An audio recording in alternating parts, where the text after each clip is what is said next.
Good morning and welcome to the first round of the British Minibikes Championship.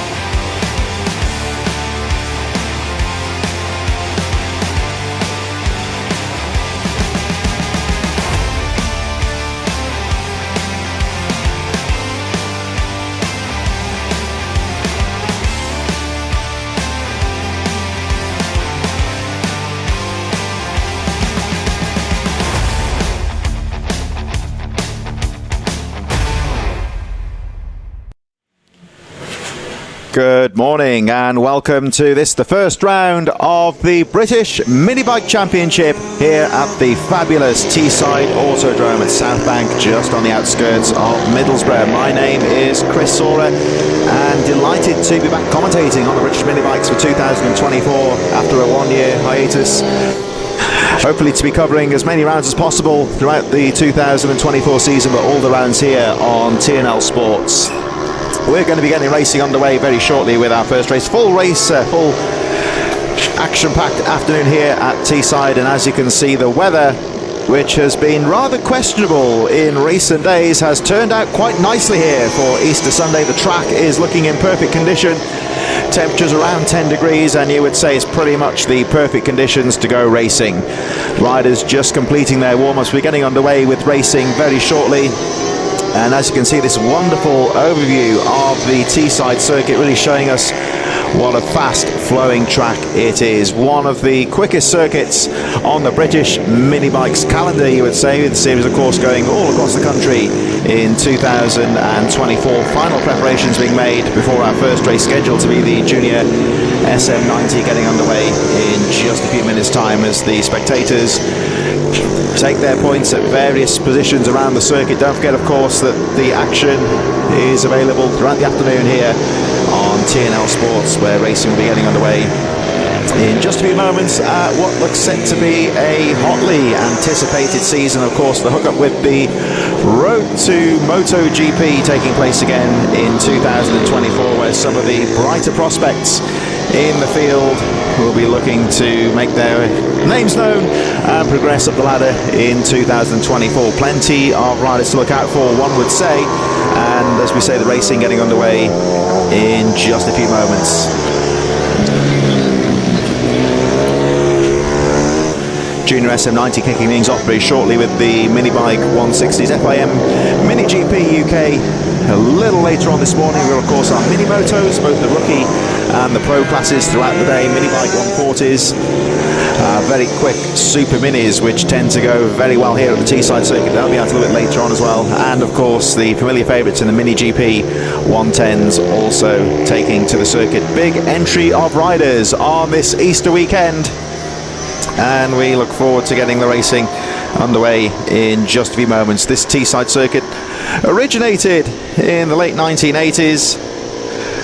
Very well known in the karting circles. It's the home of the British 24-hour karting race, and it's been a staple on the British Minibikes calendar for many, many years, and once again is the meeting that kicks off the 2024 season. Of course, it's generally, you would say, the season opener, and it certainly is a great way to get things underway. We're just making final preparations down in the waiting zone, and the racing will be getting underway in just a few moments. Just a few moments pause before the action bursts underway. Pretty much everyone has completed their morning warm-ups, so if you're watching this first round of the championship, thanks of course for tuning in here to TNL Sports and to the British Minibikes to catch all of the action. I want to give TNL Sports a subscribe. We've got all the action from the British Supermoto Championships in 2024, along with the Hunts Kart Racing Club over at Kimbolton in Cambridgeshire, and of course all of the rounds here at the British Minibikes Championship in 2024.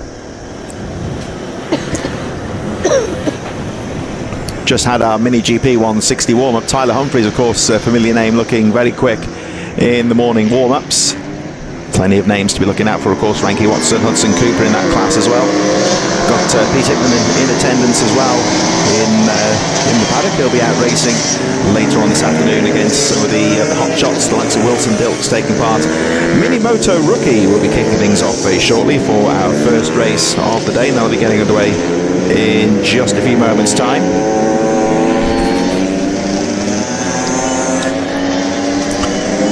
So just got one or two of our final groups going out for the morning warm. Give us a chance just to look at the Teesside circuit for the first time. This is the far end of the circuit, the big bowl corner that leads the riders back towards the start-finish line area. You can see on the skyline in the background how close we are to Middlesbrough. We've got some of the old icons there, the Middlesbrough Transporter Bridge, the Riverside Stadium, home of the Middlesbrough Football Club. All very close here to the South Bank area of the city where this Teesside Autodrome is located.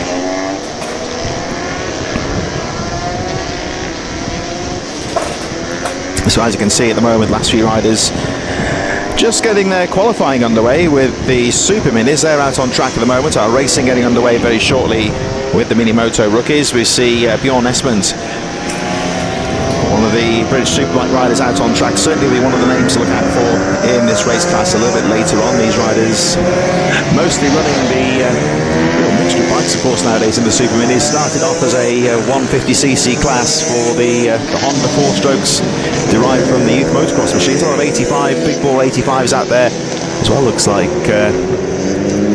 Ben Lord down there from the AMR Pit Bikes team. He'll be out in action a little bit later on today. Packed paddock here today as well, here at the first round of the championship, as the riders just taking a moment to relax, grab some fluids. It's going to be quite hot out on the track today. We're looking at about 10 degrees, but once the racing gets underway, it really is a tough, demanding circuit. As we look, this is one of the further reaches of the circuit around the back of those woods that you can see right in front of you on the screen. This part of the track quite fast and flowing. The nips around the back, the middle straight, which we'll see a bit later on when the racing gets underway. The riders really do carry some speed down into this central part of the circuit. It certainly is a busy weekend here at Teesside. Of course, we're here with the British Minibikes on the Teesside Autodrome circuit, and just behind us there's quite a big motocross meeting going on at the Ironworks track as well. So really, after what's been a very long winter, it's certainly been a very wet spring as well. The sun's out, and both circuits, you would say, looking in perfect condition as we wait for our first race of the day. I believe it may be the Junior SM90 going out onto the circuit very shortly as well for their race in just a few moments' time. Currently underway with the warm-up for the Superminis, getting their final qualifying laps in. Names in that class to look out for, the likes of Bjorn Esmond, Lawrence Wardle, Louis Smith, all looking very competitive in the morning qualifying. So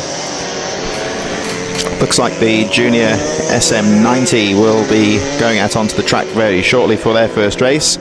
Names to look out for in that one include Keon Daly, Daniel Tanton, Cody Brennan, Dylan Cook, Taylor Davis and JJ Manchester, all qualifying very well in that morning qualifying session. The riders have been here pretty much all weekend, getting the chance to learn the circuit, get the setups correct and get themselves ready for this first round of the championship. Riders travelling, of course, once again from all over the country, and for 2024, of course, the British Minibike Championship taking in some of the predominantly karting circuits, of course, but taking in some of the most famous venues in the UK, some very quick circuits and some very popular tracks on the calendar. We start here, of course, today at Teesside. Next month the series goes up into the deepest northwest, into Cumbria, at the famous Rowra circuit, one of the oldest karting venues in the UK, and that's always a very popular venue with the riders. Quite a long distance on the road, but well worth the trip. All the way down to South Wales at the end of June to the Pembrey circuit. Of course, that's a track very rich in motorsport heritage as well. That's on the 29th and 30th of June. Very fast circuit for the minibikes, Pembrey. It's more of a motorsport circuit. You may remember that even the McLaren Formula 1 team tested there in the 1980s. It was their secret testing location when they wanted to be away from prying eyes, and it's a very old established circuit in South Wales. So we go to Pembrey on the 30th of June. Another very quick circuit though in August. It's the Three Sisters circuit in Wigan, and if you followed this British Minibike series in the past, you will know that tends to throw up some very close competitive racing. Moving to one of the old favourites, of course, at Wilton Mill in Northamptonshire, double header meeting on the 30th of August and 1st of September, before we get to a very tight technical circuit that's easy to learn but tough to master. Red Lodge, of course, over in Suffolk, Bury St Edmunds, and that's the 7th round of the championship that will take place on the 28th and 29th of September later this year, of course. But that's a long way down the line. We're focusing on the first round of the championship here at Teesside this weekend, the traditional season opener here in late March. And as we say, delighted, of course, that we've been blessed with some very good weather here on Easter Sunday, as the Supermini is just completing their last few qualifying laps. And like we say, the weather forecast certainly looking very good for today. Luckily, well, the bank holiday quite typically is scheduled to be a washout up here at Middlesbrough, but today looks very nice. It's quite sunny, bright start to the day. May get a bit cloudy later on, but there is minimal chance of rain, which is what the riders will certainly like the sound of that. And like we say, the temperature around 10-11 degrees, not much wind out there, so he would say this is pretty much perfect conditions to go racing. As you can see, the track is fully dry and we are about ready to go racing. I believe it's the looking at the race forecast here, got the junior SM90s down in the waiting zone getting underway in just a few minutes time, as the Supermini qualifying draws to a close. Last few riders on the circuit completing their final lap of qualifying. Checkered flag is about to go out. You may just see on the left hand of your screen right on cue, the flag is now out. So just for information, Jamie Callum, the quickest qualifier this morning in the Superminis. Bjorn Espen second, Leo Caulfield in third from Jake Smith, Phil Dickens, Lawrence Wardle in sixth, Louis Smith in seventh from James Sidebottom, Andre Tadir a little bit further down in ninth position, with Matthew Watson, Andrew Jones, Alex Clark and Howard Taylor rounding up the Supermini field, who are just completing their session now. Jamie Callan, out of curiosity, the fastest lap time 1:14.274. Quite a quick pace here at Teesside this morning, so we look forward to seeing that race a little later on this afternoon. So here we are at the first round of the British Minibike Championships here at Teesside. Action is about to get underway, and in association with Moto's, the Junior SM90 will be getting underway in just a few moments. Riders currently in the waiting zone will be getting racing underway, like we say, in just a few moments time, as the last of the Superminis make their way off the circuit. Riders ready and pretty much in position for their first race of the day. I'll say 21 races throughout the afternoon right here at Teesside, and you can watch all the action throughout the afternoon as we look down into the waiting zone. And there we see the riders in position and about to go ready out for their sighting lap for the first race of the day. This is the Junior SM90s. And just to recap the qualification, Jan Daly, the fastest rider, 1:27.212, and Daly was well ahead of the rest of the field. Second place was Daniel Tanton with a 1:31.326 in the qualifying sessions. Cody Brennan was third, 1:31.376. Dylan Cook fourth with a 1:31.810. So Daly with a little bit of advantage over the rest of the field, but that little group there, Tanton, Brennan, Cook, all very, very close indeed in the qualifying. Not much to separate them, so it'll be interesting to see how they get on once the racing gets underway. Taylor Davis and JJ Manchester were fifth and sixth. Carter Spinks, CJ Maguire, Rex Solmond, Oliver Med, Ryan Mellon in 11th place. William Dickinson, number 24, listed as a competitor but not setting a time in the qualifying, so we'll start at the back. So Marshall's just making final checks out on the circuit, and with association with Moto's, the first race of the day, the Junior SM90 2024 Championship, is about to get underway. Tense moments down there in the waiting zone for the riders, just hidden out of view by the spectators and officials. Now we should see them emerge out onto the track in just a few moments once the circuit is safe and ready to go. Should be headed by the number 35, Ohvale Daly. So here they come out onto the circuit. There is Daly on the green machine. And for the first time, just gives us the opportunity to have a little bit more look at the Teesside circuit in a bit more depth. We see the riders, they go out to the main spectator area just past the start-finish line, and they sweep out of view into the back of the circuit here. This is a little technical left-right switchback here. They make their way through the banking up to the top. Motocross circuit just behind that grass banking. And then if you look towards the centre of the screen, you should see the riders coming back into view in just a few moments as we will look at the lineups in a moment for the Junior SM90. We've got our qualifying from the Superminis there if you're interested as well, but it was Ohvale Daly from Daniel Tanton, Cody Brennan in third, Dylan Cook, Taylor Davis, JJ Manchester, Carter Spinks, CJ Maguire, Rex Solmond, Oliver Med, Ryan Merrin, and at the back William Dickinson not setting a time. I'm not sure if he's a starter, we'll look out for him as the race gets underway in just a few moments. Here come the riders in towards the top of the circuit now, round the bowl corner and down on the line. We wait for Daly to lead them round. Looking at that qualifying time this morning, you would say that he was would very much be the favourite. 1:27.212. Just over 3 seconds faster than the rest of the pack, so some very impressive qualifying pace, but of course racing can be a different matter altogether as you wait for them all to line up. But Daly would say very much looking to make that qualifying advantage. Can't you say there he is, the number 35, looking very focused at the front of the grid, and there's Dylan Cook, number 13, just lining up there. The number 5 there, Daniel Tanton, looking very good in the qualifying. 79, getting some last minute instructions there. Cody Brennan has a look at the camera, and there is the looks like the number 11 of Taylor Davis, taking on some last minute instructions. Nervous moments for the riders as they get themselves into position. Carter Spinks in there as well, number 15 CJ Maguire, and the number 21 are Rex Solomon, a little bit further back there in 9th position on the outside of the grid, getting focused and ready for the first race of the day. And just one more rider lining up. That looks like the number 58 of Ryan Merrin. Haven't seen William Dickinson, unfortunately, so it looks like we've got 11 riders in this first race of the day, which will be getting underway very shortly indeed. The red lights are on and we are about to go racing. 2024 is about to get underway for British Minibikes.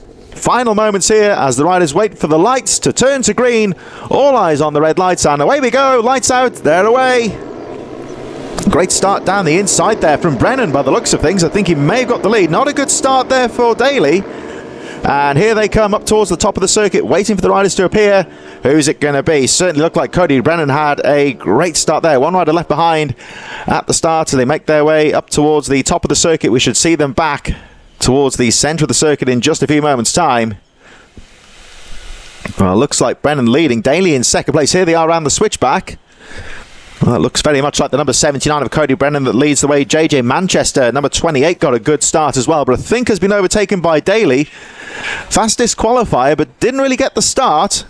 Brennan got a real launch off the grid, timed the start to perfection as they make their way down the back straight for the first time. So certainly looks like Cody Brennan was leading, but as quick as that, Daly takes the lead. Ohvale Daly, your new race leader, number 35.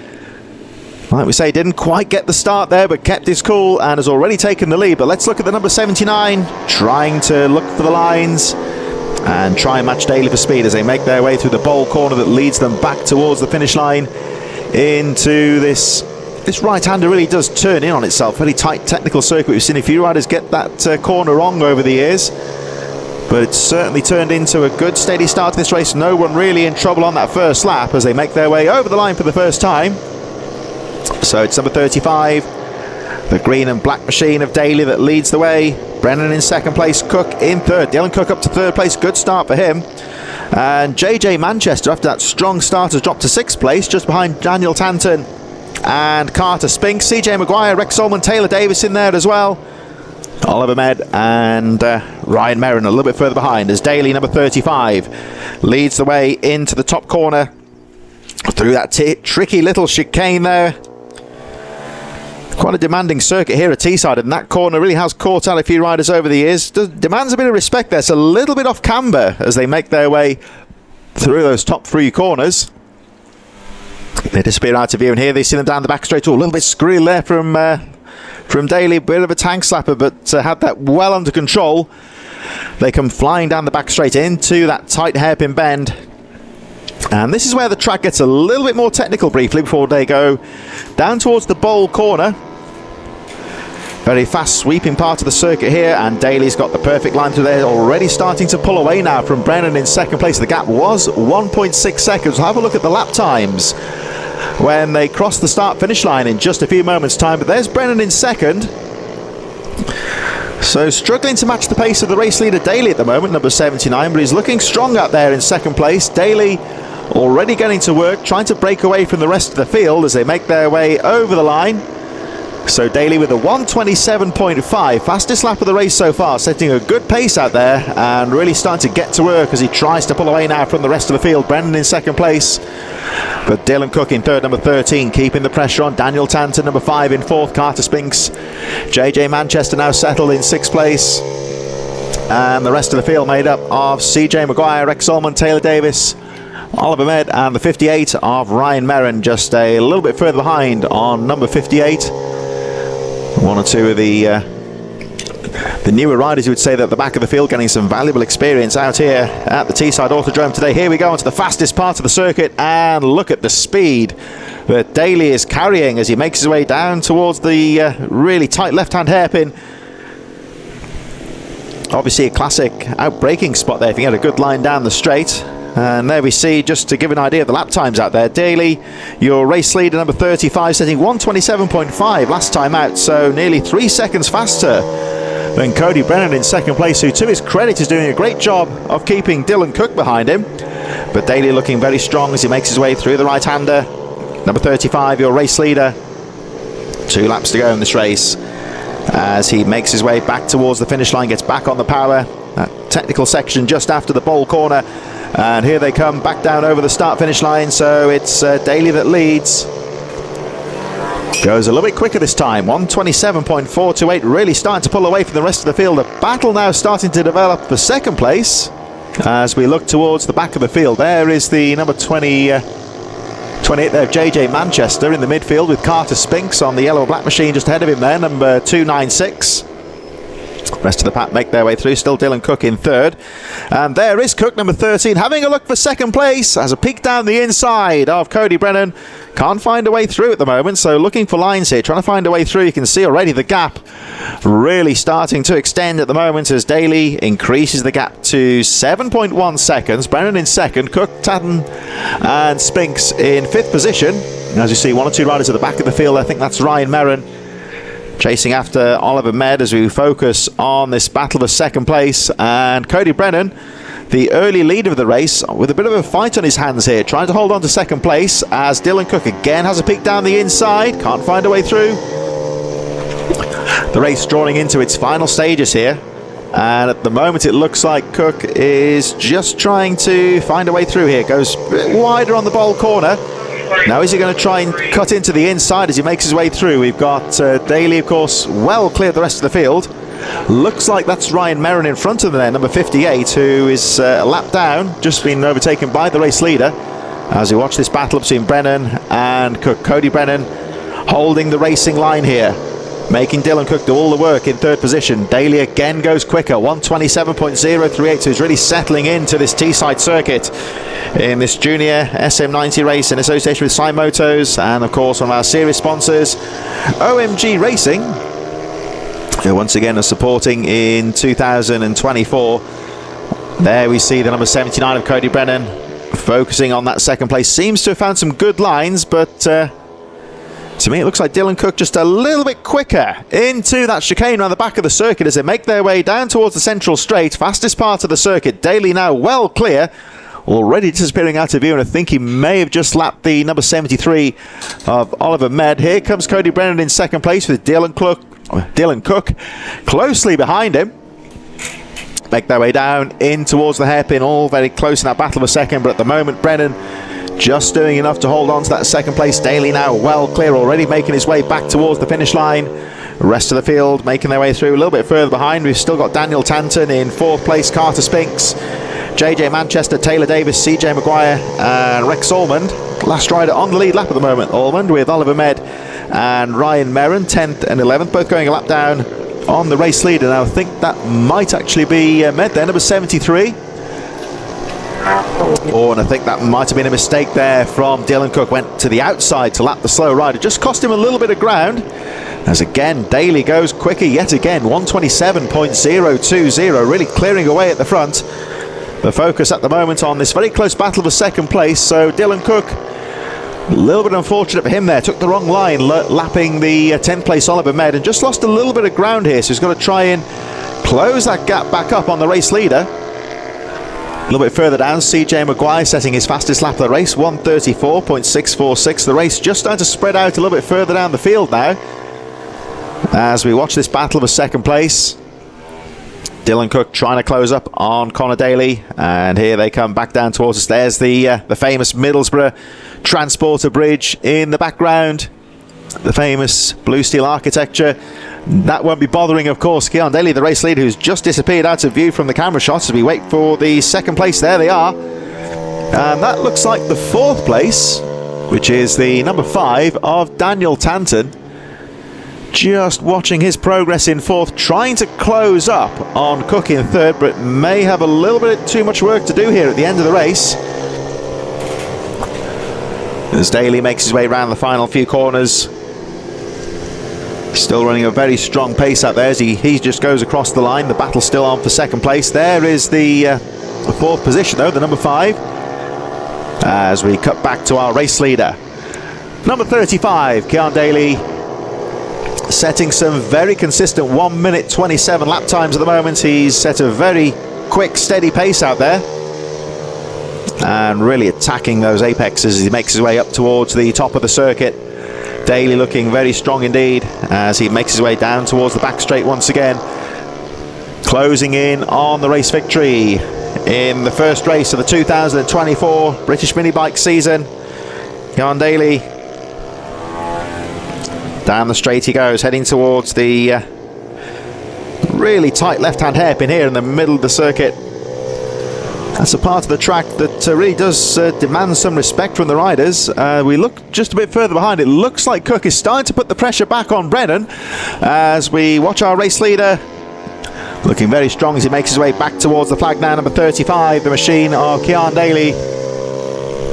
Through the bowl corner he goes, making his way into that right-hander, the really fast-flowing right-handed bowl corner that just folds in on itself, becomes a tight right-handed hairpin, straight through into the left hand and then back on the power to go over the line. And Daly goes through, crosses the line once again, looking very strong at the front of the field. 128.294, so just controlling the race at the front so far. Cody Brennan still in second. Dylan Cook started to put the pressure on in 3rd place though, and really starting to put the second place man Cody Brennan under a bit of pressure right now as we look at the race leader Daly.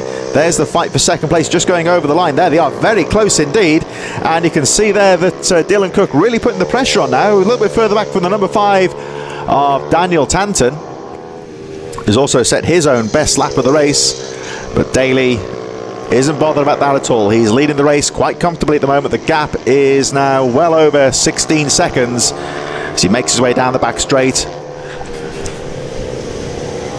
Down into the final lap of the race now, and Daly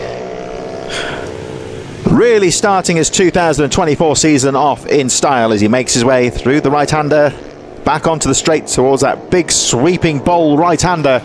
Keon Daly, your race leader, and barring disaster here, you would say, looking to secure this first race of 2024 here at Teesside. Daly looking very strong and smooth. Didn't quite get the start he wanted, but kept his cool and was able to grab the lead very early. So out the final corner he goes at 35.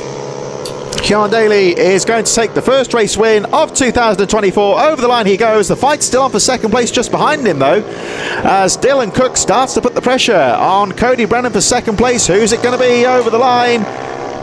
They disappear out of view momentarily. Will it be Brennan or Cook? Back towards they come, and it looks like Cody Brennan's going to hold on and take the second place from the hard-charging Dylan Cook, who has to settle for third position. There is Carter Spinks. Daniel Tanton's just gone over the line in fourth position. Carter Spinks, number 296, goes over the line in fifth place. And it looks like it's going to be JJ Manchester just a little bit further behind. Taylor Davis and CJ Maguire, with Rex Solmond, Oliver Med and Ryan Merrin a little bit further behind, making up the 11 rider field. There's Merrin just over the line. I think he just fell 2 laps down, but completes the race, of course. That's the important thing. And Merrin will get some valuable experience out there at the Teesside Autodrome circuit. Plenty of people milling about in the spectator area just past the finish line, and offering a good vantage point to the main part of the circuit here, of course, supporting their respective riders. If you're in the local area down to Middlesbrough, feel free to come along and have a look. Action throughout the afternoon, and as you can see, the weather nice enough to be out and about today. Looks set to be dry. Might be getting a little bit cloudier later on today, but certainly no chance of rain in the forecast, so we're looking good for racing here today at Teesside as our first race draws to a close, with Keon Daly taking the win from Cody Brennan. The hard-charging Dylan Cook settling for third place, Daniel Tanton fourth, Carter Spinks, JJ Manchester, and a bit further down, Taylor Davis, CJ Maguire, Rex Solmond, and the rider who's just crossed the line, Oliver Med, in 10th position, with Ryan Merrin rounding out the field. I believe that the Minibike 160 will be coming up in just a few moments, our second race of the day. And for the first time today, of course, we will see the Minibike 160s in just a few moments' time. Riders currently in the waiting zone. Incorporating the vets, of course, always a popular class, and this race brought to you in association with pitbikeRacing.co.uk. Riders will be out on the track in just a few moments' time. And with the Minibike 160s getting underway very shortly, we'll have a look at how they line up in just a few moments. Jack Bednarek, one to look out for, of course. James Mostica second. Richard Rice first. The vets qualified. Well, this is the race yesterday, of course, in third. Tim Patterson, Dean Bednarek, always one to look out for. Robert Med, Liam Booth, Dave Cook, Tony Reveley, Michael Judkins rounding out the top 10. They did have a qualifying race yesterday. So quite a few of the established names in the Minibike 160s, and it's also incorporating the veterans class as well. They'll be out on track in just a few moments. And right after the next race, we'll be having the first of the FIM Mini GP UK races getting underway in just a few moments' time. So riders from the Minibike 160 and the vets currently in the waiting zone, and they'll be out on track in just a few moments' time for their first race of the day.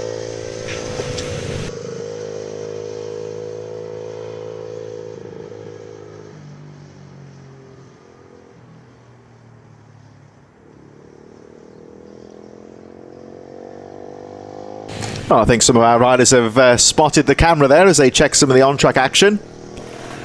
But a bit more serious in the waiting zone as the riders from the Minibike 160 and the vets get themselves psyched up and ready to go in this first race of the day for this class, of course. They'll be out a little bit later on during the afternoon as well, but those riders currently down in the waiting zone, and we'll be getting things underway in just a few moments as the last of the Junior SM90s make their way up the circuit. And right on cue, you will see Minibike 160s and vets make their way out onto the circuit. Of course, they are scored separately for their respective championships.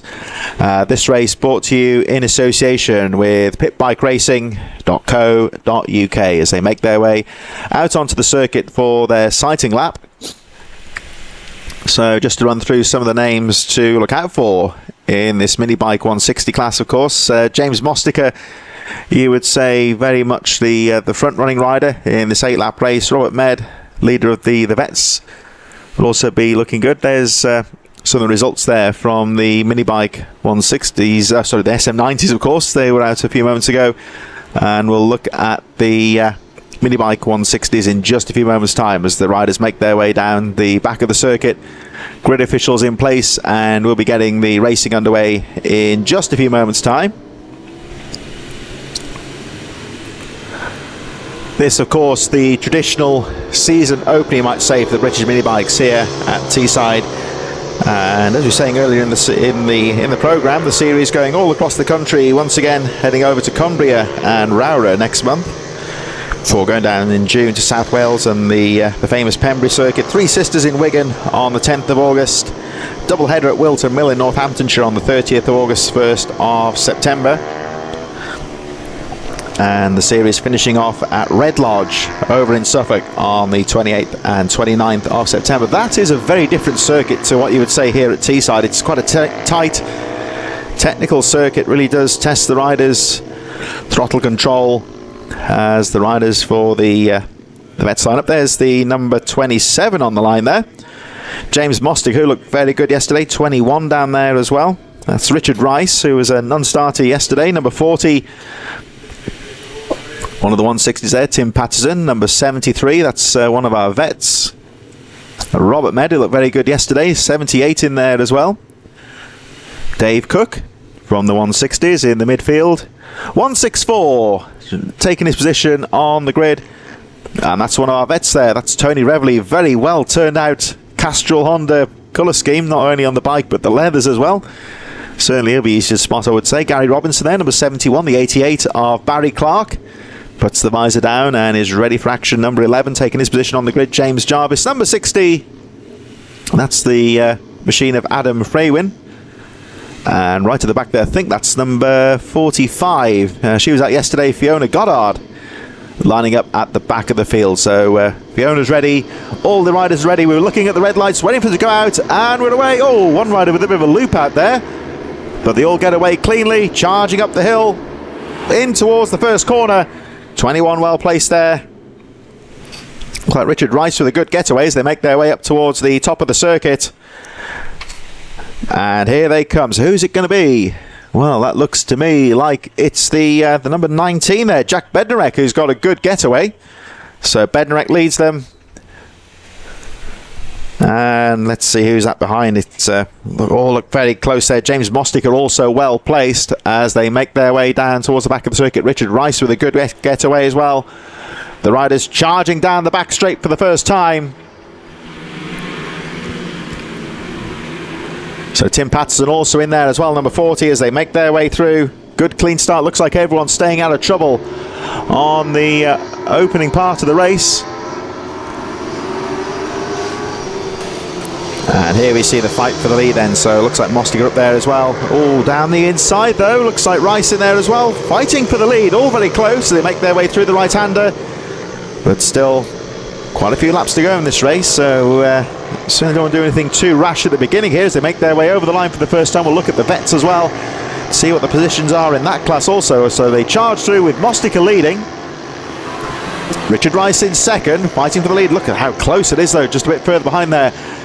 Robert Med, Tim Patterson in there as well, Dean Bednarek, Rice leading the vets class as they charge around the back of the circuit. And there is James Mostig, your race leader, leading the Minibike 160s. The vets leader in second place there, Richard Rice. Now, of course, they lead their respective classes, but I'm sure that Rice will be looking to try and fight his way through into the lead of the race outright. Racer's instinct, you would say. They get back on the power down the back straight. The bike's really carrying some pace down there as they make their way down. Of course, straight lining that little left, right, left kink into the hairpin. And Mostig looking very good at the front of the field so far. Rice in second, just trying to keep the pace here, looking for lines. There's a quick glance over the shoulder. He knows he's alone in second place now and can really try and put the pressure on the leader, Mostig, as they make their way through into the right-hander. Mostig guarding that line quite neatly through the right-hander, looking very smooth out there. But Richard Rice just looking for lines at the moment, trying to find a smoother line through. They make their way over the line, so it's Mostig leading.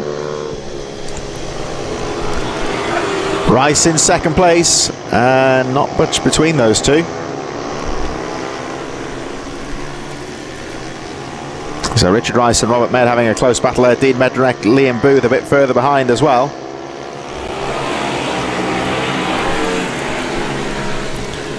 So there is the race leader. Just checking the lap charts here. It's all very close, but just making sure that's the right rider in there, because we may have one that's not on the transponder screens. I thought it was Mostica and Rice fighting for the lead, but we'll have a look as they come back into view. So Richard Rice a little bit further down at the moment.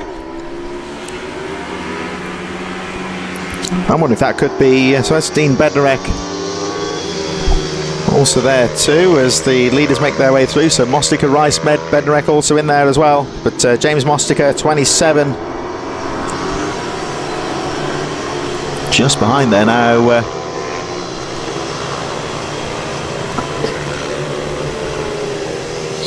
Over the line they go.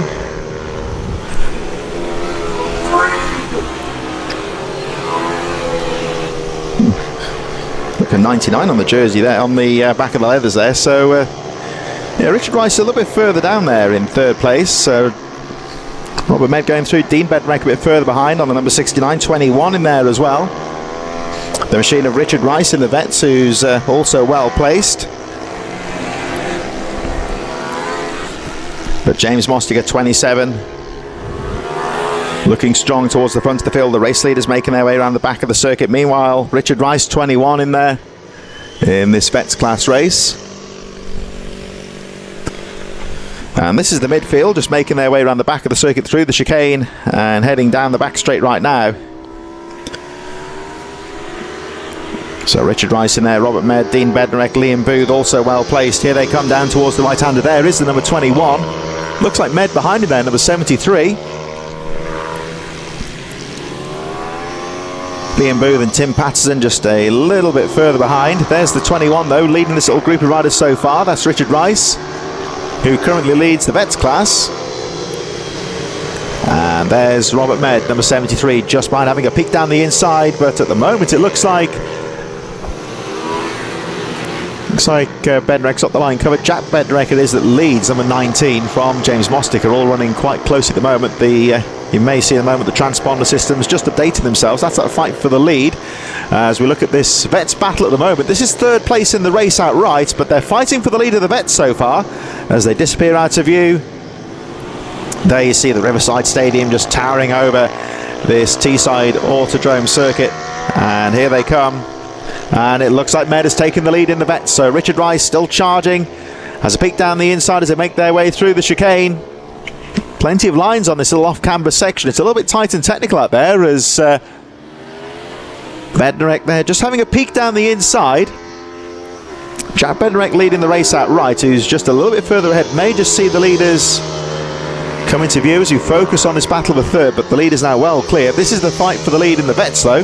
Third on track, and at the moment it's number 73, Robert Med, that leads the way. Richard Rice keeping that pressure. Oh, but the back end steps out and Richard Rice goes down. A small mistake, and well, Bednarek did very well to avoid him there. He went onto the grass, but oh, Richard Rice, I think he's okay. The back end stepped out on him there. He's trying to get the bike back underway. Rider is up and okay, but dramatic twist there at the front of this Vets class, and that all of a sudden means that Robert Med is now has a quick glance over the shoulder there, and he can't quite understand where everyone's gone. Well, there we go. Quick as that can change. There's number 8, a little bit further down there, the machine of Liam Booth. Having a look at 69, Dean Bednarek, who of course is still in second in the Vets. He had to take evasive action onto the grass there to avoid the fallen 21 of Richard Rice, who I think has got back underway. A little bit further down the field, of course, but pleased to say that he's okay. Of course, the back end just stepped out on him there as he fought for the lead in the Vets. As we look now, number 8, Liam Booth, putting the pressure on Dean Bednarek. Jack Bednarek, number 19, leading. James Mostica, 27, in second place. And there is the 73 of Robert Med that leads the Vets so far. We've got Dean Bednarek, Liam Booth, and it looks like the number 40 of Tim Patterson trying to get involved. They just lapped the number 45 there. That's the machine of Fiona Goddard, currently in 15th position. And the next rider ahead of them is the recovering Richard Rice, who's got the bike started again and is back in the race, albeit way down the field. So he'll be looking just to get this race finished and get himself in the points. Jack Bednarek leading by 7.1 seconds now from James Mostica in second, as we look at this battle for fourth.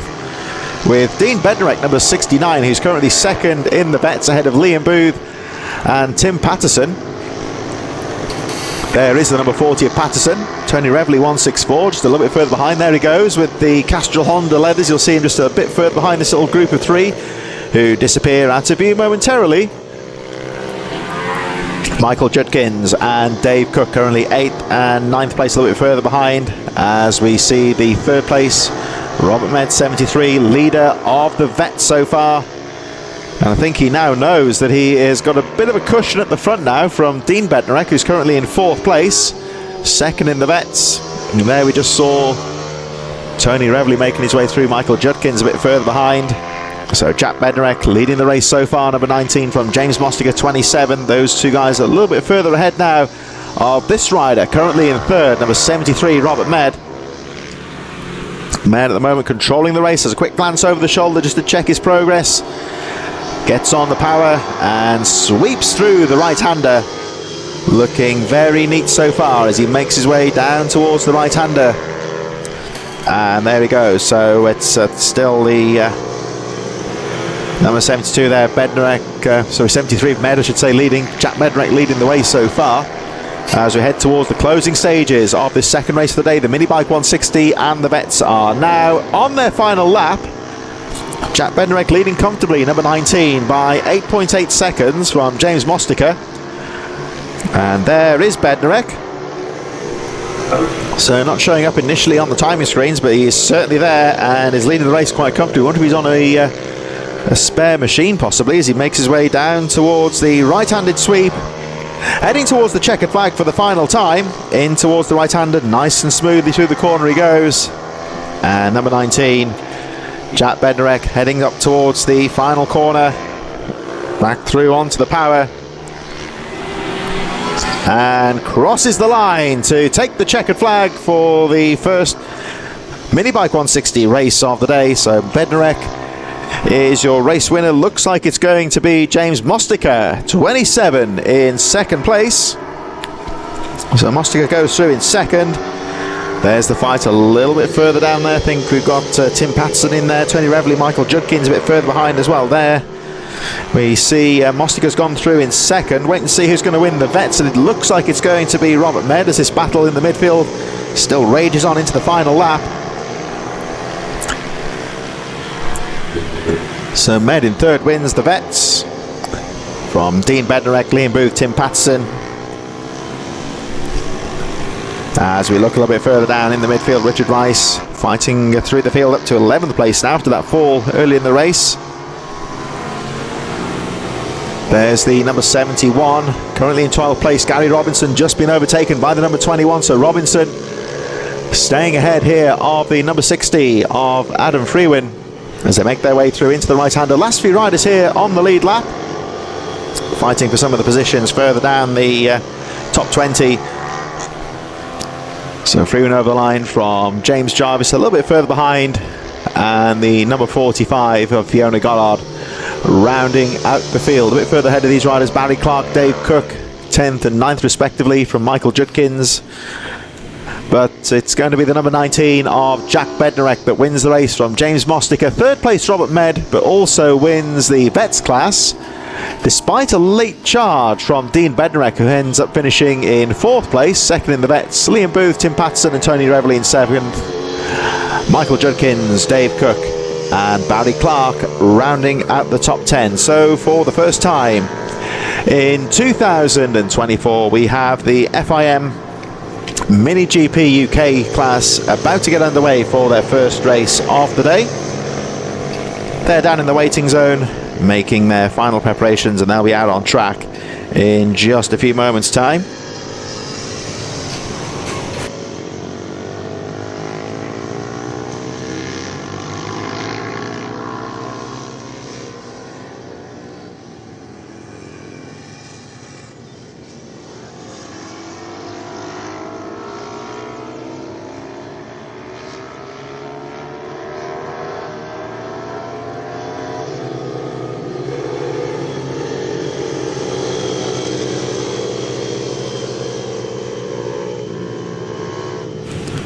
So the FIM Mini GPs getting underway in just a few moments for their first race of the day in the 160s, and we'll have a look at how they qualified in just a few moments. There they are, down in the waiting zone, making final preparations, and of course this is where much of the focus is in 2024 as the riders look to progress in the Road to Moto GP series.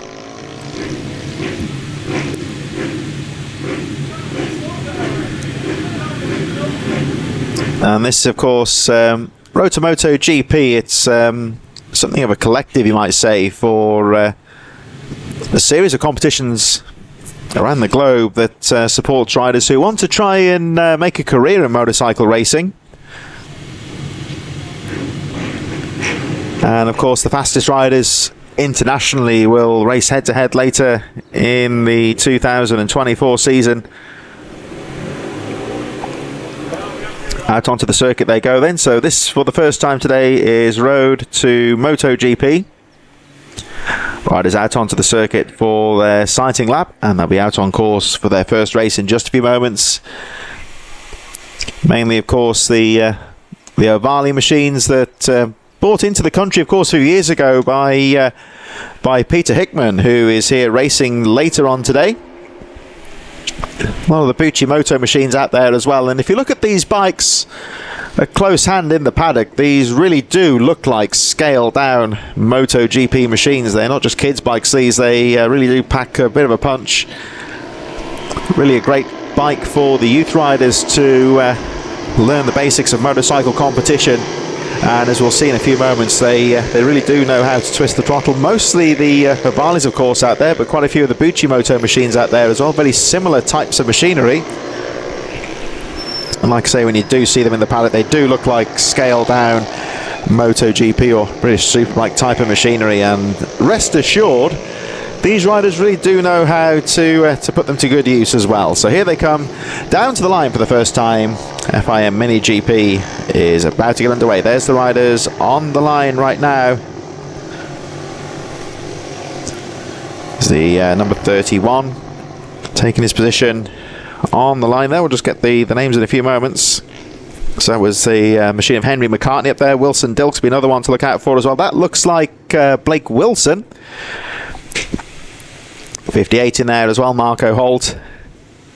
And the number 11 of Jensen Bishop there.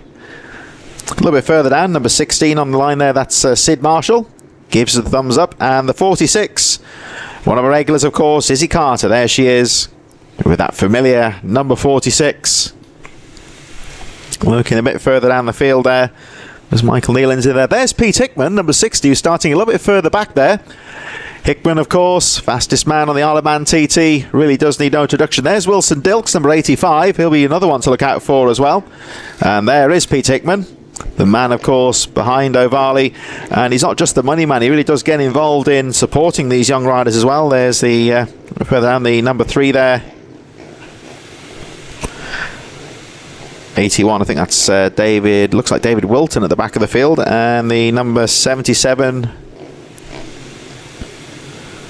Rupert White in there as well. So riders in position, and FIM Mini GP UK is about to get underway. There's Alan Lord in the middle of the grid there, the series promoter, making sure the riders are in position and getting ready to go very shortly now. All eyes on the red light, of course. They do start in the 2 groups, so our first group get underway. Henry McCartney, Blake Wilson, Marco Holt charging away at the front in the 190 class.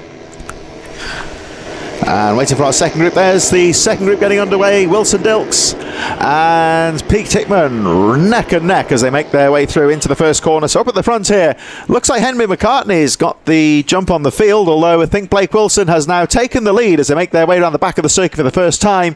Marco Holt and Arnie Carr also well placed. Down the back straight they go, and look at the pace in these early stages. The riders really fighting it out even on this first lap of the race. So it looks like Wilson has taken the lead here. But McCartney is right in there in second place. They make their way through the bowl corner. Very close racing on this first lap then. Marco Holt also in a good position here as they make their way through into the right-hander. And of course our second group also away a little bit further down there.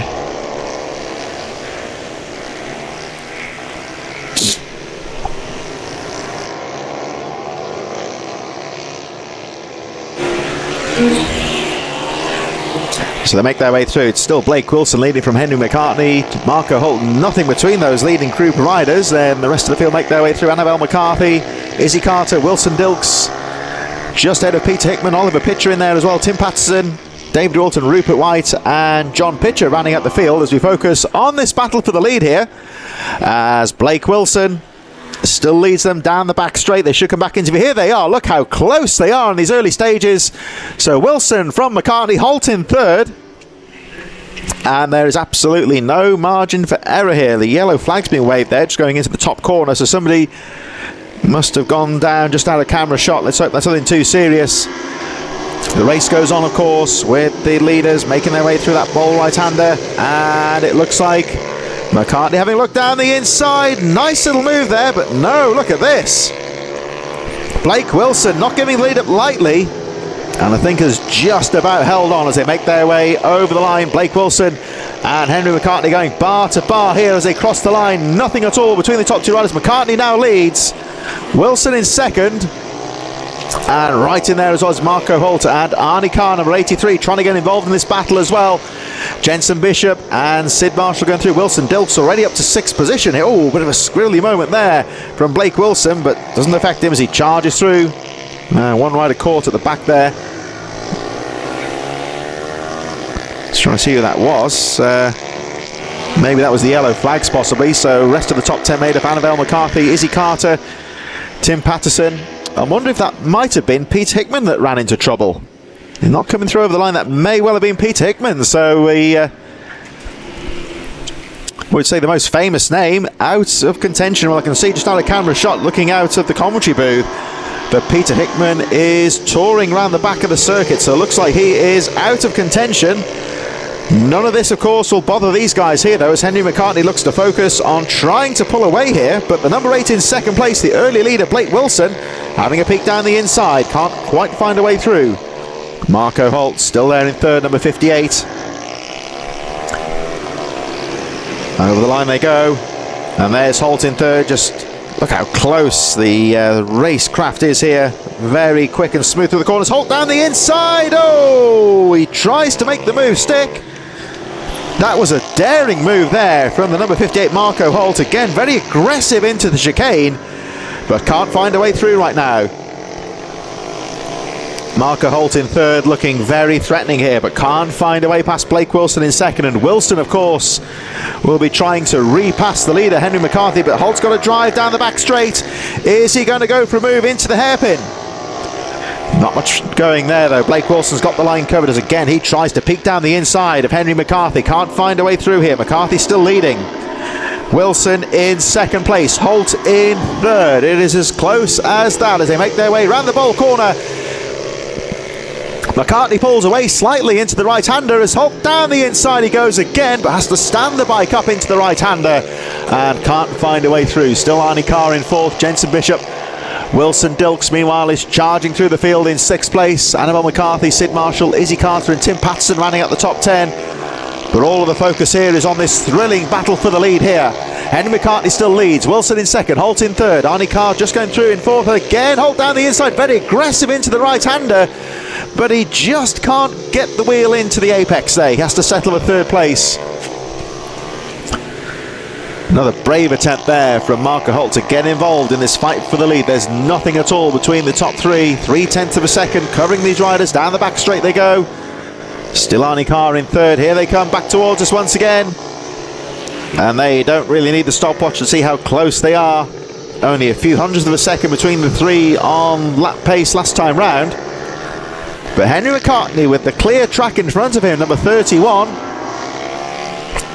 He's under a lot of pressure here, but doing everything right so far, keeping it smooth, guarding those apexes, and the pressure now really on, of course. Blake Wilson in second, who again has a look down the inside. Wilson trying to go for the lead, but he can't afford to be too aggressive here because he's got Marco Holt right on his tail in third, number 58. Over the line they go once again. Holt drifts wide over the finish line, looking for the faster lines on the outside, carrying the momentum through the switchback here, and into the right hand. Oh, a little bit screwy there from McCarthy on the apex. And they stay as they are, the top three. So McCartney leads, Wilson second, Holt in third.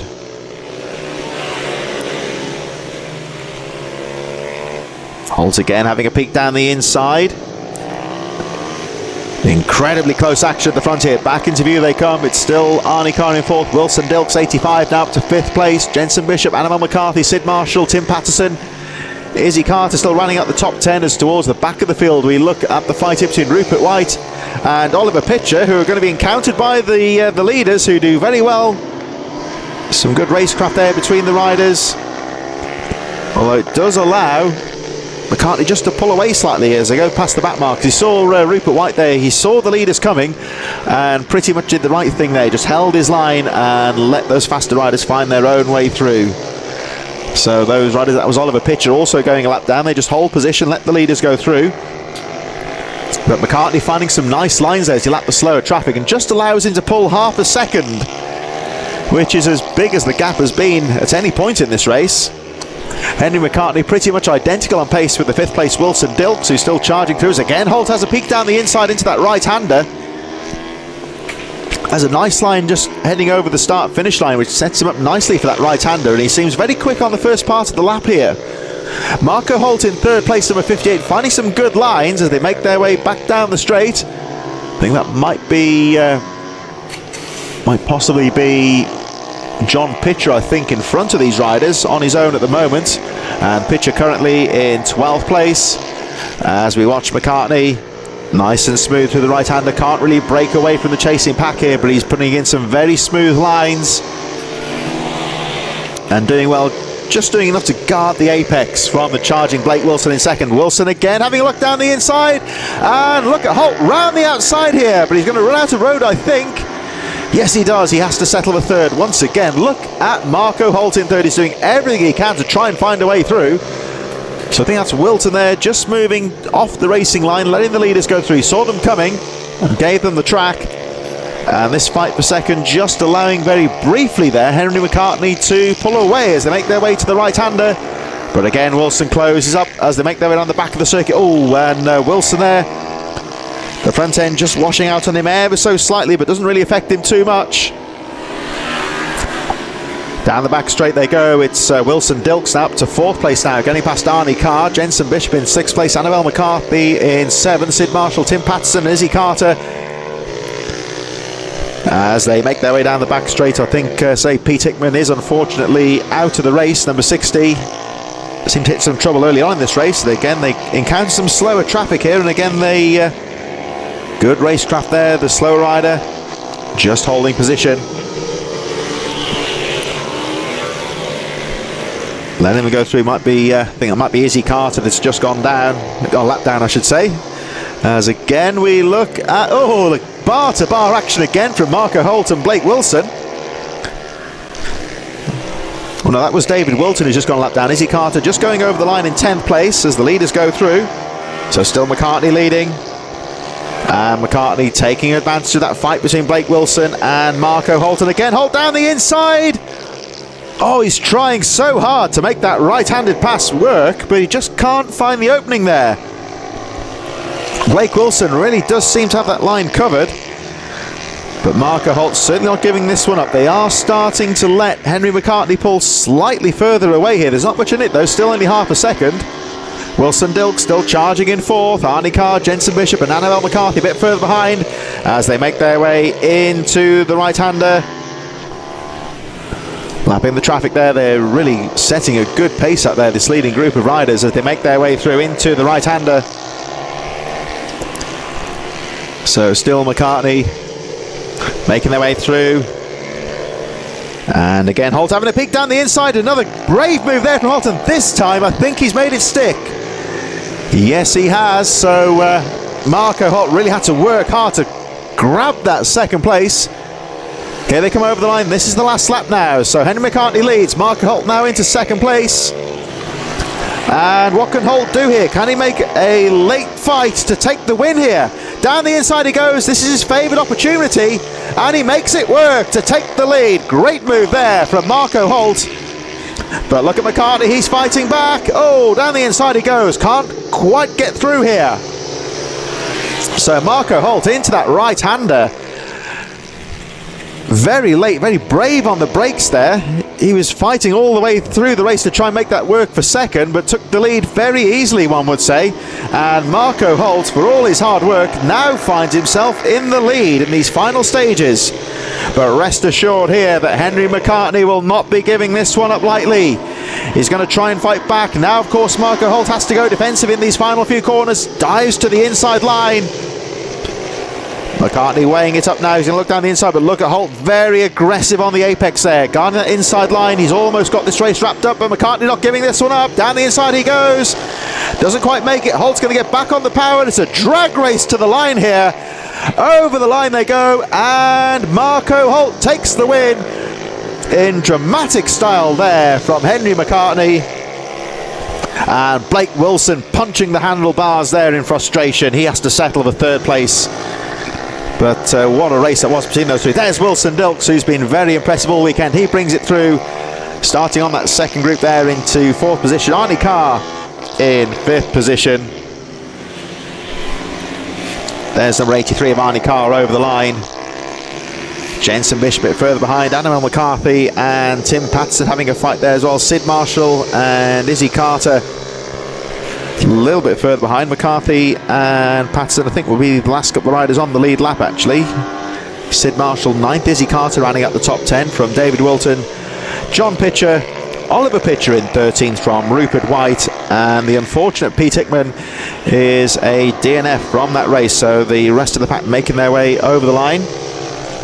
And we move on to our mini motos in just a few moments. It's the mini moto rookie class. Some of our newcomers making their way onto the circuit in just a few moments' time.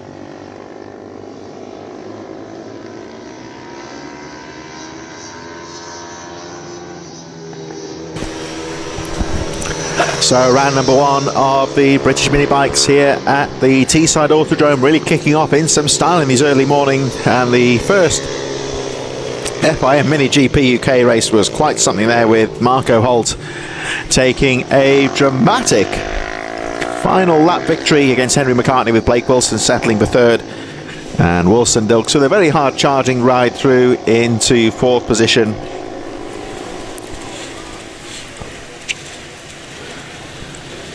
Pete Hickman wheeling his bike back into the paddock, but out of the race, but he's enjoying himself today and doesn't look too disheartened. Hopefully we'll see him out a little bit later on in the afternoon. Minimoto rookies getting underway in just a few moments' time. They're currently in the waiting zone and will be out on track in just a few moments. The rookies on a shorter circuit. They don't go around the back of the circuit that we saw earlier on. They stay in view of the paddock at all times.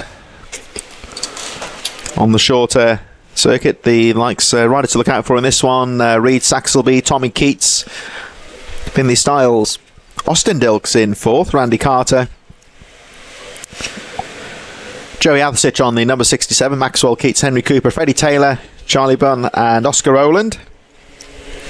We did have the 31 of Emilio Pereira, Nelly Newth and Jensen Brown as non-starters earlier in the weekend, so didn't take part in the qualifying race, so we'll see if they take their places on the grid in just a few moments, as the Ivy's Army there, the parents and guardians of these riders, make their way onto the grid to help these riders in just a few moments. Just a few more laps in this one, of course. 10-lap race, taking into account the fact, of course, that they ride on a slightly shorter circuit. You'll see the crash barriers have been brought across the circuit just to the top of your screen there. The riders, instead of turning left, will go sharp right into a fairly long sweeping right-hander. Quite a lot shorter circuit here for the Minimoto machines. The little bikes on a smaller circuit. So this is our rookie class as they make their way down onto the line for their first race of the day. Riders taking their position on the grid right now.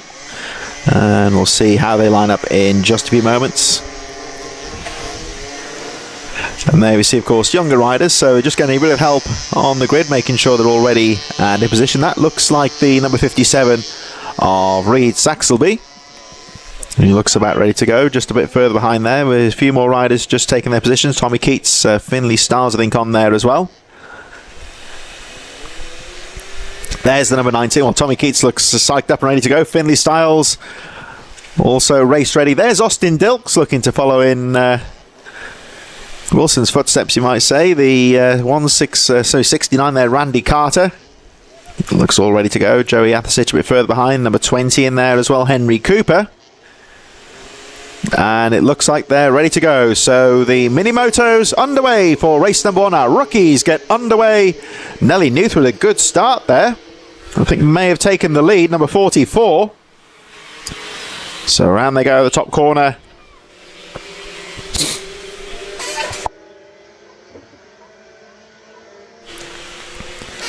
So then Nelly Newth with a good start there. Reed Saxelby and Emilio Pereira also well placed. Number 31, Austin Dilks and Tommy Keats getting away. I think all the riders have got away well. No incidents on those first few corners. So Minimoto Rookie 2024 Championship now underway. And the number 44 of Nelly Newth, the early race leaders. They make their way through the ball right-hander. So these, of course, are smallest machines here in the British Minibikes, but they certainly carry a bit of pace, some of these leading rookies. And this, of course, very much the learning curve for the younger riders, getting the chance to learn the racecraft. There was a couple of years where the Minimotos were absent from the Minibike calendar, but now, of course, especially with the younger riders back on the stage. And as you can see, a fairly decent group of riders. It's not the nearest of circuits for many of these riders here at Teesside, but quite a few riders here on this Easter weekend. And at the moment, in these early stages, their little number 44, Nelly Newth, pulling away at the front of the field from the number 57 of Reed Saxelby in second place. Tommy Keats a bit further behind in third. The gap was half a second on the first lap, but Nelly Newth really getting a good jump on the field in those early stages. Through the right-hander goes Newth. Saxelby still there in second position though, with Tommy Keats and Emilio Pereira just a little bit further behind as they go over the line.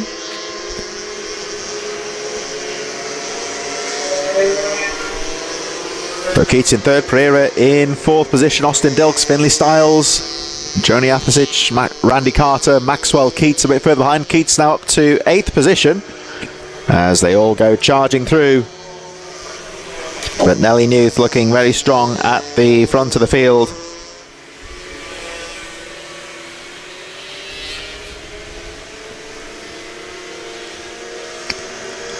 Into the right-hander they go, so Nelly Newth looking strong at the front of the field.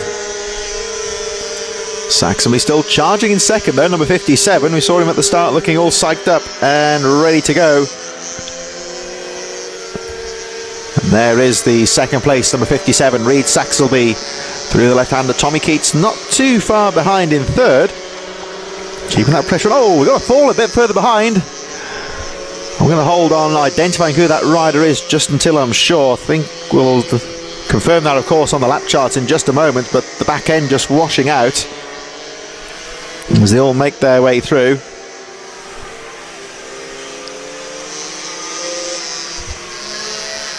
Race goes on, of course. The marshals on hand to pick up the fallen rider, who I think is okay. The bike now into the infield of the circuit right now.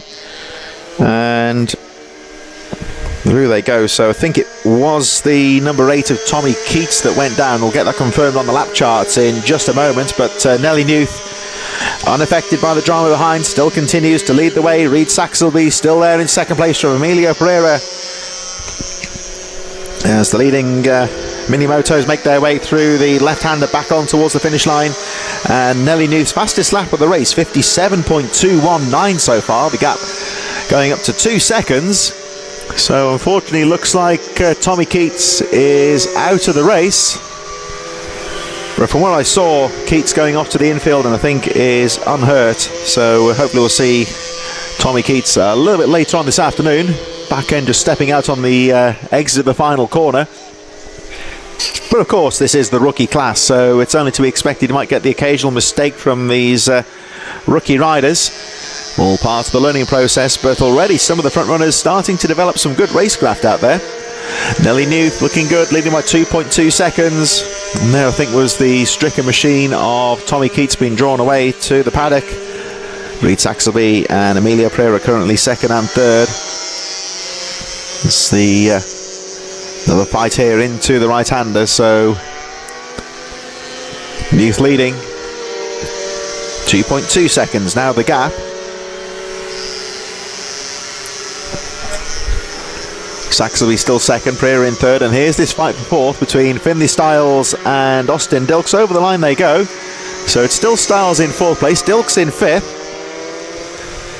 A bit further down on the edge of the top 10, Joey Athasic in sixth place, Maxwell Keats, Henry Cooper, Randy Carter. So Athasic over the line, closely followed by Keats, and this looks like Henry Cooper in there. Oh, a bit of a fight down the inside from Keats there. I think Charlie Bunn and Randy Carter fighting it out to the edge of the top 10 with Freddie Taylor, Oscar Rowland and Jensen Brown rounding out the field so far, with Tommy Keats out of the race. Nelly Newth looking comfortable at the front though as the gap goes up to 2.2 seconds.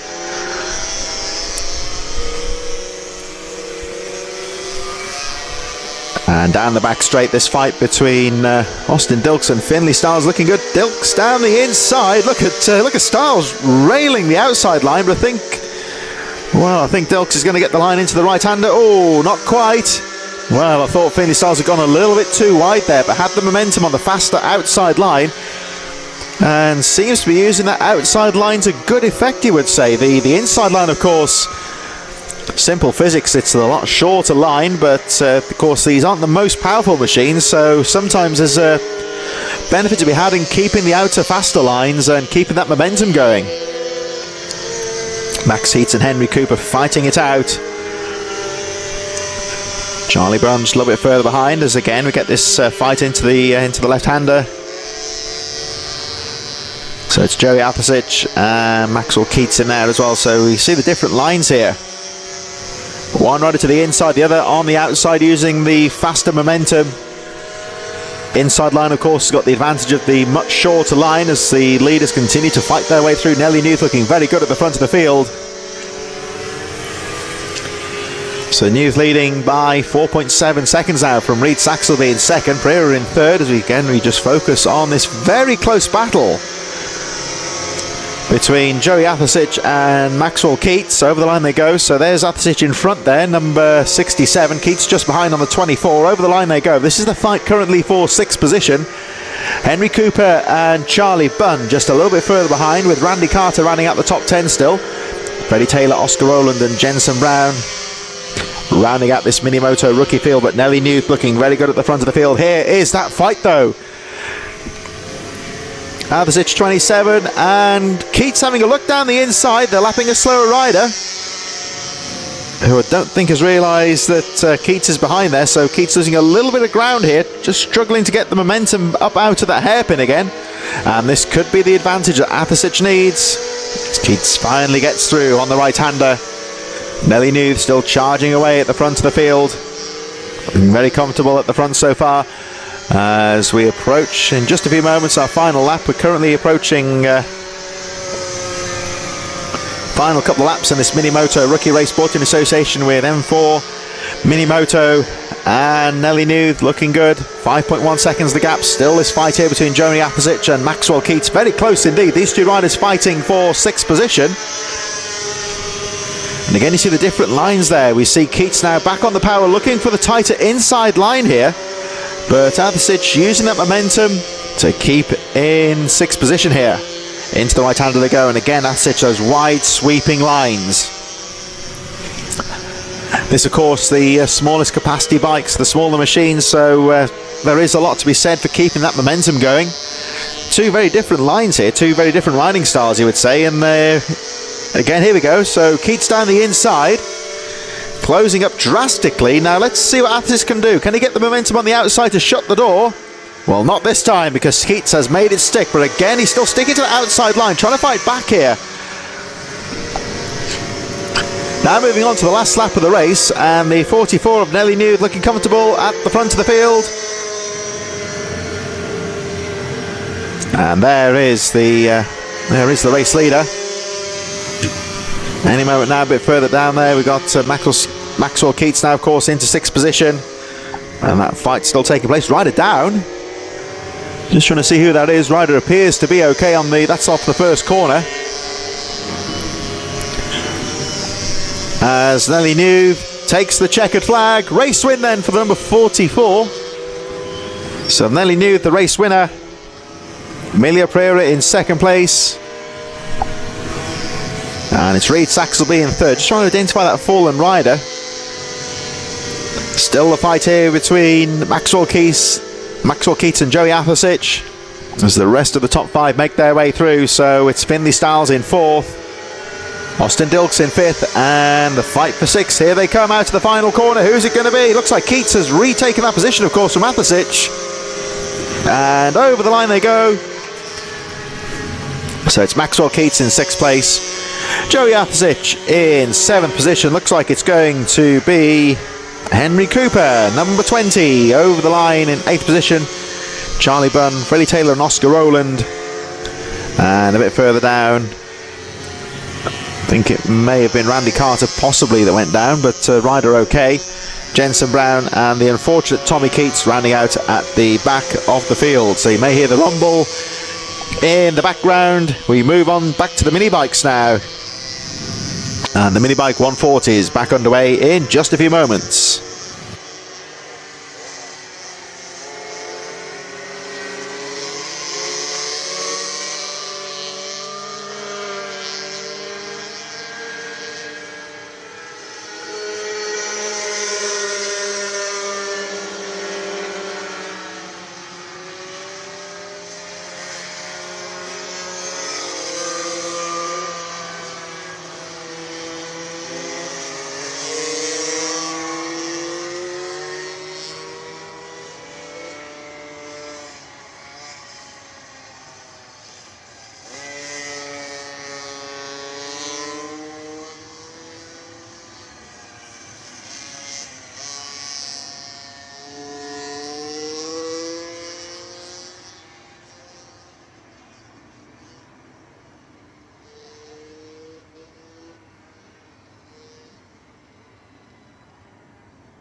So we're back underway in just a few moments.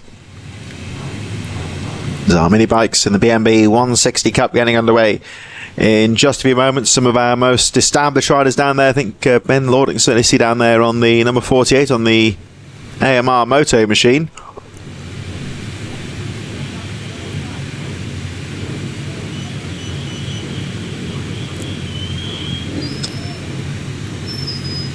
So riders now in position and underway for the next race in just a few moments for our first round of the 2024 British Minibike Championships here at the Teesside Autodrome, just on the outskirts of Middlesbrough here at South Bank. This traditional seasonal opener, and there's already been some great racing throughout the field as we wait for our next race to get underway in just a few moments. BMB 160 Cup underway very shortly indeed.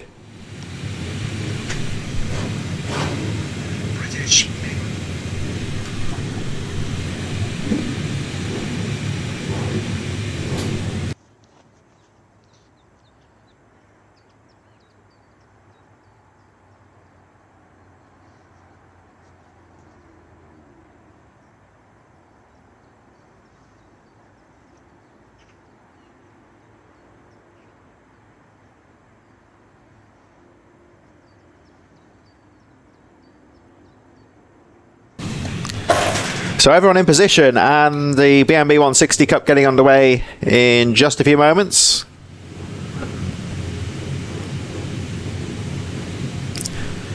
Riders in position in the waiting zone. I think there was a fallen rider, of course, in that rookies race, so I do believe it's just a little bit of track work taking place, making sure that the track is safe and ready to go. Possibility of some oil possibly on the circuit. They do have some of the catch trays, of course, to prevent that as much as possible, but just final preparations. Hopefully everything will be alright with the fallen rider. I don't think it was anything too serious. Bike now being recovered from the circuit, and we should be safe and ready to go in just a few moments.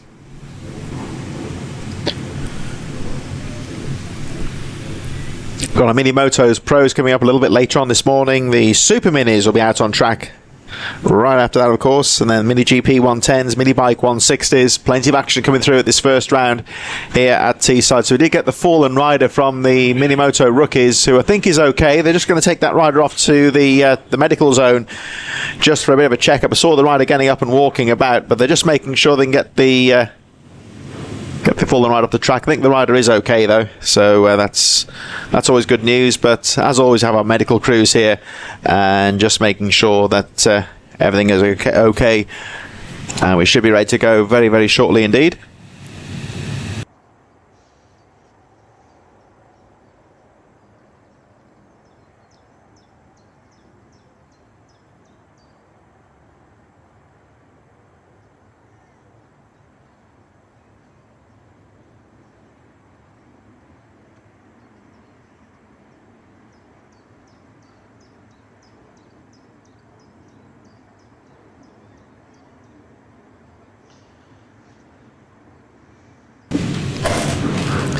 So final moments before the BMB 160s get underway. Of course, just a brief pause whilst we make sure the injured rider is off the circuit. As we say, nothing too serious, so hopefully it should be just a case of having a checkup and hopefully see them back in action a little bit later on. Riders now making final preparations. We get back out on track in just a few moments for our following race. Just approaching midday now then, of course, and the action as hot as ever. There you see it in the background. That's the action next door as well. It's full on this weekend. We've got it's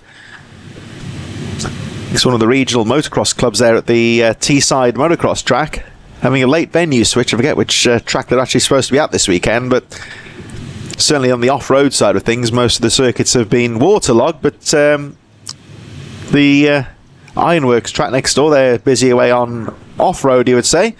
But we're focusing our attentions here on the British Minibikes here on the tarmac at the Teesside Autodrome as the riders make their way out onto the circuit for their sighting lap here for the BMB 160 Cup, and riders out on track getting underway in just a few moments.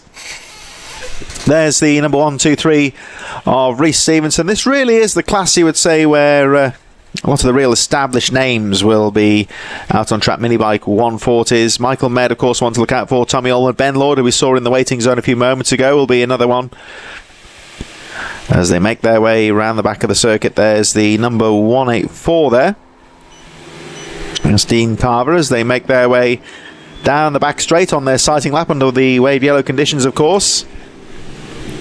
And will take their place on the grid in just a few moments' time. Riders just having a brief look at this Teesside circuit. It's the traditional seasonal opener, you would say. Usually we start here either very late March or early April here at Teesside. Very fast flowing circuit to really kick things off. It's well established circuit. I think Teesside Autodrome dates back to the late 1980s.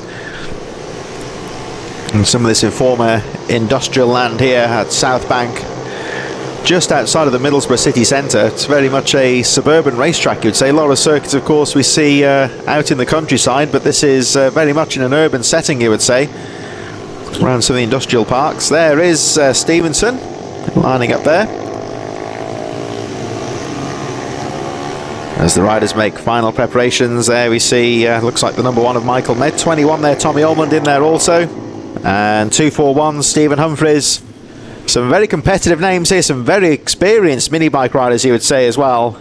So this race could be wide open. Dan Merrin in there as well. There's the number 15 of Joe Milnes, a very well turned out machine there, and the number 80 Charlie Hopkins, number 6 Daniel Cliff. All riders in position. There is the number 15 Joe Milnes, who I think might be in the wrong grid position, so the marshals just making sure as number 6 Daniel Cliff gives us a little wave for the cameras there.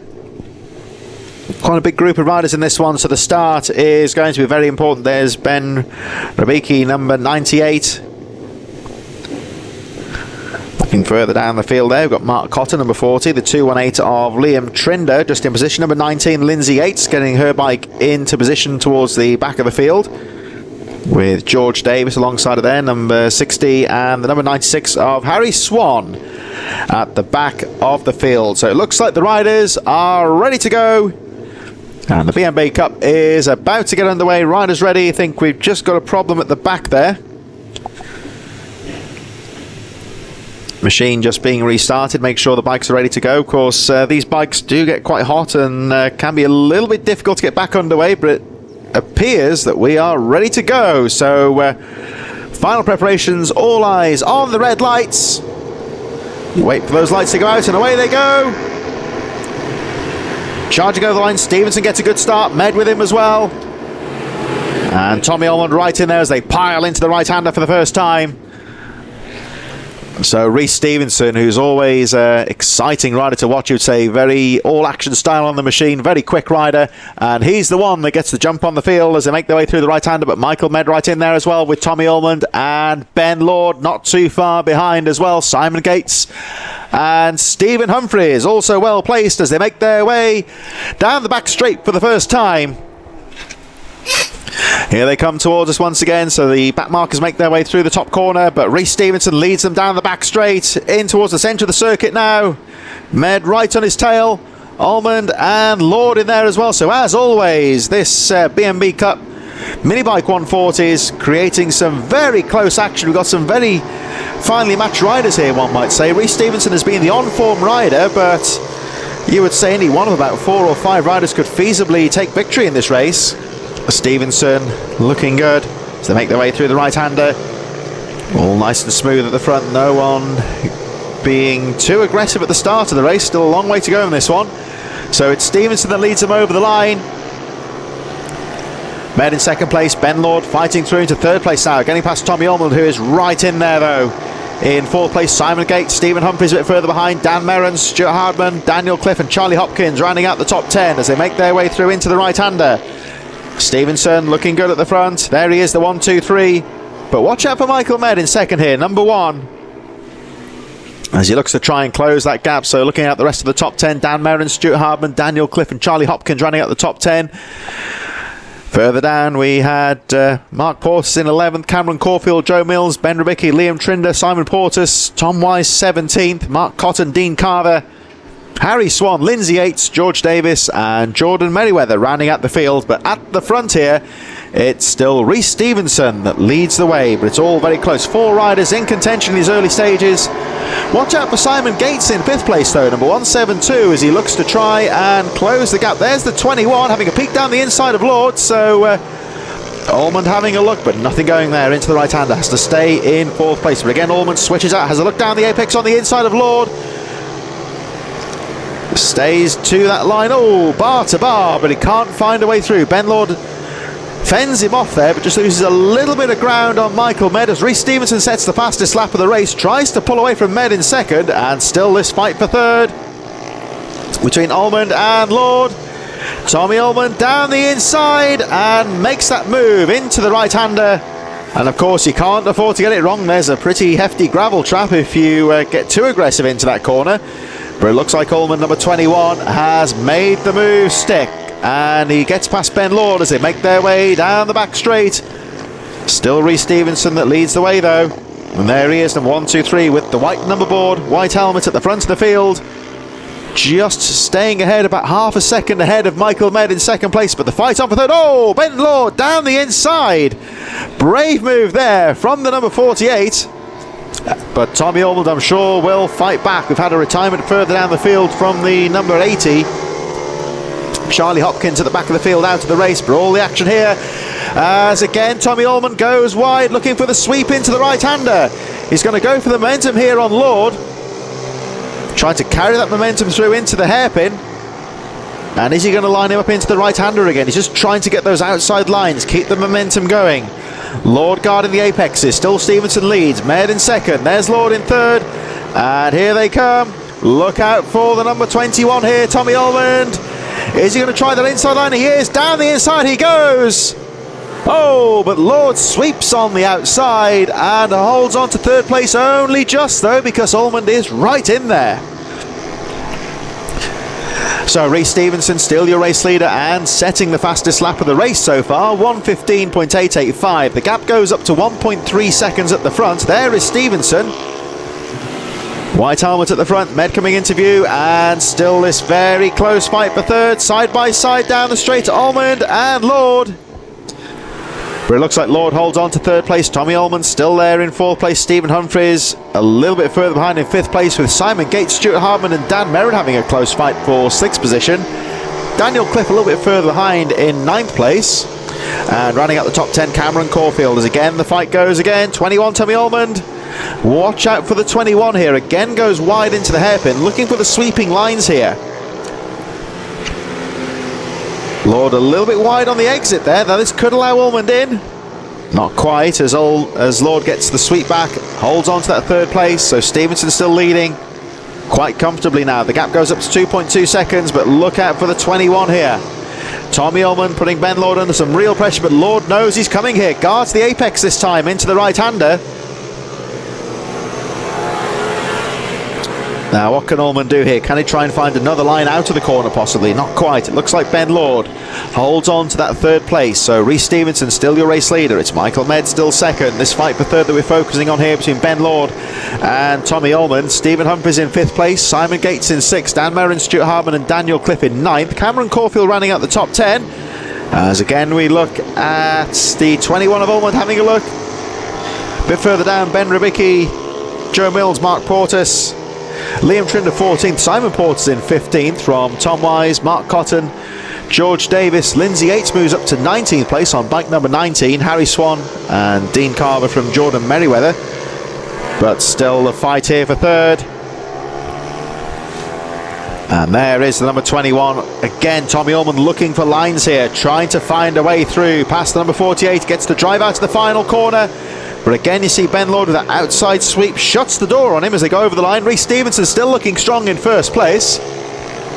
The gap 2.8 seconds. There's Med in second. Now it looks to me like these two are starting to close up on the second place number one, Michael Med. So, oh, bit of smoke there.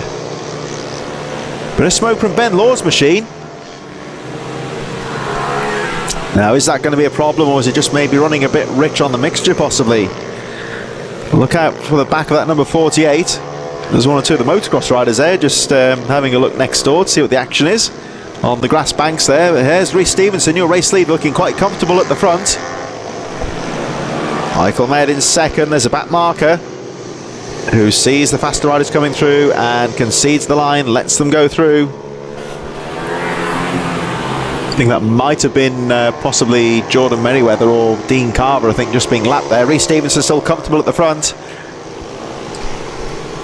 So the gap was 1.2 seconds between the second place rider Michael Med and these two fighting for third.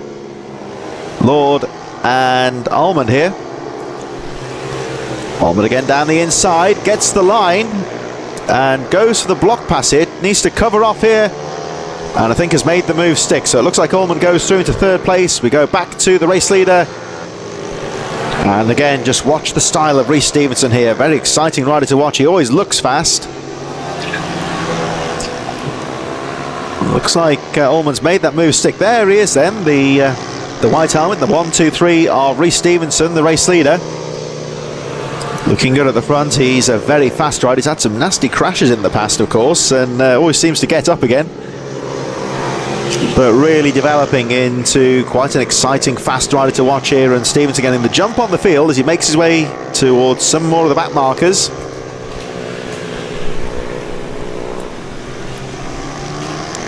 That might be Harry Swan, I think.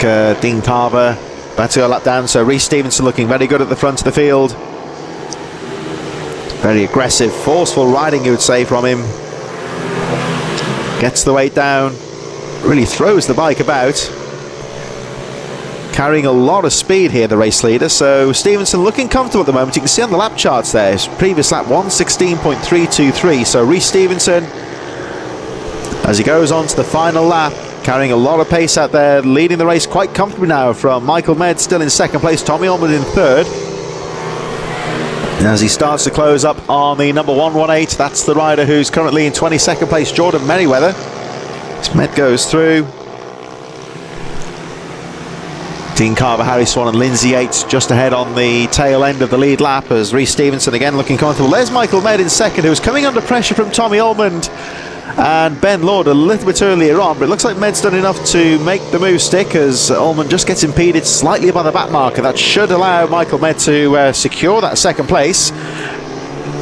Rhys Stevenson meanwhile goes charging down the central straight into that left-hander. Michael Med still maintaining a good pace in second. He should have done enough here to hold on to that second, but the fight for third is back on here as Ben Lord has a late fight back here on the third place Tommy Ullman.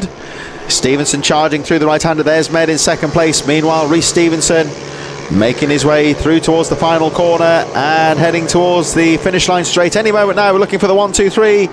Rhys Stevenson out to the final corner and going over the line to take the checkered flag. So it's going to be Rhys Stevenson is your race winner, and there he is, pops a wheelie in celebration. Michael Med in second. Who's it going to be in third place?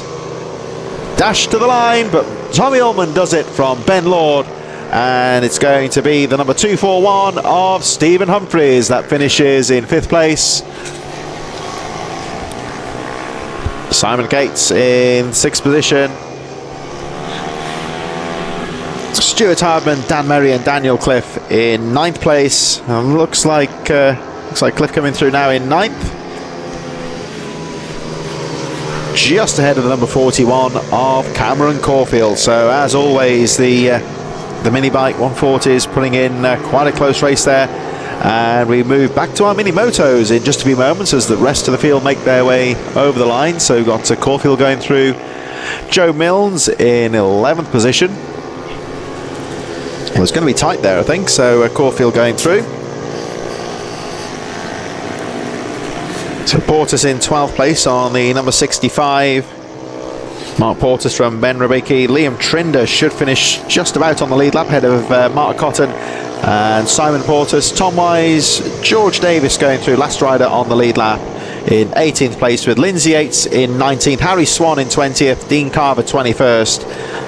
Jordan Merriweather 22nd, and the unfortunate Charlie Hopkins, a early retirement from the race. He pulled into the paddock, and hopefully we'll see him a little bit later on. Of course, Rhys Stevenson returns to the pits, and we look forward to seeing him again a little bit later on. We're going to move on in just a few moments for our next race, the Mini Moto Pros in the waiting zone, and they'll be out on track in just a few moments.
Our next racing getting underway in just a few moments in association with Ninju Super Juice is the Mini Moto Pro riders in the waiting zone. They'll take their place out on track in just a few moments' time. I'll have a look at some of the results and how they line up. Of course, the riders have been here all weekend, really having practice, and the qualifying session really is a busy race weekend for the riders. They certainly get plenty of track time here at the British mini bikes, which is why we always seem to get healthy gates, and great to see some more riders taking part in 2024. Riders now making their way out onto the circuit for their sighting lap. Got Mason Frederick, Caelan Ratcliffe, Matt Johnson, Joseph Cooper and William Round amongst the riders to look out for as they make their way out onto the track for their sighting lap.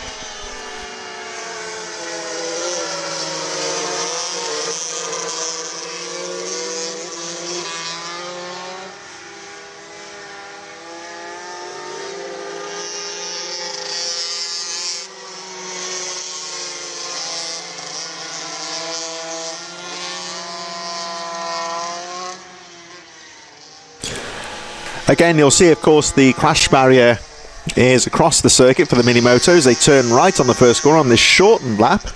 So they do a couple more laps. There's the number 5, Mason Frederick, turns up on the line, gives us the thumbs up. 96 there, Caelan Ratcliffe lining up alongside Mason. What's that, Max Johnson in there, number 141. Joseph Cooper and William Round finishing off this 5-rider lineup of the Mini Moto Pros. There is the number 66. And William Round at the back of the field there is about to get things underway. Last few riders on the line. 10 laps for the Mini Moto Pros. Red lights go out and away they go. So Mason Frederick on good form early on, getting a good start. Caelan Ratcliffe having a look down the inside, switches to the outside line. And as we saw earlier on in the Mini Motos, on such a wide sweeping circuit, sometimes those outer lines tend to work quite well, as we shall see what will happen here though. But Mason Frederick getting the jump on the field. Oh, and down goes Caelan Ratcliffe. What a shame. Oh, trouble for Ratcliffe, who started off so well. Rider is okay and stomps to the side of the track in frustration. What a shame, because that was shaping up to be quite a good battle on the opening lap. But Mason Frederick then suddenly is alone out at the front. Just looking out of the out of camera shot here, I think unfortunately Caelan Ratcliffe, rider okay, but is out of the race. That's a terrible shame. But Mason Frederick now has the Teesside track to himself, you might say, but this race certainly far from over. We've seen how easily these bikes, you can lose them. Well, by their very nature, of course, Mini Motos only have a small wheelbase, so it's very easy to lose traction. So that means that Max Johnson there on the blue machine, 141, is up to second position. Joseph Cooper in third, William Round in fourth. So the unfortunate Caelan Ratcliffe, it appears, is out of the race. I saw the machine being taken off the circuit. Ratcliffe, I think, is okay. Of course, they out of the race when they go down like that. So sadly, Caelan Ratcliffe is out of the race, but the rider, well, I saw the rider leaving the track looking a little bit unhappy, and who can blame him really, because that's a real shame. But Mason Frederick over the line with a 54.416, and the gap is 6.3 seconds with this rider here in second place. Max Johnson, number 141 in second place. So Johnson a little bit further back from the race leader, but of course still out on track. So Johnson will be picking up some valuable points here for that second place. Joseph Cooper in third. Those two riders lapping under the 1 minute marker, and William Round a little bit further behind, the last rider left in the race, in fourth position. Round a little bit bigger than the other riders, carrying a little bit slower speed, but still lapping just over the 1 minute 10s, 110, 112 sort of region at the moment. So Round still going down to grab that fourth position, as Frederick looking good at the front of the field. Now I think that might be Cooper in there as well, number 20. Johnson looking strong in second place, and there is the number 20, Joseph Cooper, now of course into third place, and just a little bit further behind then is the number 66 of William Round, currently going at the back of the circuit. with, of course, Ratcliffe out of the race. The Superminis will be following us, following this race in a few moments' time, of course, as we see Mason Frederick, number 5, getting the jump on the field. The unfortunate Caelan Ratcliffe crashing out of the opening lap, which means that at the moment, Mason Frederick is unchallenged at the front here, number 5, but he's comfortable out at the front at the moment. He leads by 9.7 seconds, but don't be fooled into thinking this race is over. He's still got to keep it going. We saw on the first lap just how easily these riders can go down, especially on the little mini moto machines, as he comes up to lap William Round. Round here is incoming and just drifts to the outside to let the leader go through. So Frederick looking comfortable at the front so far. Max Johnson still there in second. There is William Round, number 66, currently in 4th place.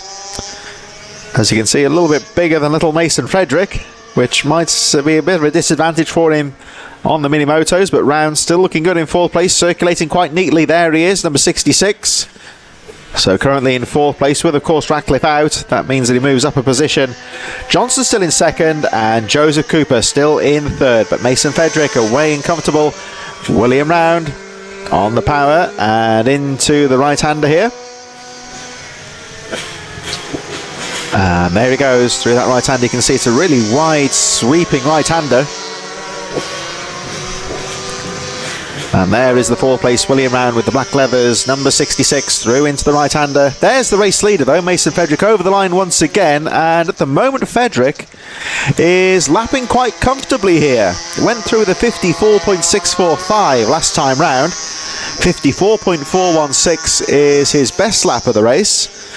So Frederick, although he's out on his own at the front, is certainly keeping a good pace out there. He's not relaxing, he's still pushing. This does happen sometimes when you're racing and you're out comfortably at the front of the field. The temptation is to slow down, but that's sometimes where the mistakes get, the complacency possibly creeps in and the mistakes happen. So I think Mason Frederick here is well within his rights here, I would say, to keep pushing and keep that momentum going, because he's looking very fast and very smooth out to the front of the field. He leads by 16 seconds so far. Max Johnson still in 2nd, Joseph Cooper in 3rd, as Frederick goes over the line to complete the lap. We're looking like we've got 4 laps to go in this race, so Frederick leads. And again, lapping very comfortably here, just within 2/10 of his fastest lap. So Mason Frederick, number 5, still your race leader.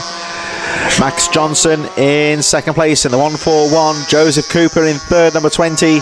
And the 66 of William Round completing the field in 4th place. Of course, we lost Caelan Ratcliffe on the first lap on this corner, where the back end just seemed to step out. Very small mistake. But Max Johnson about 18 seconds behind, 18.8 to be precise, when he crossed the line. And Johnson on his part is around 5 seconds ahead of the 3rd place number 20 of Joseph Cooper, with William Round still there in 4th, just been lapped of course by the leader Frederick. And Mason Frederick over the line once again, the number 5, looking comfortable at the front of the field through the right-hander. Just over 55 seconds last time round. Max Johnson still in 2nd place, the gap around 18-19 seconds last time round. Although Max Johnson, who just went through over the line, is setting his fastest lap of the race, 57.463.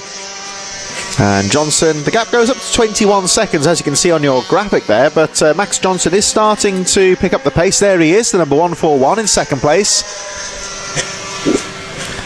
setting his best lap of the race last time round, 57.463. And Johnson on his own in 2nd. There's the 3rd place just behind the number 20 of Joseph Cooper.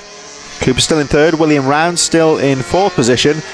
And of course, when a race spreads out like this, it's easy to think that the race is over, but rest assured these riders have still got to concentrate here and not make any mistakes. If they drop the machine, of course, they will be out of the race, so they certainly can't afford to make any kind of a mistake. Through the left-hander, still looking comfortable, Max Johnson in 2nd place. And you can see the idea of the pace here. Frederick still lapping in the 54s. Johnson about 57, 58 seconds approximately. There's Johnson just over the line to set his fastest lap of the race. Joseph Cooper just a little bit further behind over the line in 3rd, lapping in around the 58-second region. So Mason Fedrick still lapping very strongly at the front as we watch the number 141 of Max Johnson through the left-hander. There we saw us a little bit further behind, number 20 of Joseph Cooper. So Fedrick still looking comfortable as Max Johnson goes down the back straight into this long sweeping right-hander here. And Fedrick just going over the line, still the race leader. You can see that it's a very long corner here. And just watch here, Johnson, the corner, well, the track, you would say, straightens out slightly there, but just really folds in on itself. And it's a potential overtaking spot, you would say, there, because it does tend to favour, there's two definite lines there. You can either go for the tight inside line and use the shorter track position, or sweep to the outside and use the momentum as the mini motos go on to their final lap. Mason Fedrick, your race leader. Max Johnson still in second, and Joseph Cooper still third, with William Round a lap down, but still there in fourth position. There is the number 20 of Joseph Cooper in third.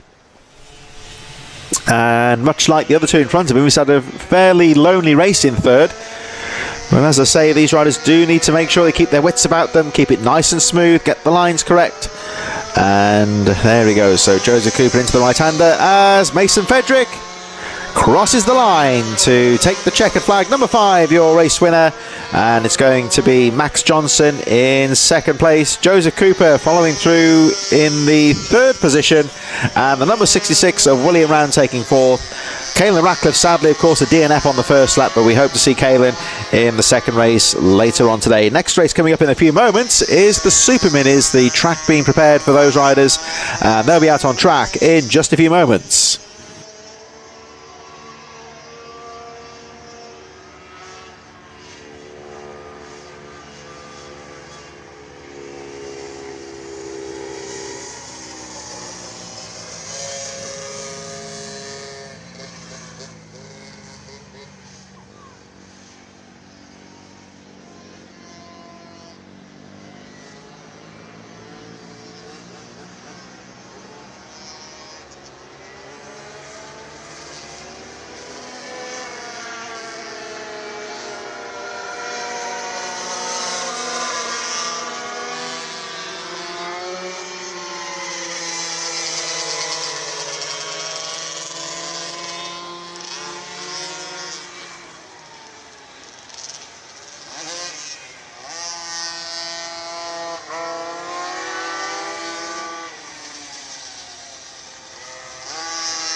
So you are live at Teesside for the first round of the British Minibike Championships. I'm Chris Sora, taking you through the day's action, and we're about to get things underway with some of the fastest bikes of the weekend. It's the Superminis, and there's a real mixture of bikes out there, of course, as we always see. It was originally very much a Honda CRF 150 class, and nowadays, of course, it's very much a mixture of the 4-strokes and mostly the 85cc 2-strokes. Now you'll see these bikes a little bit bigger. They're actually derived from the 85cc youth motocross machines, the majority of them.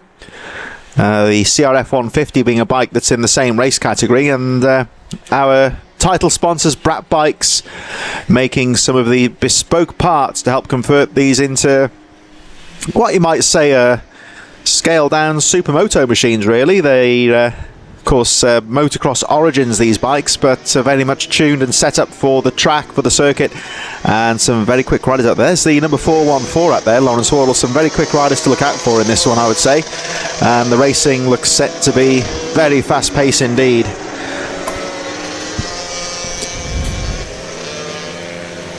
Now, these bikes, I would say, the 85cc machines, in terms of the motocross bikes, they have the greatest power-to-weight ratio of any of the bikes. They've pretty much got a full-size engine on there on the scaled-down frame, so they don't weigh very much.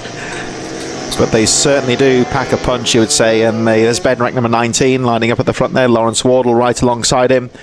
Mostly the KTM and Husqvarna machines, of course in the same group nowadays. Husqvarna, the Swedish manufacturer many years ago, bought by the Austrian KTM. So very similar kind of hardware. Did see a Kawasaki out there as well. There's one of the CRF 150s, the number 28 out there. That's one of the 4-strokes still in the race as well. And sometimes you see that on the Honda 150, it's the 4-stroke power band. Bit of a smoother power delivery, so sometimes comes into its own, especially on some of the more tighter technical tracks, where they can get the power down just a little bit more smoothly. So Superminis are about to get underway. The lights go out and away they go. So Jack Bednarek, number 19, leads them away as they charge through into the first corner. Lawrence Wardle right in there. And, of course, the BSB star Bjorn Esmond is also well and truly in the reckoning, number 27, Louis Smith. And Jamie Callan right in there as well. But a great start there from Jack Bednarek. Looks like Louis Smith fighting for second there with Lawrence Wardle. But Bednarek gets the jump on the field. Number 19, your race leader, through the right-hander. And down the back straight he goes. And we'll see for the first time here just how much power they carry down that main straight. Rapid machines here, these, well, I say 85s. A lot of them do tend to run the big bore kits as well, going up to 105. This is one of the classes where it's a little bit more freer in terms of the modifications they can make to these bikes. The mini bike classes, of course, have a lot more tighter restrictions on the modifications to ensure that the costs are kept under control. It's very much a Clubman formula in the mini bikes, where you can pretty much get a bike off the shelf and go racing. But here in the Super Minis, they do have the flexibility if they want to customize and tune these bikes up a little bit more within the guidance of the rules. And as I say, of course, the race sponsor Brat Bikes, very bespoke company that makes a lot of the specialist parts to convert these bikes from motocross into this mini bike tarmac.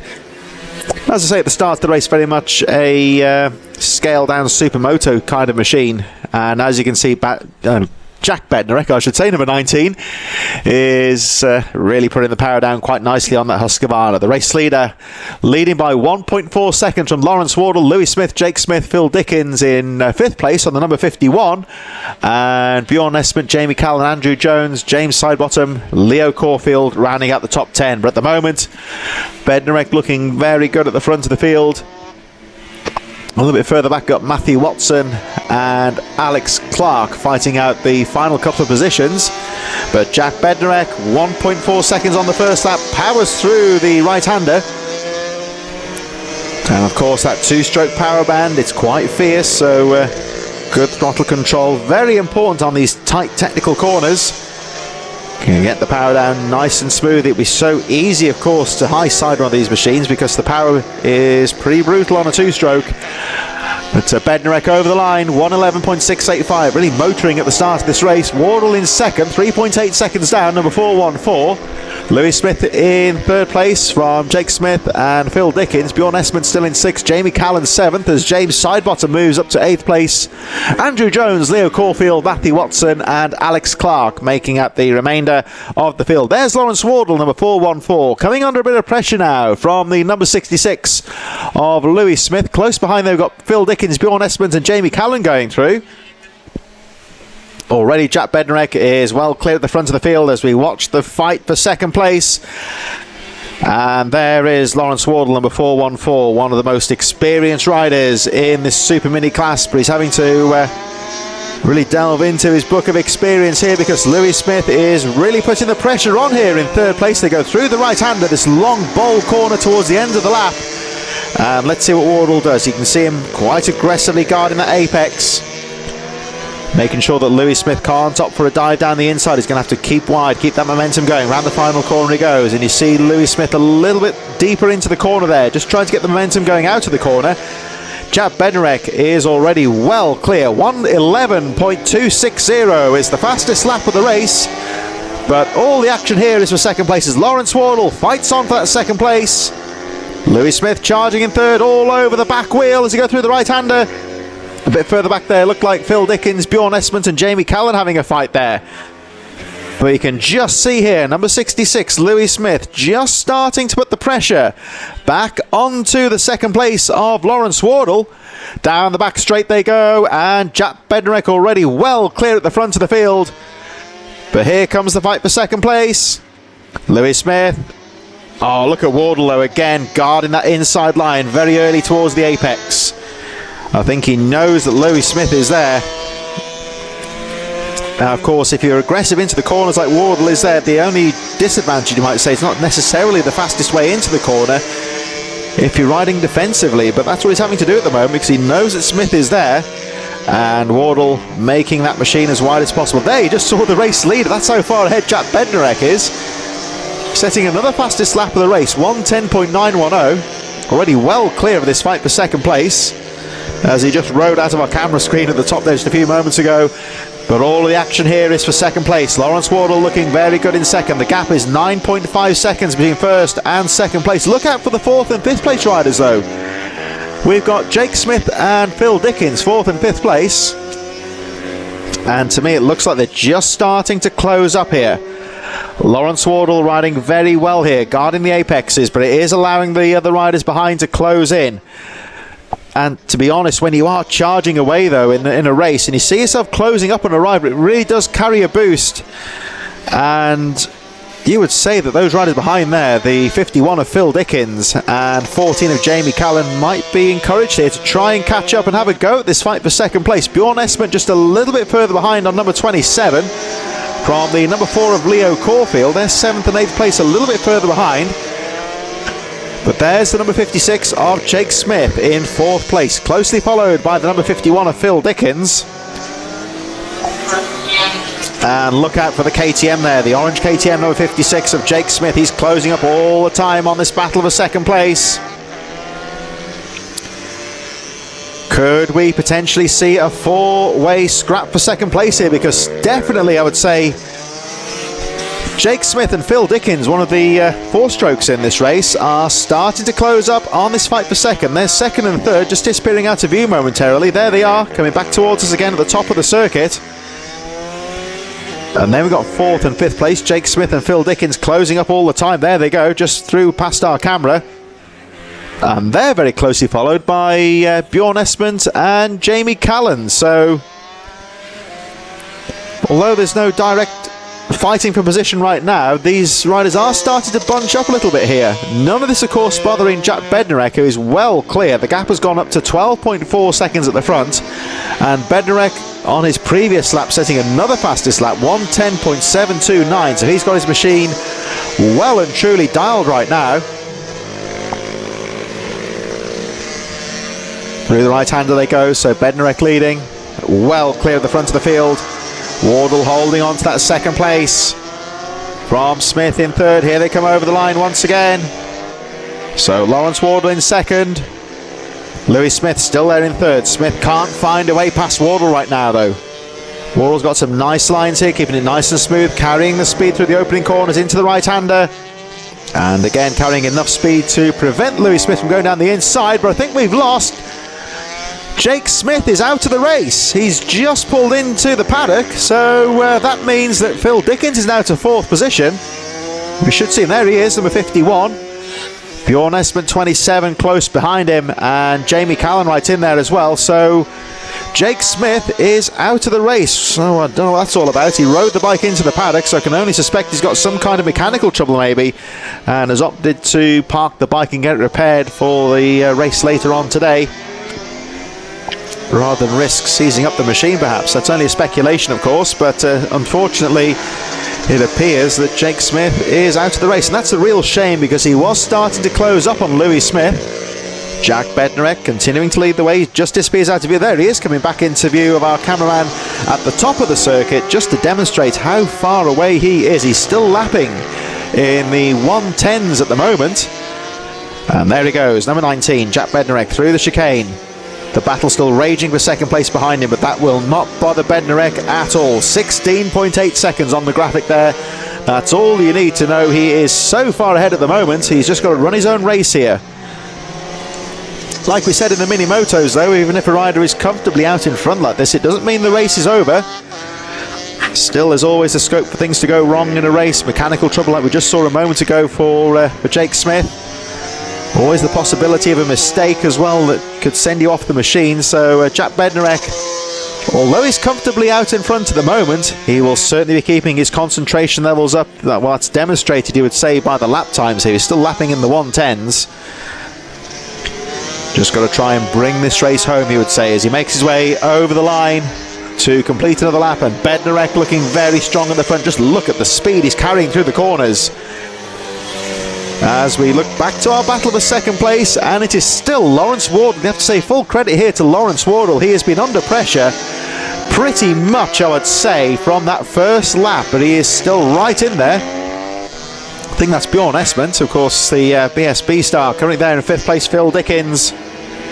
Right in there as well. So Esmond now to fourth place. Now Phil Dickens, I thought it was Dickens going through there, but it appears that he's dropped a couple of positions down to sixth now, because Jamie Callan on the number 14 is now up to fifth place. So Dickens dropped to sixth. It's still Leo Caulfield in seventh. Actually, Caulfield up a position as well. So I'm just looking out. It appears that we've got some sort of a problem for the number 51, Phil Dickens. I haven't seen him on the cameras. And just checking out of the commentary booth, I can't see him out on track at the moment. So can only assume some kind of a problem, unfortunately, for Phil Dickens as well, who is running strongly in the top 10. Andrew Jones now up to 8th position. Matthew Watson into 9th, and Alex Clark on the number 43, breaking into the top 10 on the Kawasaki. So unfortunately, it looks like Phil Dickens is out of contention, as Jack Bednarek still charging through at the front. There he goes, over the line once again.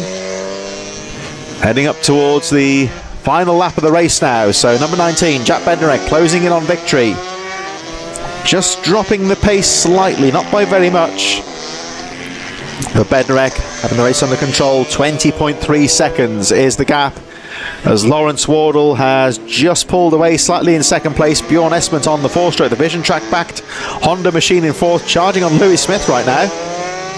But Jack Bednarek, here he comes into the hairpin at the end of the straight.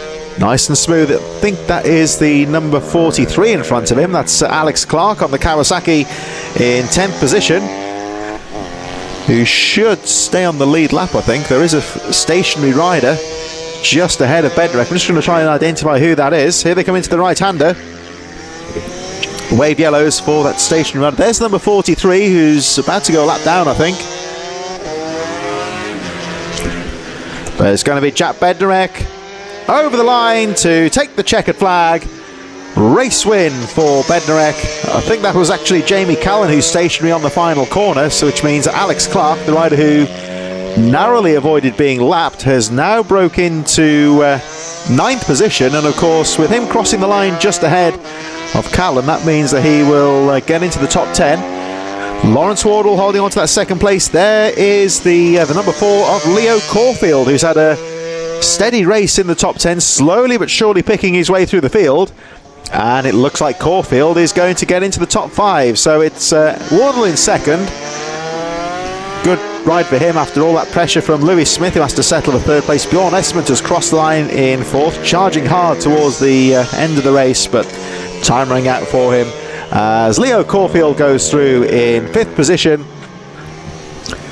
Alex Clark and the unfortunate Jamie Callan finishing 9th and 10th respectively. Phil Dickens, Jake Smith retirements, and it looks like James Sidebottom, Andrew Jones and Matthew Watson, final riders on the lead lap, will finish 6th, 7th and 8th respectively. So Superminis, their first race of the day, drawing to a close, and as always, plenty of action throughout the field in the Superminis. We're going to move on to our Mini GP 110s in just a few moments. Our 8th race in the programme, they'll be underway in just a few moments time.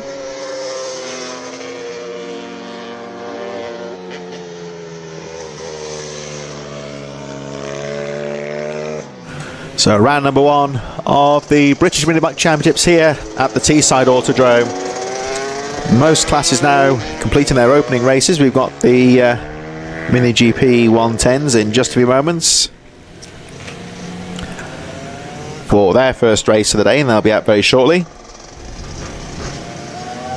I have to give a shout out, of course, to Ohvale, who's been watching today, a former competitor in the vets class. Thanks for the shout out, and nowadays on 4 wheels as well as 2. Former expert pundit here on the commentary at the British Minibikes.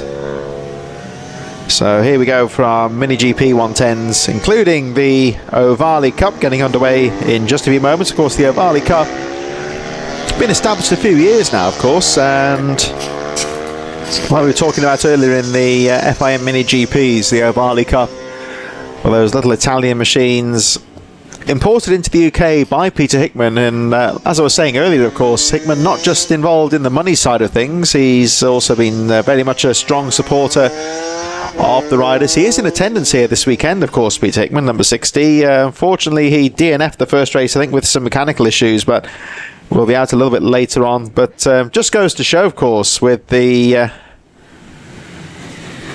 British Minibikes, really does attract not only the up-and-coming younger riders, some of the hobby riders, but also some of the pros from the world of the TTs and British Superbikes also getting involved in this race series and competing not only alongside in the paddock but also out on the track with some of our young riders as well. This race brought to you in association with the Great Motorcycle Giveaway, and we'll be out on track in just a few moments' time. And here we go then for the Mini GP 110s incorporating the Ohvale Cup, making their way out onto the circuit now for their sighting lap. As you can see, the conditions here at Teesside today pretty much perfect for racing. The temperature is about 12 degrees, and again there's some of those curious onlookers on the grass bank there. They're out there next door at the Ironworks motocross track, and motorcycle action both on and off-road here at Middlesbrough this weekend, so they're just checking the action here at the Autodrome in between their own races next door. Very much a real great motorsport complex here at Teesside. Not only do we have the motorcycle racing here, but Teesside also a well-known karting venue for the British 24 Hours in the summer. Very well established circuit, been here for approaching 40 years now, really. Yeah, can't be far off 40 years that the Teesside Autodrome's been in existence. It's in the some of the former industrial areas here at Middlesbrough, and really is a popular track with the riders. It's fast, it's flowing, and some great lines out there. We've seen plenty of lines out there for the riders. It's a track that can be quite difficult to tame. It favours the brave sometimes as well, as we wait for our riders to make their way down for the next race of the day, the 110s and the Minibikes. Riders now making their way into position now.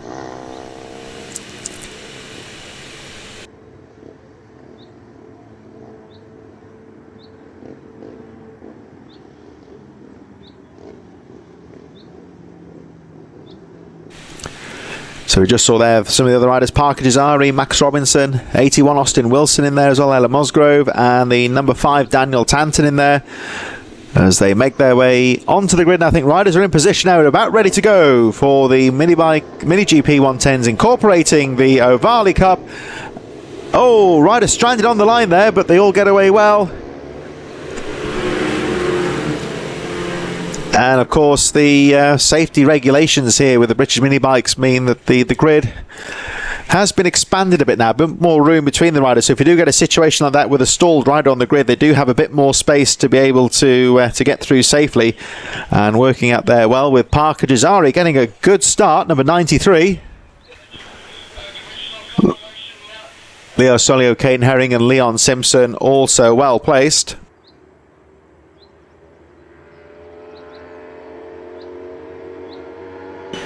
And here they come down the back straight, and some of our Ohvale competitors: Leo Solio in second place, leader of the Ohvale Cup in second place, Caden Herring in third, Leon Simpson 85 in fourth.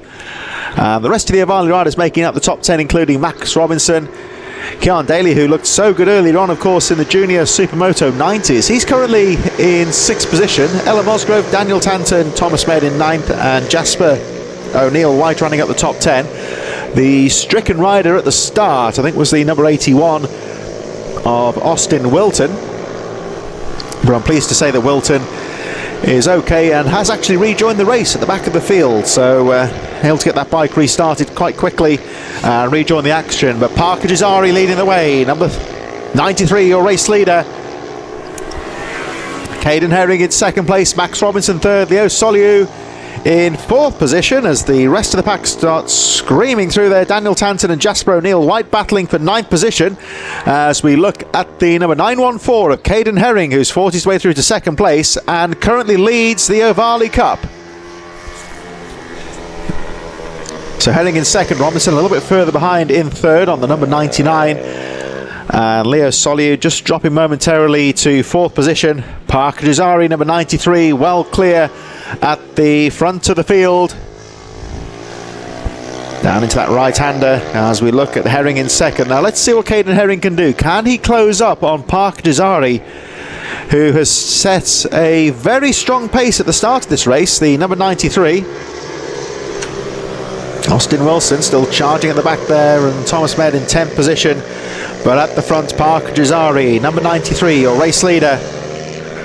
There we see him just dropping out a shot there ahead of the 914 of Caden Herring, who leads the Ohvale Cup, with Max Robinson 99 close behind. Leaders now making their way over the line, with Jazari charging away 1:19.402, fastest lap of the race, and increases the gap to 2.6 seconds from Caden Herring and Max Robinson, who are fighting for 2nd place and also the lead of the Ohvale Cup. Leo Soliu in 4th place, Leon Simpson in 5th, but there's Herring. And as you can see, just guarding those apexes, making sure that Robinson can't find a way through. Through the right-hander, they sweep down the hill. It's quite a fast section now into the central straight down the middle of the circuit. Here they come charging down. There's Jazari, the race leader, now well clear of this fight for 2nd place, and here they come. And it looks to me round the back of the circuit that Robinson has taken 2nd place and the lead in the Ohvale Cup.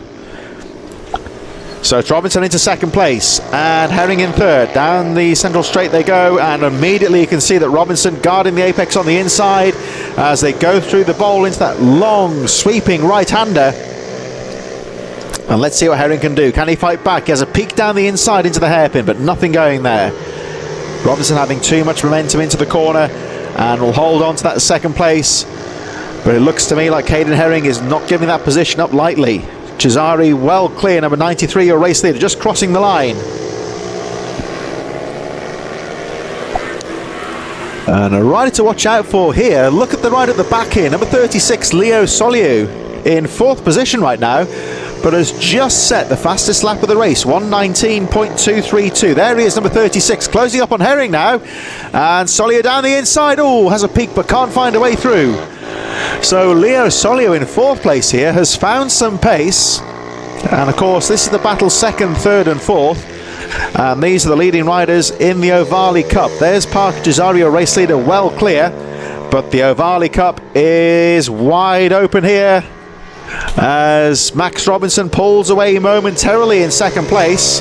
Herring in 3rd, but the charging Leo Soliu in 4th place. Fastest lap on the previous lap here, taking a wide sweeping line, looking for the exit speed out of the corner here as they go up towards the right-hander. And here they come. So it is still Robinson in 2nd. You can see Herring having a peek down the inside. But does Herring know just how quick the rider is behind him here, how much he's closed up? Look at Leo Soliu, nice line through the hairpin. Again, you see him going deeper into the corners, taking the sweeping outside lines, trying to get the momentum here.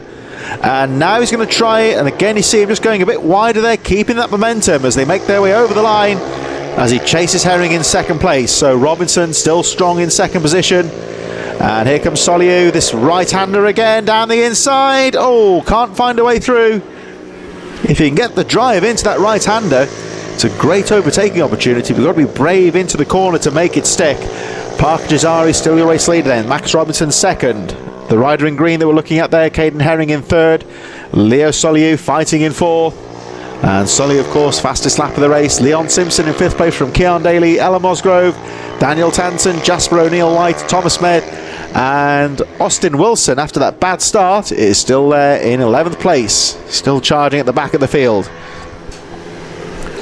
So Cesari leading now by 3.7 seconds. And let's see this fight for second. So Soliu now into 3rd, second in the Ohvale Cup, of course. And what can he do? Can he get past Max Robinson here? Soliu really settling into the pace quite nicely. Herring not giving this one up, though, as he looks to try and fight through for the second position again. Or second in the Ohvale Cup, of course. And Soliu this time switching to the inside line as he makes his way out to the final hairpin. Over the line they go. So Cesari leads, Robinson second. Soliu then up to 3rd position, really charging hard, looking for some different lines here. Leo Soliu and the blue and Dago yellow machine. Down the inside he goes, but can't find a way through. Yellow flags though here. Well, there is the number 12 of Thomas Med. I'm just wondering what those yellow flags... Oh, no, there's a rider down. Just trying to see who that was. I don't think it was Parker Cesari. I think he's clear. We'll have a look in a minute though on the lap charts. Cesari, I believe, going down the back straight. So rider in trouble at the back of the circuit, as you can see. No issues there in terms of injury or so forth. The rider is okay, but appears to be out of the race. We'll just try and identify who that was. They all went through so quickly there. We'll just double check it on the lap charts. But Cesari leading by 4.7 seconds. The fight on for second place here though, with Max Robinson 99 still in second place, and Leo Soliu number 36 still charging in 3rd. Can't find a way through at the moment though, and Caden Herring certainly not giving this one up in 4th place as the leaders make their way round once again.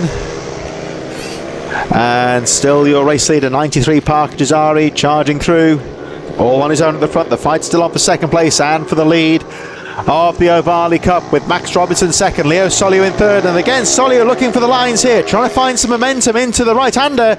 Down the inside he goes, aggressive move down the inside, slower rider in there as well. That was brave, but he's done it. But look at this, fighting back now. Max Robinson has a look down the inside. No, can't quite find a way through there. I think it was Jasper O'Neill White that tried the rider in trouble on the previous lap. As they lap the tail ender down the back straight they go. I think it might have been either Austin Wilton or Daniel Tanton, but here they come, the leading group of the Ohvale riders down the back straight. Parker Cesari comfortable at the front, number 93.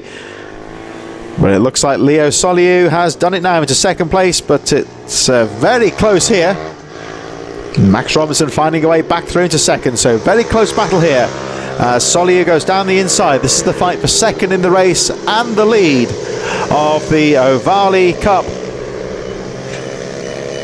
Into the right-hander they go. Soliu looks down the inside, but Robinson shuts the door. And the number 5 of Daniel Tanton, unfortunately, riding the bike into the paddock. He is out of the race. Cesari continues to lead the way. Then the fight for second, so Max Robinson back into second place. Got the lead once again, and this time we'll be aware, of course, that Soliu wants the inside line. He's going to try again, though, down the inside. But Robinson saw it coming and used that momentum to shut the door on the outside. Here they come through the chicane. Soliu nice and easy down the guarding those apexes on the inside line. Soliu right there behind him though in 3rd place. Caden Herring just dropping back a little bit there on the green machine in 4th, number 914. And there's Keon Daly, number 35, the winner of the first race of the day, the junior SM90s. Running strongly right now, Daly currently number 35 in 5th position. Rest of the top 10 made up of Leon Simpson, Ella Musgrove, Daniel Tanton a retirement, so that means that Austin Wilton will go up to 8th place and Thomas Med into the top 10. So a good comeback actually from Austin Wilton, who had a bad start to the race. As we focus on this fight for second, it's very close indeed as Soliu is going to try and go down the inside. Oh, he got the line out of the corner perfectly there, and he's going to have to guard the corner. And he does it there, so a nice little move there from Leo Soliu down the inside on that bowl corner. Difficult to go for a pass there sometimes, but he's made it stick. Parker Cesari still well clear at the front of the race, number 93, leading now by 6.3 seconds, but Soliu charging made the move, stick on that right-hander. Excellent move from him there, and at the moment it looks like he's done it for second place, but Max Robinson is now in third.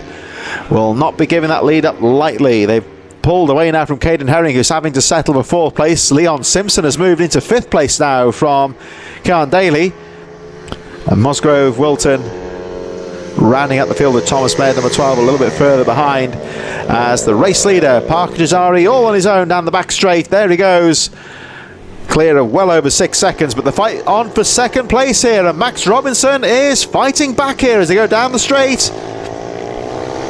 Robinson finding a bit of drive there, down out of the top corner. Here they come into the middle straight, heading towards the right-hander. It's still Soliu in second place.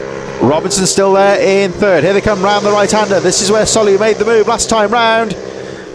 And it looks to me like Robinson just trying to weigh up an option down the inside there, but couldn't quite get the momentum to make the move down the inside. Again, has a little peak on the inside there, but nothing going, as Parker Jazari goes through to complete another lap in the lead. Still the fight for second here between Leo Soliu and Max Robinson.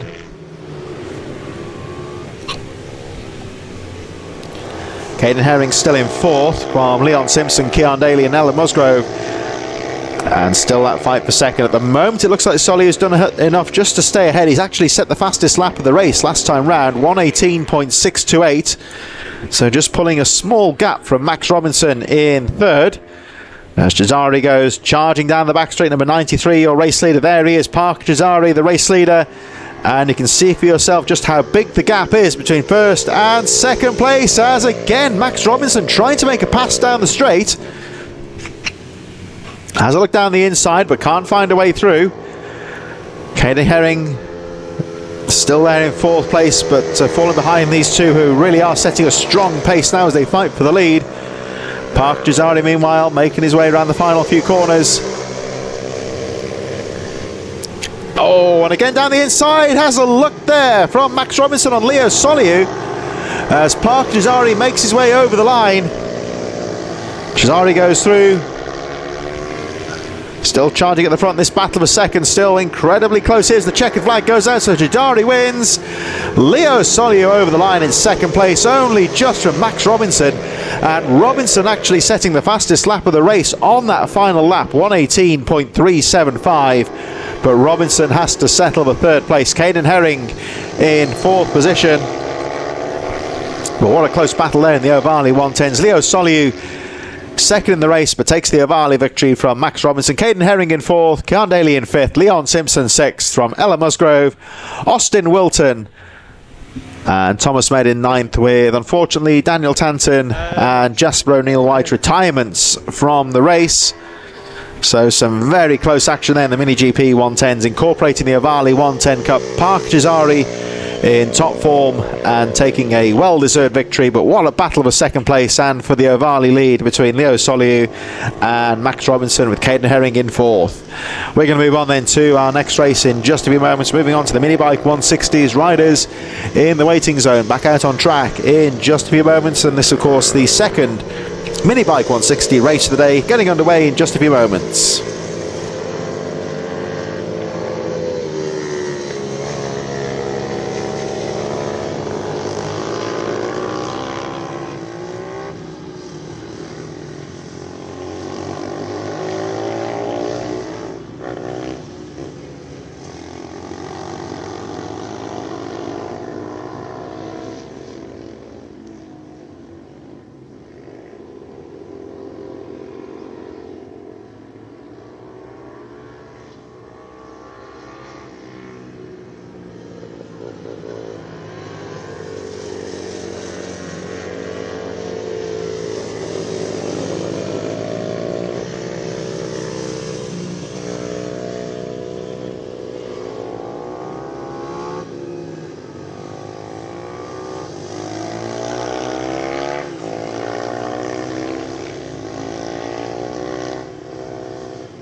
So for the second time today, we have the Minibike 160s incorporating the vets in association with pitbike.racing.co.uk, and riders in the waiting zone, and will be out on track in just a few moments' time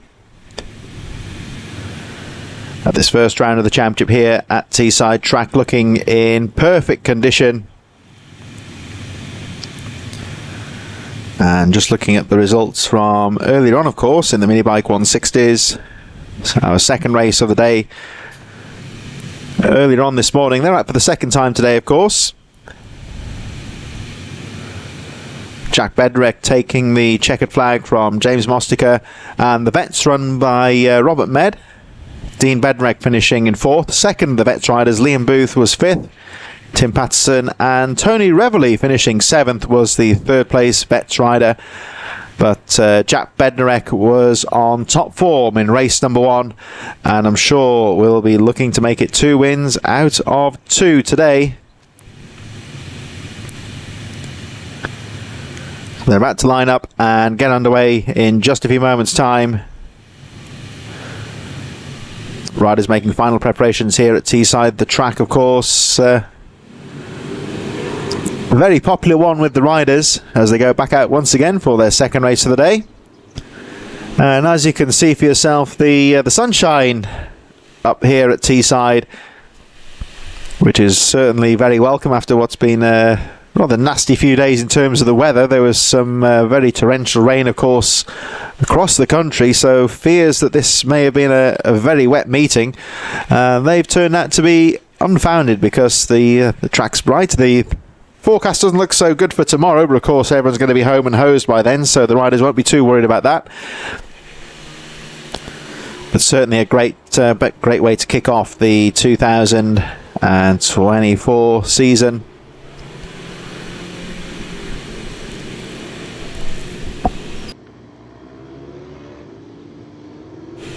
There is the number 19 then of Jack Bednarek, your winner of the first race, making his way around towards the final few corners. James Mostica putting up a fight at the start of the race, but Bednarek just seemed to make the race his own and pull away as the race went on. So the riders just taking it easy, having a look at the track. It may have changed a little bit as the day goes on, a bit more rubber possibly down on the corners, so just taking the opportunity to look at the track, and they make their way down into position to start their first race. Well, second race, I should say, of course. Jack Bednarek, there he is there, number 19, winner of race number one. He's on the line, he's got the inside line there, pole position. James Mostica, 27, he'll be looking to try and make a bit more of a fight of in race number two. Can certainly never write him off. Liam Booth there, number 8. There's the number 40 of Tim Patterson in there as well, 21. Of course, Richard Rice, who took a spill in the first race, so he'll be hoping for better luck this time round.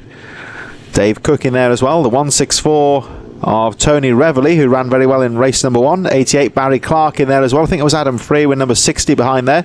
71 Gary Robinson. And once again, we've got the number 45 of Fiona Goddard running at the field, right there alongside number 11 James Jarvis. So it looks like the riders are ready, in position. We wait for the red lights to show on the gantry. There they are, red lights. Wait for them to go out, and away we go. Race number 2 underway now for the Minibike 160s and the vets, and a fantastic start there for Jack Bednarek, but trouble there for Tony Reveley, I think, who went down at the start. He ran so well in race number 1, but I think Reveley's race could be over before it's even begun here. He's trying to get the bike restarted, but no problems there for Jack Bednarek, who leads as they make their way through. Mostica close behind in second. I think Dean Bednarek got away very well there as well, number 69, who will lead the vet riders as they make their way down the straight for the first time. So it's Jack Bednarek, number 19, that leads the way. Mostica charging in second place. I think that's Dean Bednarek in third. Could also be Liam Booth and Richard Rice, also well placed, number 21. He's had a better start this time. They make their way through the hairpin for the first time into the right-hander. This slow technical part of the track, and then the speed builds as they make their way through into the right-hander. Tim Patterson also in there as well, number 40. Michael Judkins also in there with Dave Cook, Barry Clark as they make their way through into the right-hander for the first time. And Jack Bednarek leading the way, number 19. Over the line he goes. So we look at our midfielders fighting for position. But look at this. James Mostiker over the line in second place, trying to take the fight here to Jack Bednarek in these early stages. Over the line they go. So it's Bednarek in third, who leads the vets. Liam Booth in fourth. Robert Med and Richard Rice making their way through. But we focus now back towards the front again, and Jack Bednarek coming under a little bit of pressure in these early stages from James Mostiker as they make their way through the right-hander. Back down the hill towards the straight, the fastest part of the circuit coming up now. And Jack Bednarek gets on the power. There we just saw Dean Bednarek leading the vets. Here come the leaders down the back straight, getting down on the power. Straight lining those little sweeping corners as they make their way through into the hairpin. And Bednarek looking good at the front of the field here. So there he goes. Just pulling away slightly from Mostiker in second. Still Dean Bednarek in third, leading the vets as they make their way through the right-hander. But Bednarek looking strong at the front of the field here.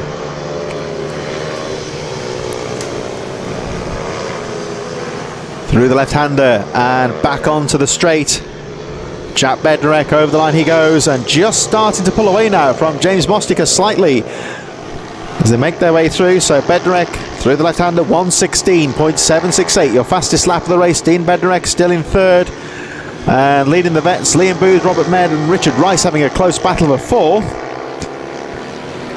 Dave Cook 78 in 7th, Michael Judkins, Tim Patterson in 9th, and Barry Clark running up the top 10. Further down we've got Gary Robinson, Adam Fruin, James Jarvis and Fiona Goddard still in the race. So looks like a bit of a misfortune there at the start, of course, for the 164 of Tony Reveley, who I think lost the bike at the start, went down, and unfortunately is out of the race. That's a shame for him though, Reveley, because he ran so well in the first race. But certainly race number 2 over before it began really for him. But none of that will bother the guys out on track at the moment as they fight for position. There's Liam Booth in fourth with Robert Med and Richard Rice close behind. So they're trying to scrap for that fourth place. Dean Bednarek just trying to pull away in third. So Jack Bednarek now well clear, but we're looking at this battle now for fourth place. There's the number 8 of Liam Booth. Still there in fourth. Robert Med close behind from Richard Rice. Here they come into the right-hander. They see the leaders at the top of your screen just going over the line as we watch the number 8 of Liam Booth holding on to that fourth place as he goes through the right-hander.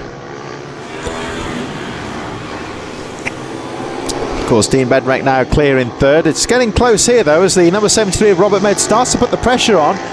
With 21, Richard Rice, he of course had trouble in the first race, went down but having a much better go of it this time round. And there he is, number 21, just hanging on to this battle, currently in 6th place. 21 there, Richard Rice, just trying to find an opening so he can get past Robert Med or Liam Booth here. It's all very closely fought for this 4th place. Dave Cook still there in 7th, Tim Patterson 8th, Michael Judkins and Barry Clark running up the top 10. But here is the fight for 4th. Down the back straight they go, and look at the 73 here, Robert Med. Is he going to try down the inside here? Has a little peek, but Liam Booth has got the line covered and holds on to that 4th place. Through the right-hander he goes. So Liam Booth back onto the power. There's Med, he's got good drive out to the corner, down the inside into the right-hander. And great move there from Robert Med. He has got some real drive out of the corner, but Booth's got the line on the outside here, sweeps around the outside, retakes the position, and can he hold on into the left-hander? No, he can't, because Robert Med has made the move stick. And 73, Robert Med moves into 4th place. And now Richard Rice can sniff that 5th position, just trying to get past the number 8 of Liam Booth as they sweep their way over the line. So still Med leading number 73, and it's getting close here as Rice has a look down the inside, goes for the pass but can't quite make it. That right-hander, very difficult corner of course to get the move. It's a very fast corner there, and he certainly can't afford to be too aggressive because there's a fairly substantial gravel trap there if you go too aggressively into the corner. Dave Cook and Tim Patterson just a little bit further behind as they make their way down the back straight. So Jack Bednarek leading by 4.5 seconds. Looks like they're the number 45 just going through there. Fiona Goddard chasing after James Jarvis, currently in 13th place. Still that fight for 4th place. Well, there's all sorts of battles going on here, of course, because we've got the number 40 of Tim Patterson having a look at 78 Dave Cook, who shuts the door as they go into the right-hander. But of course will drift wide, and this could allow Patterson in there. Patterson's got to try and claim that corner, which he does. Very neat move there from Tim Patterson, number 40, to move into 7th position. So Jack Bednarek continues to lead the race, 1:16.563, fastest lap of the race. They make their way past Fiona Goddard, number 45, who's currently in 14th position. And you can see Goddard just holding her line there, making the faster riders find their way through. So good racecraft there, you would say. And of course etiquette would say that the slower riders should concede to the faster riders, but equally they don't want to be jumping and across out of the way of these riders. They just want to hold the line, concede the corners perhaps, and let the faster riders find their way through. So everyone getting through nice and smoothly as they lap the 14th place rider Fiona Goddard. They'll be closing up. Next rider on the track is the number 11 of James Jarvis, so a little bit of lapping work to do for the front runners here possibly, but still as close as ever. Jack Bednarek, of course, well clear at the front.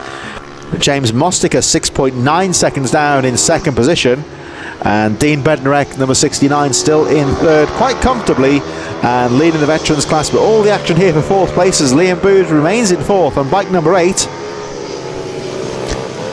And the man on the move, slowly but surely, has been the number 40 of Tim Patterson. We saw him making the move here on the previous lap, and has now fought his way through to 5th place and trying to close up here on the number 8 of Liam Booth as they make their way over the line. So Bednarek well clear at the front, Mosticker 2nd, Dean Bednarek in 3rd, and it's still Liam Booth number 8 in 4th, but Tim Patterson is really on a charge here. Patterson there with the Dayglow yellow colours and the white helmet, number 40, trying to close up on Liam Booth, number 8. Tim Patterson, Dave Cook and Robert Med having a very close battle, but this number 40 is very much the rider on the move here. Tim Patterson trying to close the gap on Liam Booth. He's now well clear of Dave Cook and Robert Med, who are still fighting for position. Bednarek making his way down the back straight, well clear at the front, 1:16.563, fastest lap of the race, and he leads by 9.4 seconds. James Mosticker still in 2nd position, Dean Bednarek still there in 3rd as they make their way down towards the hairpin. Slowest part of the track here, and you can see there Dave Cook guarding that inside line, number 78, as he fights here with Robert Med and Richard Rice. Very, very close fight for position here. And it looks like Robert Med may have done it now, actually. So Robert Med into 6th place, Dave Cook drops to 7th, and Richard Rice, number 21, still there in 8th position. Jack Bednarek is now 11.7 seconds clear at the front. We just see him at the top of the screen there. Dean Bednarek going through in 3rd, and Dean actually leading the veterans class still. James Mosticker still alone in 2nd place, 11.7 seconds down on the race leader, and 16 seconds ahead of Dean Bednarek in 3rd. Liam Booth just starting to pull away a bit now in 4th place, responding to the pressure from Tim Patterson. So Liam Booth quite comfortably in 4th place as we look at the action here for 6th place, which is still Robert Med 73, but it's very close behind here between Dave Cook and Richard Rice as they make their way through the right-hander. Heading towards the back straight, Michael Judkins, Barry Clark and Gary Robinson on the edge of the top 10 there, number 71. Adam Freywin, number 60, last rider on the lead lap from James Jarvis. And Fiona Goddard still there in 14th position as we watch this battle for 6th position into the left-hander at the end of the straight. And it is still the number 73 of Robert Med who guards the line. And you can see there that Dave Cook trying to find a way through here. Can't get past at the moment. They make their way through towards the right-hander. 21, Richard Rice still in there as the checkered flag goes out to Jack Bednarek and James Mosticker in 2nd place. And here comes Dean Bednarek over the line to finish 3rd, and he will take the veterans class victory. Liam Booth in 4th. It's going to be Tim Patterson in 5th place. And who's it going to be for 6th? It's a drag race to the line here. Over the line they go, and it's going to be Robert Med from Dave Cook and Richard Rice, better ride for him this time, taking 8th position. Michael Judkins and Barry Clark rounding out the top 50. And for the first time today, we're having the Mini GP 160 SM50 class coming up in just a few moments. Michael Judkins in 9th place and Barry Clark rounding out the top 10. So you're here, of course, at the first round of the 2024 British Mini Bikes Championship here at Teesside. I'm Chris Sora, and delighted to be back here, of course, taking you through the action here from Teesside, hoping to be at many of the rounds in 2024. Don't forget, of course, that there'll be live coverage of all rounds of the 2024 British Mini Bikes Championships. Next round is in May at Rowra. But we're going to move on very shortly to our next race of the day. Riders in the waiting zone right now for the Mini GP 160s. And they'll be underway in just a few moments' time.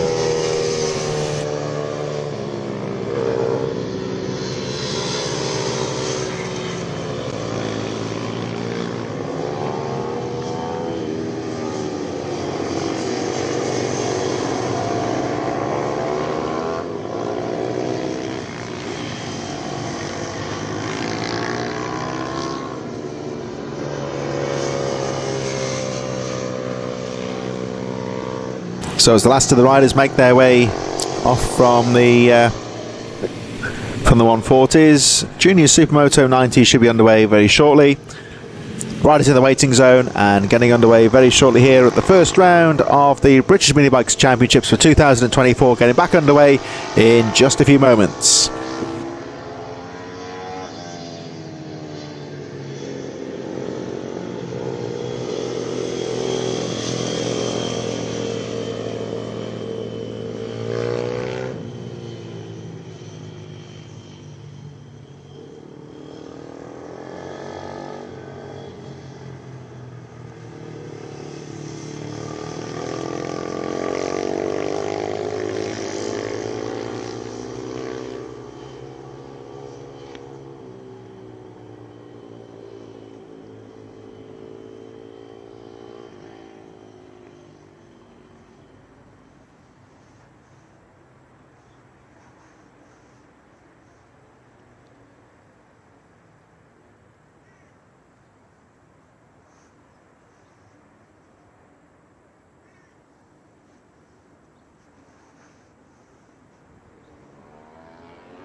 So the Junior Supermoto 90 is taking to the circuit once again.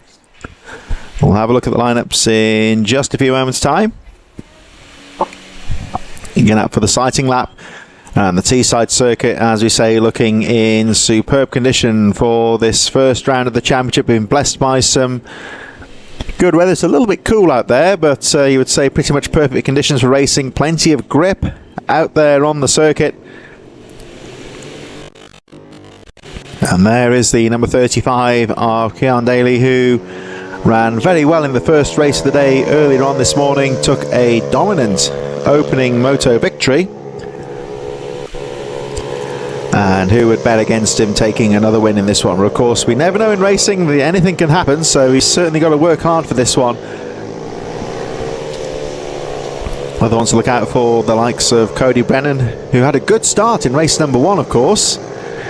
Took the lead very early on. Daniel Tatton, Dylan Cook, Taylor Davis, as they all line up. We'll have a look down there in just a moment. So Daly lining up in pole position as they start to assemble on the grid. So Daly in position there, and we see the number 79 of Cody Brennan there, who was second in the first race, making last minute preparations. Dylan Cook also down there, number 296 Carter Spinks, the number 5 of Daniel Tanton there. Number 11, the machine of Taylor Davis, lining up and making final preparations. Number 15, CJ Maguire down there. 21, Rex Almond.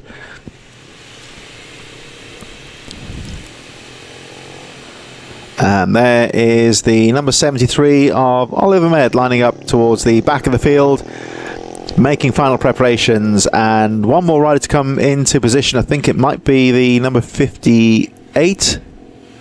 Yes, indeed it is. So that's Ryan Merrin at the back of the field. And Ryan will take his position on the line. Riders ready. So it looks like they're all good to go. As you can see, a lot of the riders, a lot of the fathers on the grid there also wearing leather, so very much a dad and lad kind of thing. Both father and son can both race in the respective race classes, which is really great to see, of course. Very much a family day out for many of these competitors in the British mini bikes. So it looks like it was a lost engine there, but looks like they got the machine fired up.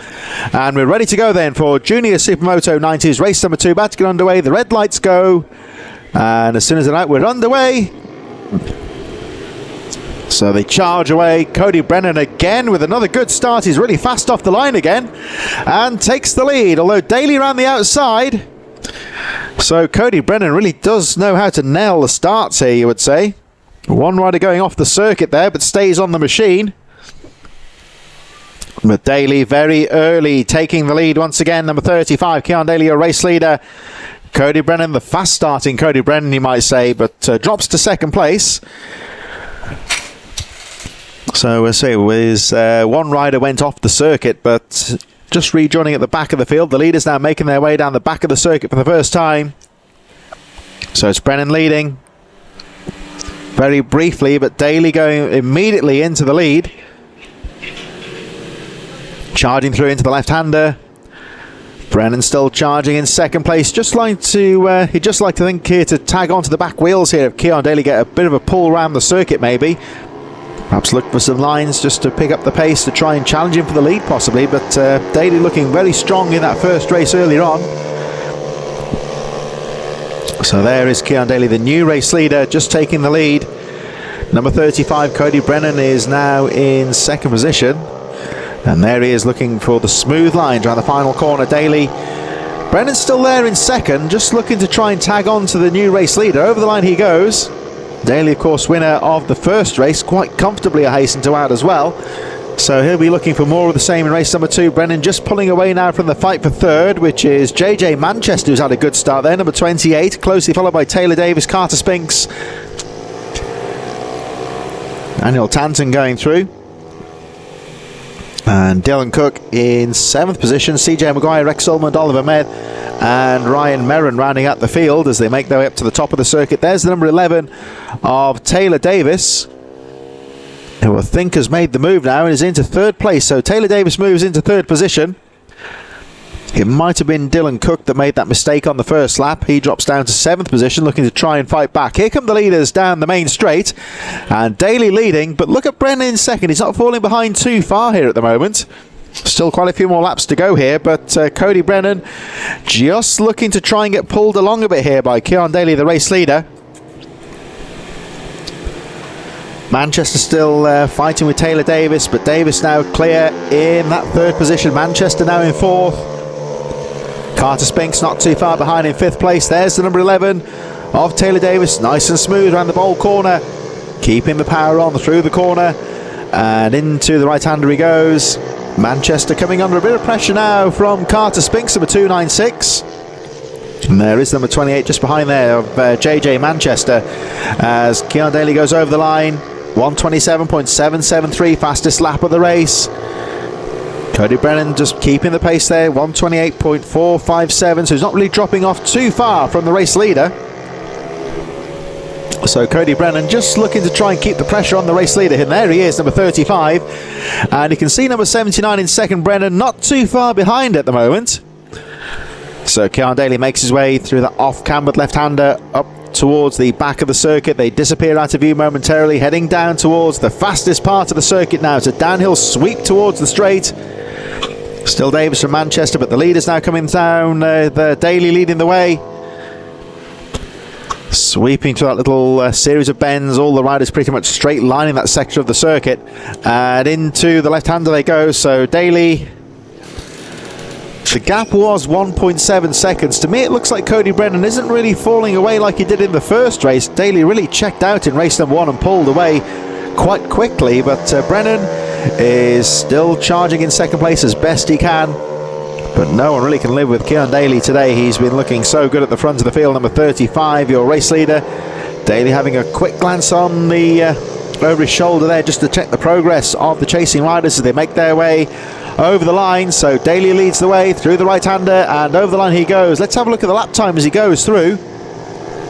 Goes quicker again, 1:26.586, fastest lap of the race. And now just started to pull away slightly from Cody Brennan, as the fight is now on for 4th place here. We're looking at the number 28, blue machine with the black and yellow Dayglow helmet, JJ Manchester, who's coming under pressure from the yellow and black machine there. Number 296 of Carter Spinks, and the number 5 of Daniel Tanton right behind there as they make their way through into the right-hander up towards the top of the circuit. There's the Manchester just running a little bit wide on the exit of the corner, but carrying the speed through quite nicely. Carter Spinks closing up slightly under braking as they make their way through the right-hander. Down towards the back straight they go. Daly, of course, fastest lap of the race there, 1:26.586, and increasing the gap to 4.2 seconds. There he is, just going out of camera shot. Still Brennan in second, but we focus our attentions here on the fight for 4th position with JJ Manchester, number 28, coming under a lot of pressure here from Carter Spinks, but Spinks can't find a way through at the moment. Daniel Tanton just watching there at the moment in 6th position. A little bit further back, we've seen a few more riders going over the line. Rex Solmond, Oliver Med and Ryan Merrin running at the field as Spinks has a glimpse down the inside. As he fights for that 4th place, Spinks holding on to the inside line here. Oh, and a brave move there. Took the apex away from Manchester, who gets pushed wide a little bit now and falls under the attention of Daniel Tanton.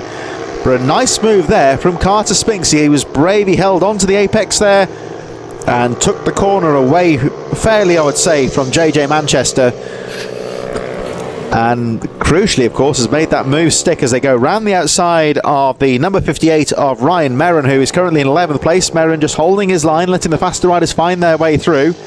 The next rider ahead of them is the number 73 of Oliver Med and Rex Solman, just a little bit further ahead. Keon Daly continues to lead the race, 1:27.993 last time round, and he leads the race by 5.8 seconds. Cody Brennan still there in 2nd position, and Brennan now 5.8 seconds adrift, but still running strongly in that 2nd place. We've got Taylor Davis pretty much alone in 3rd right now, about 1.9 seconds ahead of Carter Spinks, who set his fastest lap of the race last time round. He moved into 4th place, 1:30.876, just starting to pull away slightly from JJ Manchester, who's still there in 5th place from Daniel Tanton. So Tanton still there in 6th from Dylan Cook. CJ Maguire currently in 8th position. Rex Solmond, Oliver Med and Ryan Merrin running up the field, but Keon Daly goes over the line, leading quite comfortably right now. There he is, number 35. Once again, Cody Brennan getting the jump on him at the start, but as the race develops, Keon Daly just settling into a rhythm there, number 35, your race leader, and just took the lead nice and early, just starting to pull away, and the gap now goes up to 8.3 seconds, so he's very consistent, keeping the pace. But Cody Brennan still charging hard in 2nd place, and at the moment looks comfortably ahead of Taylor Davis. A couple of seconds margin between 2nd and 3rd place as we look towards the back straight and wait for our leader to go charging down the back straight once again, looking very good form here.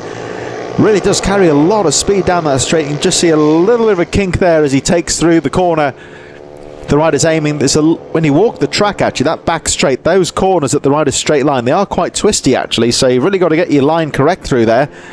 Of course, the optimum racing line is to really straight line things and keep the speed up as much as possible, which is certainly what Daly's doing here as he makes his way through the bold corner, that right-hander which gradually turns in on itself to that tight right-hander. Popular overtaking spot here, of course, into the right-hander, of course, as Daly goes through the left-hander, the final corner heading towards the straight. Good exit speed as he crosses the line, goes through to complete another lap. Still looking strong at the front of the field. And Daly absolutely charging as we look further back towards 2nd place, which is still The number 79 of Cody Brennan looking good in second place. Still charging through. He's got nothing to answer for the race leader so far, but certainly giving it his all in second place and looking to get through and bag some valuable championship points in this opening round of the championship. And there he goes through the right-hander, still looking comfortable in second place. Carter Spink still charging in third place, actually closing now. Spink's into third position. We're going to wait for him to come round now. There he is. And Carter Spinks, number 296, is the rider on the move here. He's got past the number 11 of Taylor Davis. Davis trying to charge here. And Carter Spinks actually closing up on the second place rider, Cody Brennan, although there is quite a big gap now, about 10 seconds between second and third place. So I think Spinks would really be relying on an error from Cody Brennan to be able to fight for that second place. But he's still charging. There he is. 296, who's had a very good race so far, fighting his way through the top 5, now into third place. Like I say, probably not going to be able to catch up with second position, but certainly giving it a good try as he makes his way up towards the top bowl corner. Keon Daly now making his way back towards the finish line. Over the line he goes. And there he is. So Daly looking strong at the front of the field. As we look again towards Spinks in third place, still charging. Looking out for Brennan ahead of him, who's just going over the line. So the gap, we'll have a look at the gap as they go through. So Brennan over the line. Spinks still charging in third. And the gap between second and third has gone down, actually, quite considerably to 6.6 seconds. There's the number 58 of Ryan Merrin, who's currently in 11th place. So Merrin, one of our newcomers at the back of the field, but still making his way around the circuit, getting some valuable race experience, and of course hopefully he'll be enjoying himself nonetheless as he makes his way around. And still there's the number 79 Cody Brennan still charging, but where's Carter Spinks? He's still charging in third place. I think time's going to be against him here really, but he's certainly not giving this one up. Meanwhile, Keon Daly with just a few more corners to go. Here he comes through the bowl corner for the final time, looking to make it 2 wins out of 2 so far today in this class in Junior Supermoto 90. Daly into the hairpin he goes, looking very strong at the front. The gap now just over 17 seconds. He goes into the final corner, and Keon Daly looking now to make it 2 wins out of 2. Checkered flag goes out, and Daly takes the win. Another fantastic ride for him. Cody Brennan still charging in second place. As the checkered flag goes out, Brennan just going up towards the final corner now. Spinks still charging in third, but time is going to be against him here as Cody Brennan, the early race leader. Oh, well, I say that. Out of our camera shot, just on the back straight, it appears to me like Carter Spinks is out of the race.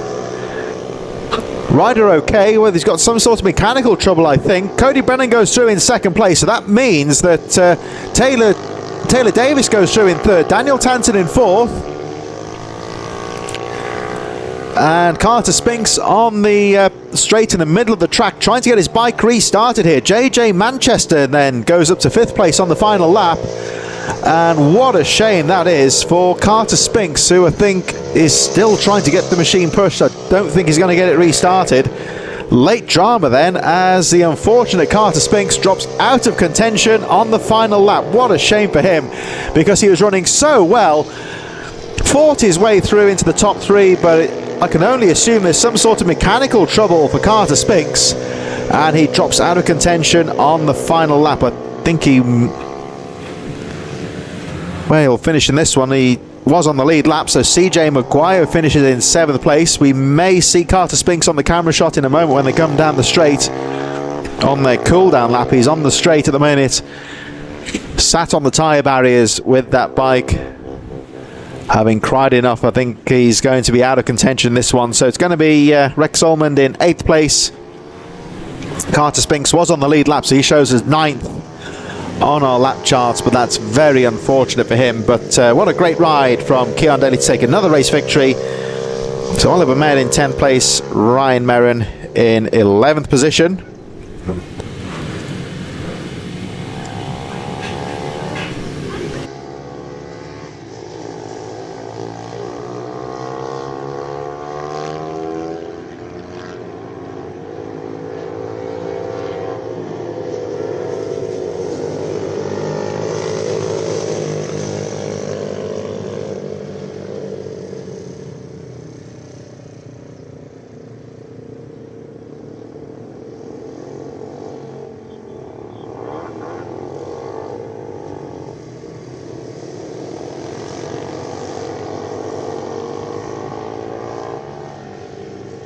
So we have the Mini GP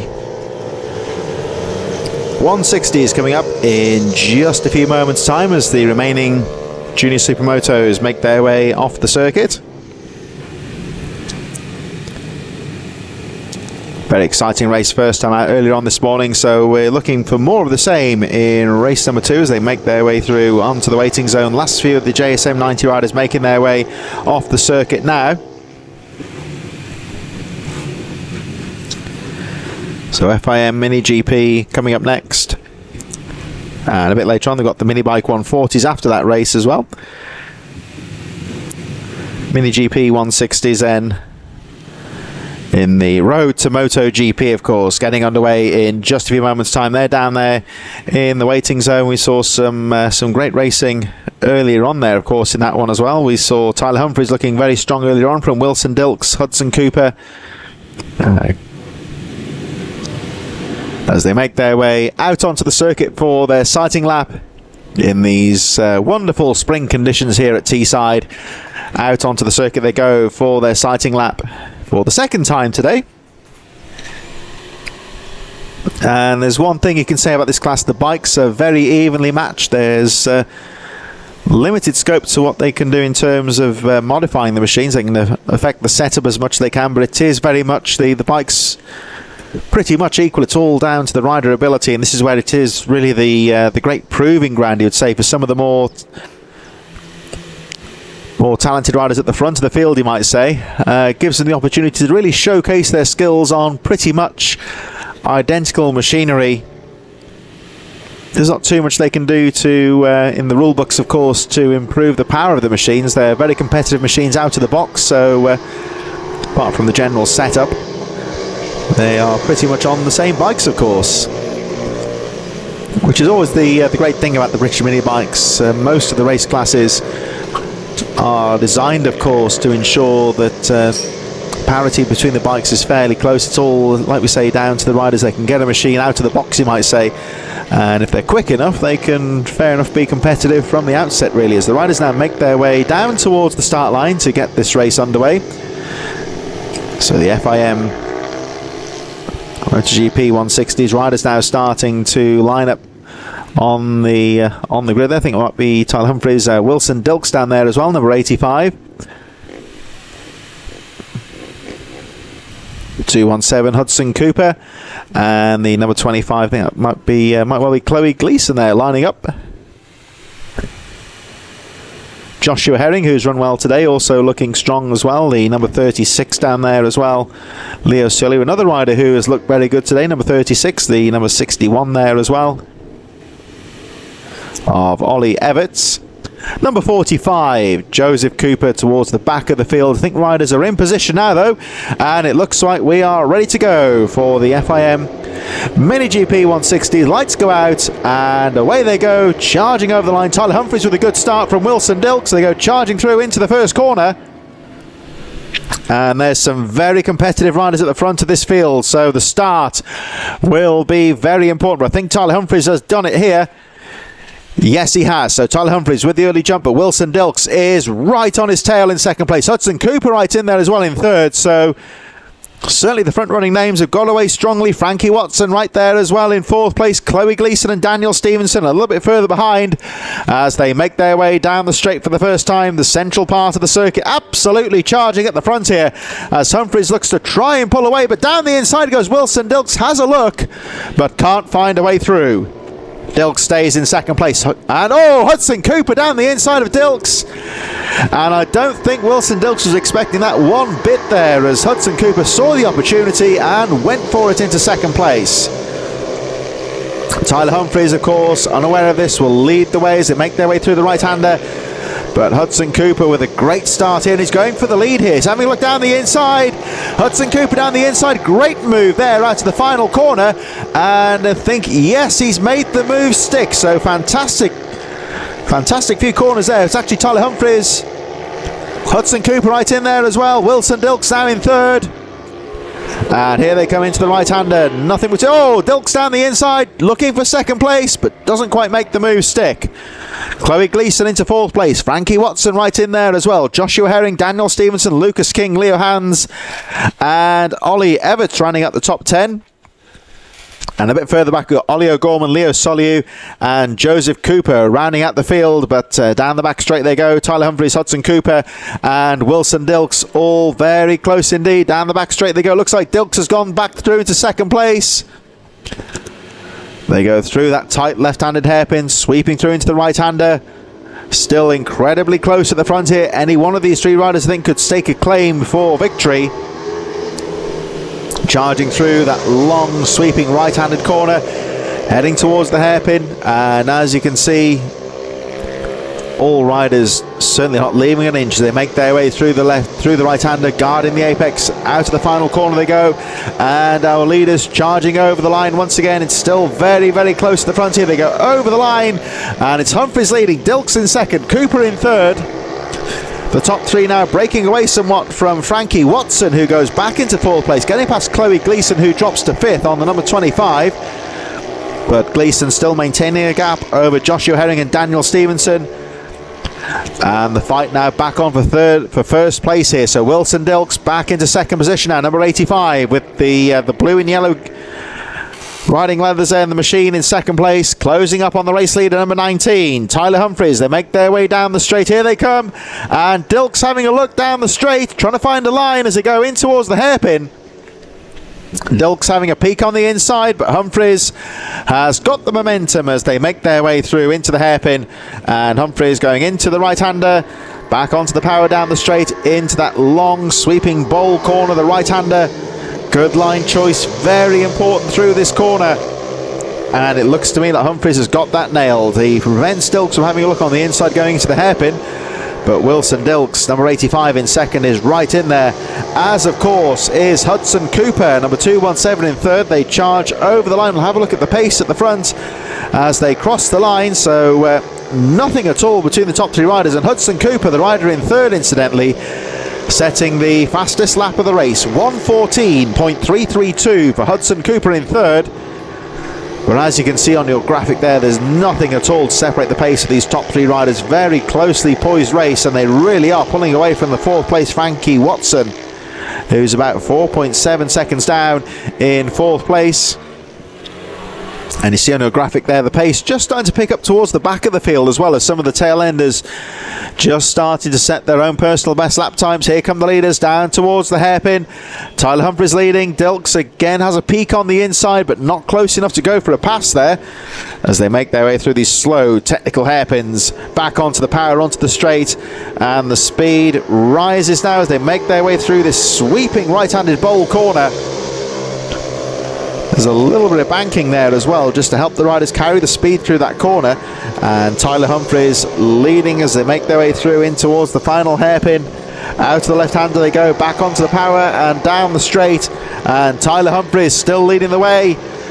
As you can see, nothing at all between these top 3 riders though. Dilks in 2nd. Fastest lap of the race of Humphries, 1:14.004. The pace of this race really started to pick up here as the competition hots up.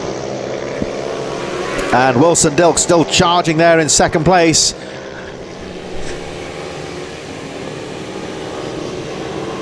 Showing Frankie Watson in 3rd, but I think there may be a problem with Hudson Cooper's transponder. He is still there. You can see him on your screen in 3rd. I'm sure the lap scorers will pick that one up, of course. There goes, we just saw Cooper in 3rd. So Watson and Gleeson not too far behind. Here comes Wilson Dilks once again. Has a peek down the inside, but nothing going as he makes his way through the hairpin. They'll come back onto the power in a moment. Humphries with a nice smooth line, then switches to the inside, and you can see him just, you would say, fairly moving his bike across the track there just to prevent Wilson Dilks from finding a line into the corner. So Humphries riding very smartly at the front. Oh, a little bit of a squirrely back end just stood him up there a little bit on the hairpin, which might allow Wilson Dilks to close up slightly. But Humphries has got this under control so far. He can't afford to relax though, because Wilson Dilks is right in there as they cross the line. Nothing at all separating the top 2 riders for pace, only a few hundredths of a second. And still right in there. yellow flags being waved here, just looking to see who that is in trouble. The riders, of course, having to just slow their pace momentarily. No overtaking under a waved yellow, which the riders obey. Here they come down the back straight once again, and Tyler Humphries again coming under some pressure. Wilson Dilks having a peek on the inside. And again can't quite find a way through, so Humphries leading. And again switches to the inside to guard that apex. That's not going to put Wilson Dilks off though. So we've got Frankie Watson, I believe, in fourth, waiting for the transponders update here, but Daniel Stevenson there from Joshua Herring. Herring still, I believe, in third. We've got Lucas King, Leo Hams, Ollie Evans, Ollie O'Gorman. So I think, unfortunately, we may have lost Chloe Gleeson, who drops down to 13th place. I think that what may be the reason for the waved yellows. I didn't see Chloe, but certainly not showing on our lap chart at the moment, but we'll wait for that to update as they cross the line once again, and Tyler Humphries still leading the way, but Wilson Dilks just trying to find another opening as they make their way through the right-hander. Still looking very close at the front of this Mini GP UK race, and at the moment Tyler Humphries controlling the race from Wilson Dilks, but Dilks is not letting him relax at the front. Hudson Cooper still there in third place from Frankie Watson, Daniel Stevenson. As we look a little bit further down the top 10 in towards the final corner, there's action all the way through the field here, and the riders towards the end of the top 10 just having their own little battle here as they make their way over the line. So Leo Hans, there's Leo Soliu in there, number 36, Ollie Evans, Ollie O'Gorman, and Josh Cooper at the back of that little group of riders, who I think they should stay ahead of the race leader for the time being. They're maintaining a good pace out there. So like we say, action all throughout the field as down the inside there goes Leo Hams on Leo Soliu, who made a little bit of a mistake on the hairpin, on the right-hander I should say there. Just lost a bit of momentum to the corner, and Leo Hams didn't need to be asked twice. They fights his way through to the lead. So Tyler Humphries it is that leads the way, number 19, your race leader. We're looking at the battle towards the end of the top 10 here, and the number 11 of Leo Hams making his way in towards the left-handed hairpin. Closely followed once again by Leo Soliu, Ollie Evans in there as well, number 61. Ollie O'Gorman and Joseph Cooper just a little bit further behind. They charge through the right-hander, headed by the number 11 of Hams, currently in 8th place. Tyler Humphries and Wilson Dilks still very strong at the front. But as you can see, 5 riders battling it out for the remaining places in the top 10 here, headed quite comfortably by the 8th position Leo Hams right now. Soliu, Evans, O'Gorman and Cooper still right in there as well as they go charging over the line.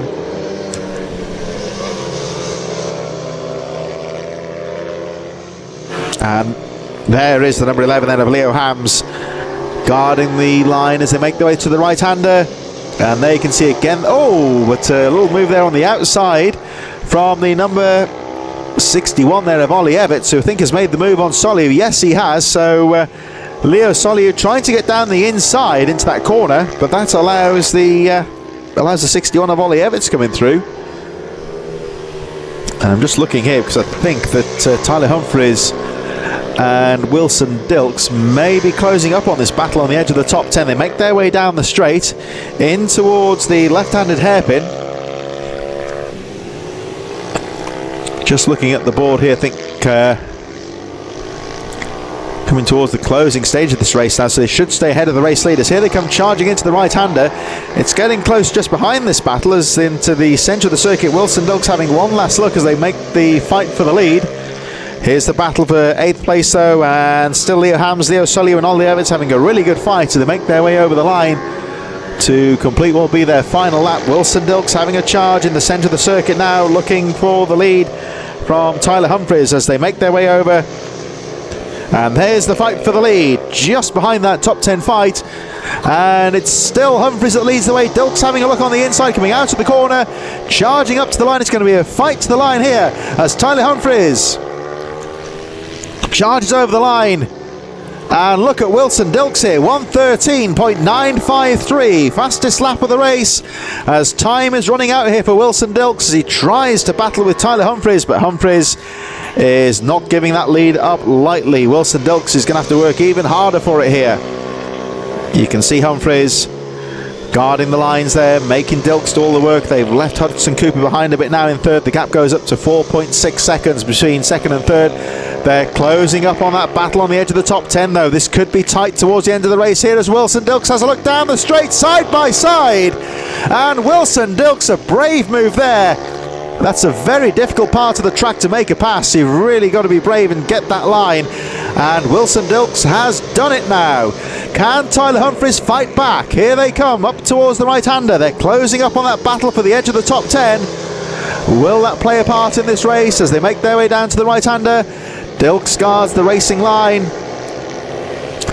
Time running out here for Tyler Humphries. He looks to try and fight back and retake that lead. He gets a good drive out of the final corner though. Wilson Dilks charges. Humphries right on his tail as they make their way over the line. Checkered flag goes out and Wilson Dilks by 1/10 of a second takes the win. Oh, and you can see Tyler Humphries just bumps his fist on the handlebars in frustration. He'll be disappointed with that because he led pretty much the entire race, but shouldn't feel too hard on himself because that was a great move from Wilson Dilks to take the checkered flag. But I'm sure that Tyler Humphries, as a racer, he'll be disappointed with that one. But nonetheless, taking a strong second place. Hudson Cooper in third, Frankie Watson in fourth, and it looks like Daniel Stevenson is going to finish in fifth position. So Stevenson over the line in sixth. It's going to be Joshua Herring in sixth, and that great battle on the edge of the top 10 between Lucas King, Leo Hams, Leo Soliu, Ollie Evans down to the top 10. Ollie O'Gorman and Joseph Cooper 11th and 12th so far, and the unfortunate Chloe Gleason a retirement. But plenty of action in that one. Very, very close right the way to the checkered flag. We're going to get things underway very shortly, of course, with our next race, the Minibike 140s, I believe, coming up in just a few moments. As the last of the Mini GP riders making their way over the line, we'll be underway very shortly here at Teesside, round number 1 of the British Minibike Championships. And Minibike 140 is underway in just a few moments' time.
British Minibike 140s then coming up next here at the first round of the championship here at Teesside Autodrome on what's been an action-packed weekend so far.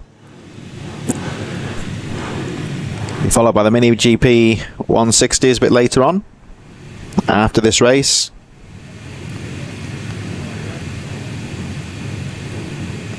Moto rookies a bit later on as well, followed by the Superminis.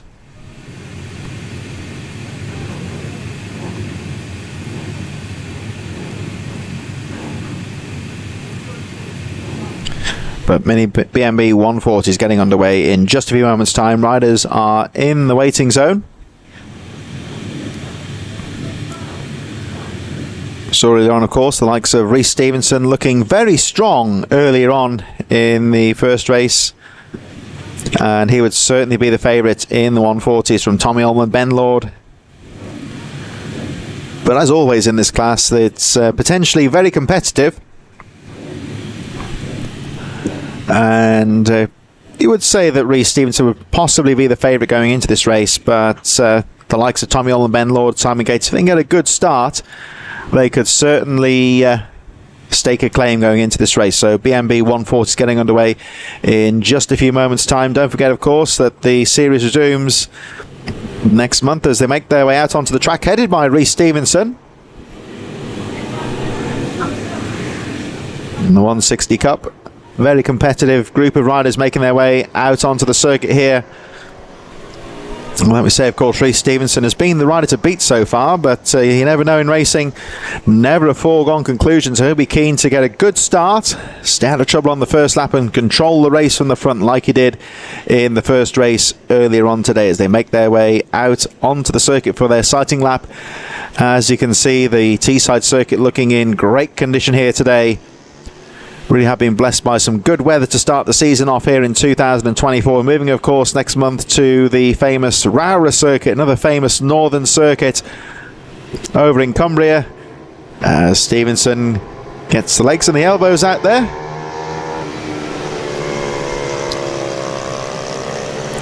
Always a very tough, determined rider to watch there. The number 1, 2, 3 of Rhys Stevenson as he makes his way around at the head of the field, and he'll be looking to try and grab another victory. But plenty of riders in this one who would certainly have something to say about that, I think. So we'll see how this race develops as Stevenson makes his way down to the line and takes his position at the head of the field. There he is, number 1, 2, 3. Rhys Stevenson gives us a little wave to the camera and just gets the bike set up and ready to go. There is Michael Med, number 1.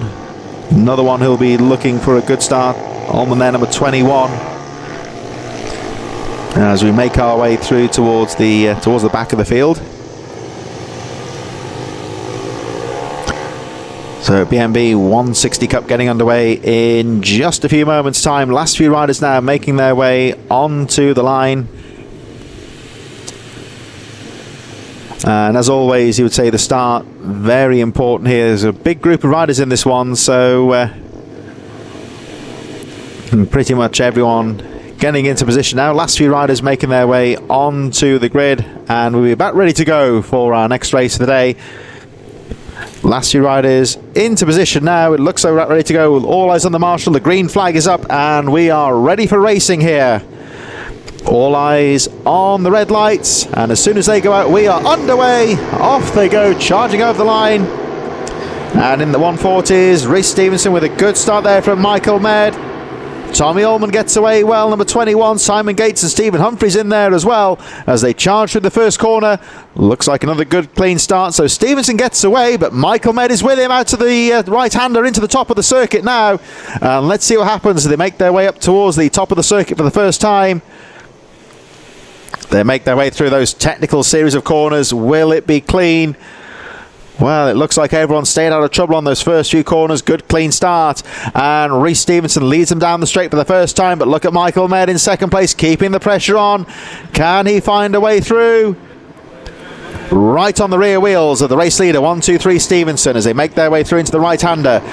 Michael Med jinking about behind there, just looking for a line as they make their way out of the corner. Stevenson immediately guards the inside line into the right-hander. They go charging through. Look at Med just peeling to the inside there, having a look on the inside. Can't find a way through at the moment, but he's got away cleanly. The two at the front, and Stevenson very sharply switches his line into the final corner. Just looking to try and break the toe from Med in second place. So they make their way over the line. So Stevenson leads.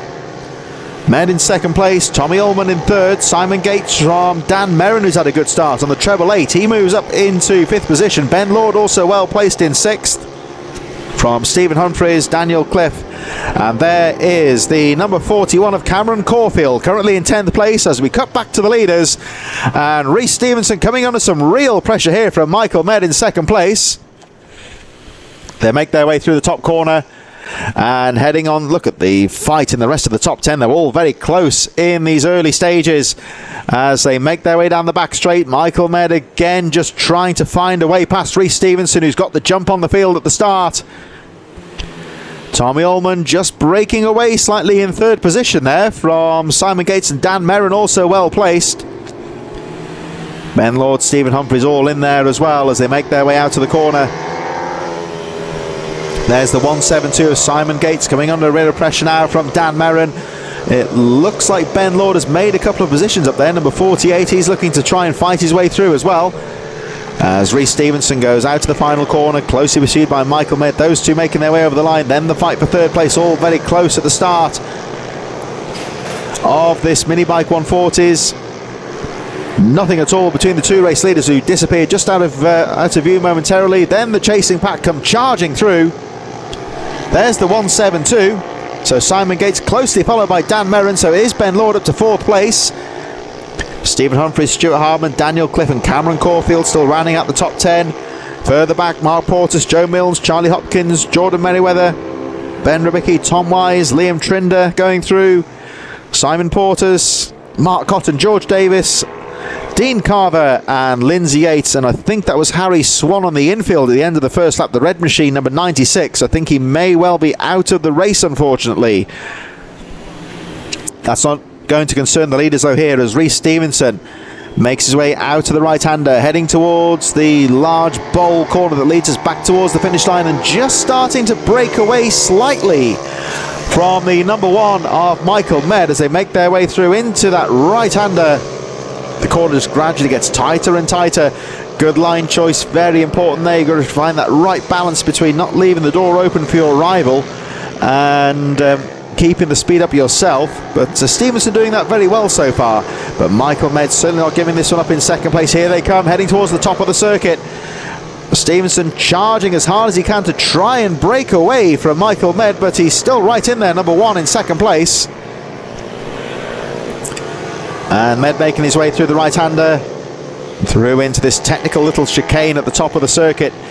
A little bit off camber here, of course, as they make their way through the right-hander, back down towards the straight, fastest part of the circuit, and Med closing up again. He's got some good lines at the top of the circuit, I think, and is closing back up on Stevenson as they make their way down the straight once again. Ullman still in 3rd, Lord in 4th, Gates in 5th, but at the front, Med again closing up on Stevenson. He's got some good lines, I think, at the start of the lap, and is just allowing him to close up again on Stevenson.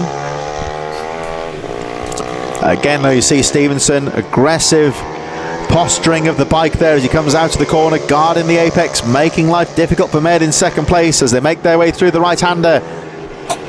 And it's still Stevenson that leads the way. 1, 2, 3, your race leader. But Med is right there with him as they make their way through the left-hander, back down towards the straight. And Stevenson on the power, over the line he goes. And let's have a look at the gap. There's nothing in it between the top two. 0.3 of a second as they go through. You can see the chasing pack just behind them as they make their way through. There's the number 172 of Simon Gates still in 5th place, chasing after number 48 Ben Lord. But Gates coming under some pressure now from the 241 of Stephen Humphries. Humphries keeping that pressure on as they make their way through to the right-hander. Dan Merrin and Stuart Hardman just a little bit further behind, 7th and 8th position. 9th for Daniel Cliff with the 41 of Cameron Caulfield rounding out the top 10.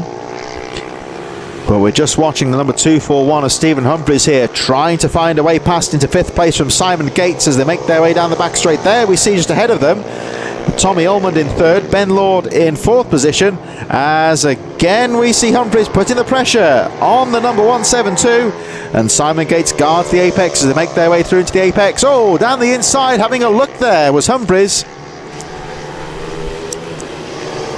So Humphries just starting to work up the pressure here as he makes his way through the bowl right-handed corner. Slight bit of banking there as well. It's a fast corner, and then it just gets tighter and tighter as they make their way through into that slow hairpin. But Gates has got a good line as they make their way through. You'll see on your graphic there on the top left-hand corner, Rhys Stevenson setting the fastest lap of the race and has pulled the gap up to 1 second from Michael Med in second. Still pretty close between Tommy Ullman and Ben Lord for third position, and even closer here for fifth between Simon Gates and Stephen Humphries. Dan Merrin, Stuart Hardman, Daniel Cliff and Cameron Caulfield still charging through on the edge of the top 10. Further back it's still Mark Portis, Charlie Hopkins in 12th place, Joe Milnes, Jordan Merriweather and Tom Wise, as again we see Stephen Humphries really on the back wheel now of Simon Gates, just trying to find a way that he can get some drive to get alongside him and try and make the pass here as they make their way down the straight. There's the fight for third, Tommy Ullman and Ben Lord. Lord not quite close enough to go for the pass right now, but certainly keeping the pressure on. Oh, a bit further behind there, you'll have just seen that it looks like Stephen Humphries has taken that fifth place around the back of the circuit from Simon Gates, who drops to sixth. As we look now at the number 21 of Tommy Ullman, he is currently in third place, but watch out for Ben Lord in fourth. He is keeping that pressure on, number 48. And Lord, again, you can see him just taking a tighter line out of the hairpin, a bit of a wider sweep into the final corner, just trying to get the drive out of the corner. The bike's evenly matched on power, so sometimes you can make the pass on the exit of the corner by getting a better drive out of the corner, more speed down the straights, and that was the tactic I think there that Ben Lord was trying to use a bit, but couldn't quite get the momentum to get alongside Tommy Ullman.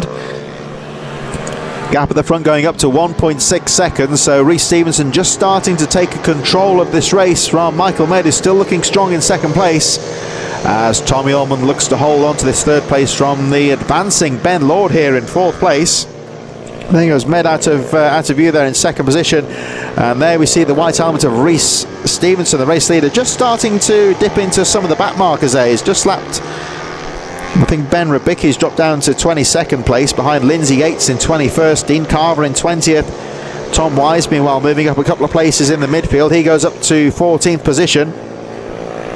Mark Cotton in 18th place, George Davis, as Rhys Stevenson about to go through in the lead. Just starting to lap some of the back markers who are having their own fight towards the back of the field, so this might allow Michael Med to close up as we watch the number 21 of Tommy Ullman. There's the race leader. So Ullman still fighting in third place, Stevenson just going over the line in the lead. It looks like he's just got past that lap traffic and has actually used that to his advantage and pulled away from Michael Med a little bit, which is, I would say, the opposite sometimes. What happens when the race leader goes through slower traffic, you almost think when the lappers see the leader go through and recognise the leader's going through, it's almost like it's conditioning them to expect faster riders to come through. So sometimes the race leader has to work that little bit harder to try and find their way through, but it seems that Stevenson has done that very well. But still charging is that man in second place, number 1, Michael Med. Nice and smooth through the hairpin. He can't put Stevenson under pressure at the moment. He's too far back, but he's certainly not giving up. He's keeping the pressure going. Of course, as we've seen a few times today, the race is not over until the checkered flag drops, so Michael Med will certainly not be giving this one up. Keeping the pressure on Rhys Stevenson, making sure that he works at the front of the field to maintain that gap at the front, so the leaders now make their way back towards the line once again. And Rhys Stevenson looking strong at the front of the field. Over the line he goes, just disappearing out of view. Waved yellows though at the top of the circuit. Oh, it's quite the checkered flag goes out actually for Rhys Stevenson to take the win. Med in second place. And it's Tommy Ullman in third place and Ben Lord.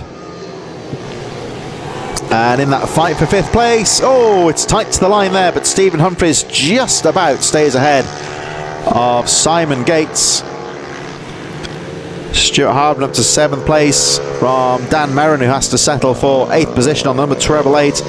And Cameron Caulfield in 9th from Daniel Cliff. Rest of the field made up of Charlie Hopkins, Mark Portis, Joe Milnes.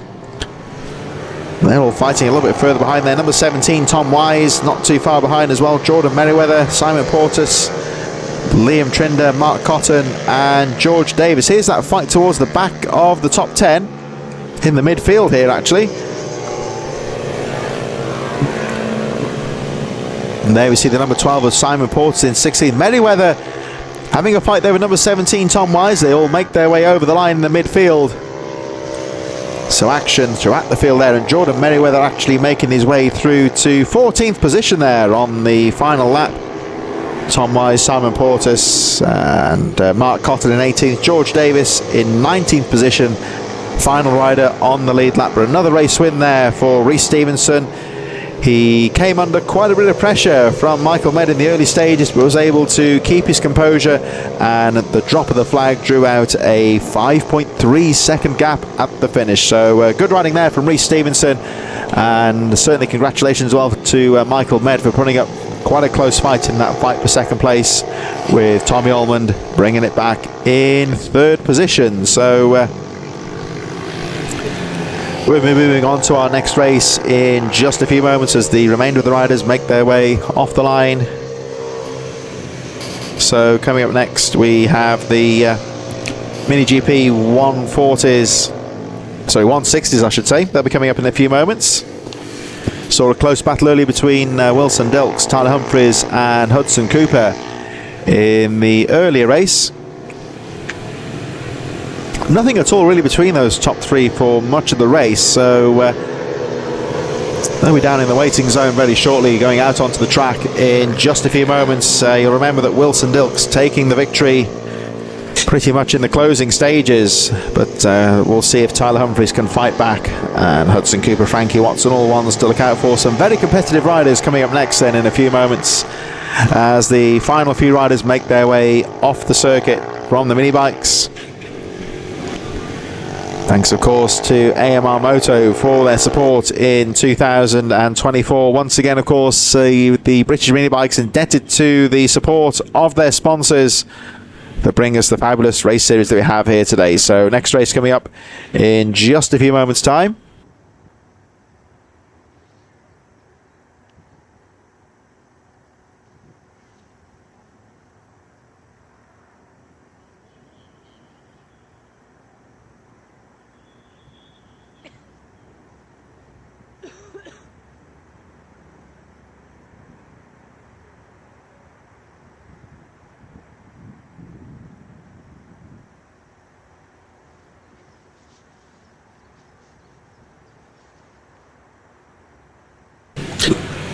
Mini GPs are now down in the waiting zone, and they'll be underway in just a few moments. Just making sure the track is clear and ready to go.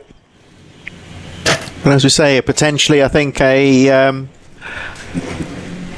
very close race could be in store here. I think the start will be very important indeed. We've got some very competitive riders at the front here, of course. Tyler Humphries, Wilson Dilks running very closely indeed. Hudson Cooper was another one, of course, who could be a factor in the victory as they make their way out onto the circuit to start their sighting lap. Frankie Watson in there as well. He had a good showing in the first race. So out onto the circuit they go. We'll have a look at how they line up in just a few moments' time. Suffice to say, though, I think the start and the opening couple of laps will be very important, very crucial, of course, to stay out of trouble. So away they go, the Mini GP UK machines, 160s and the Supermoto 50 class making their way down towards the central hairpin. This is, of course, the potential for a great overtaking opportunity down there, so when the racing gets underway. Tyler Humphries, of course, the one to look out for in this one. Frankie Watson also, like we saw him just making his way out onto the circuit a few moments ago, also looking like another one, some good potential out there as well. Parker Desari's had his moments today as well. Number 93, another rider who could well be in contention as they make their way down, of course, up to the line.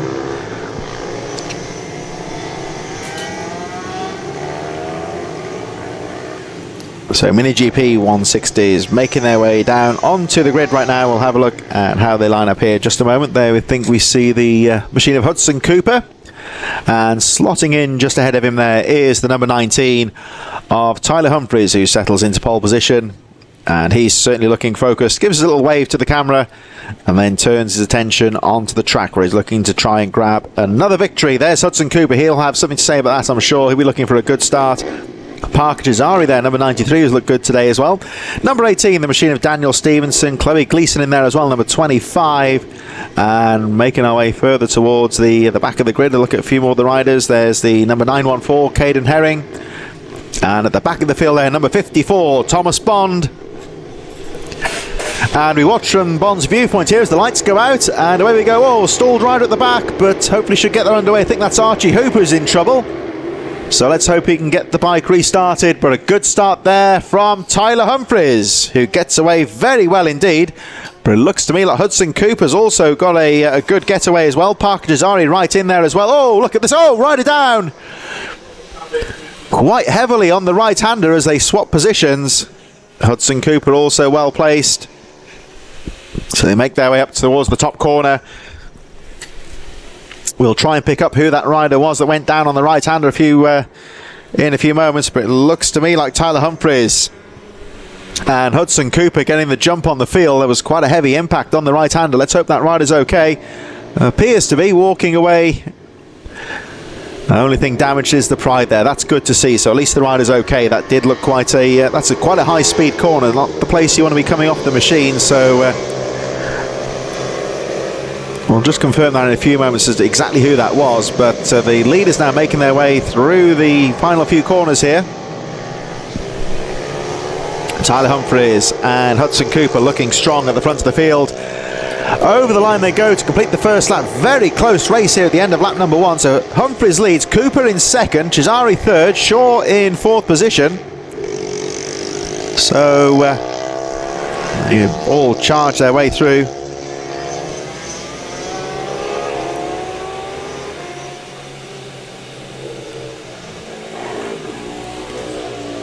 So Tyler Humphries just staying ahead of Hudson Cooper here. They're just starting to pull away a bit now from Parker Jazari, who's fighting for third place with Travis Shaw. Chloe Geeson right in there, number 25. Joshua Herring and Lucas King also well placed. I think that was... I think the rider... Oh, right, a nasty crash there in second place. I was just about to say that was Frankie Watson that went down on the first corner, but Hudson Cooper went down very heavily on the straight, just got a bit of a tank slapper going into the corner and went down very heavily indeed. That's not what we want to see. The unfortunate Hudson Cooper, I think, was... well, I think the race has been stopped, but... well, that's not what we want to see at all. A nasty crash there, I think, for Hudson. It looked very much like Hudson Cooper that went down. The front end just swapped ends on him there. And the bike, well, that's the bike, I think, that's gone actually through the tyre barriers. And the unfortunate Hudson Cooper, well, I believe it is Hudson Cooper that went down, is currently receiving some attention from the marshals. So we're going to put a hold on things right here. The red flag is out. And, oh, what a shame. That's not... what we want to see, of course, at all there. Hudson Cooper going down on the fastest part of the circuit there.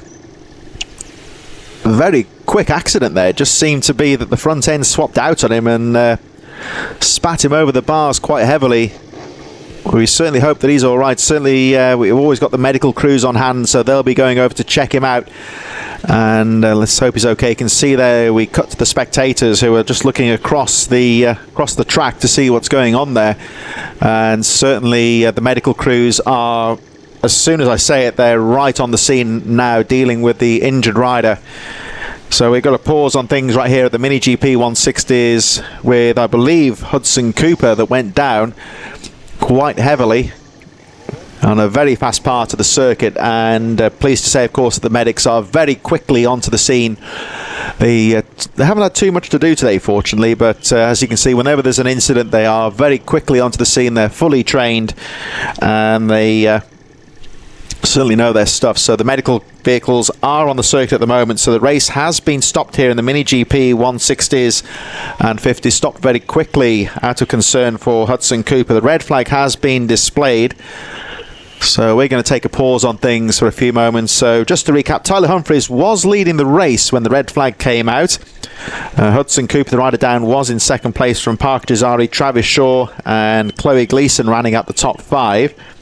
Joshua Herring, Lucas King, Daniel Stevenson, Max Robinson and Arnie Carr. We lost on the first lap. Frankie Watson went down quite heavily on the first lap, but he was okay.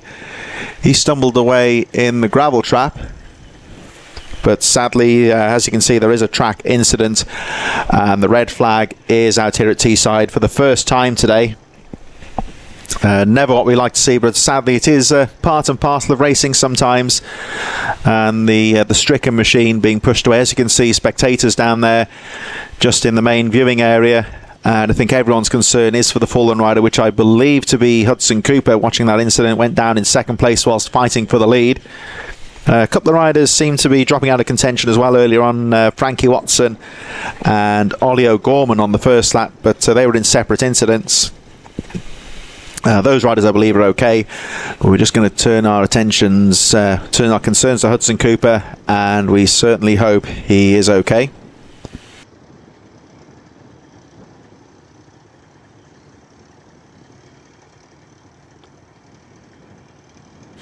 So sadly, we're underway with the Mini GP 160s and 50s, which has been brought to a close temporarily for a red flag. Heavy accidents, which I believe was Hudson Cooper in second place. The 217, the machine has been pushed off the circuit now, and real shame because he was running so well in that fight for the lead, but certainly we hope he's okay. But I can assure you that the medical crews were very quickly onto the scene, and they are dealing with him at the moment, so we certainly send him our best wishes, and we hope that Hudson Cooper will be okay, but not too sure what's going on at the moment. They are still dealing with the situation, but all I can tell you, of course, is that we've got some expert medical cover here today. They were very quickly onto the scene, and they are dealing with the injured rider right now. So we're going to take a pause for a few moments whilst we deal with the situation, and we'll be back with you as soon as possible.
So here we are then at the first round of the British mini bikes here at the Teesside Autodrome. As you can see from your graphic, we had a track incident, a heavy accident in the 160s mini GP race with Hudson Cooper, who was charging in second place,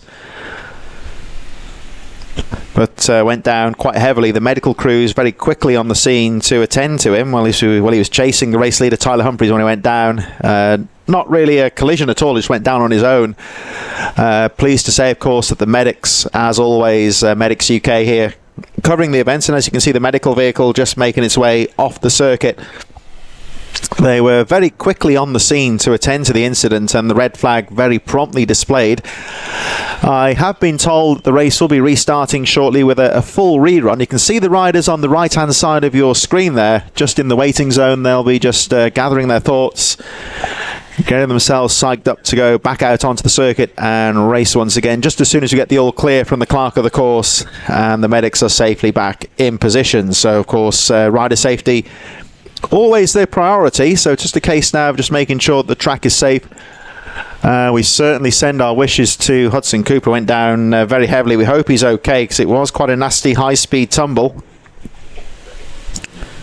Whether that means a reprieve, of course, with some of the riders who dropped out of contention on the first lap, I don't know yet. We shall wait and see, because we did see a couple of riders dropping out of contention on the first lap as well. But I am told that this Mini GP 160 and 750 race will be restarted in full just as soon as we get the all clear from the clerk of the course and the medics. Here we are then, of course, at round number 1 of the British mini bikes. Great to be back here commentating on the series once again for 2024. Some date clashes mean they won't be able to cover all the rounds, but I certainly hope to be to as many as possible. Just to recap, of course, that we've got a full season coming up for you here on TNL Sports here with the British mini bikes. Next round is the 12th of May over in Cumbria at Rowra. Famous old karting circuit. Some of our spectators say hello to the cameras. And a few minutes on camera there, of course. So Rowra is round number 2 of the series. We move to the very fast and famous Pembrey circuit in South Wales, not too far from Llanelli, on the 30th of June. I remember a couple of years ago, actually, that Pembrey came onto the calendar, and it was a bit of a different departure, you might say. A lot of the circuits here, of course, that we use on the British mini bikes, generally speaking, more the karting venues. This, of course, here, Teesside Karting, the Teesside Autodrome, home of the British 24-hour karting race, and so most of the circuits very much from a karting background, but Pembrey very much a circuit steeped in motorsport history. It's a former venue for the British Touring Car Championship, and back in the 1980s, even the McLaren Formula 1 team used to use it. The likes of Alain Prost and Ayrton Senna testing at the track. It was a bit of a quiet track, a bit out of the way for them to test. So great that we got such a famous circuit on the calendar. Pembrey on the 30th of June. And the 10th of August, we move to another very fast circuit, and one which does tend to throw up some great racing. Three Sisters on the outskirts of Wigan in Lancashire on the 10th of August. And I've commentated on quite a few races there in the past with the British mini bikes, and the layout of that circuit, it's a slow start to the lap, and it just gets faster and faster and faster, and you tend to get some real slipstreaming races there. So Three Sisters, another one on the calendar. And the track that most people on this series know like the back of their hand, Wilton Mill in Northamptonshire on the 30th and the 1st of September later in the season. Double header round there later in the season. We've talked about this in the past, of course, with the series promoter Alan Lord, and Wilton Mill. A lot of the riders go there on bike nights. They go testing there.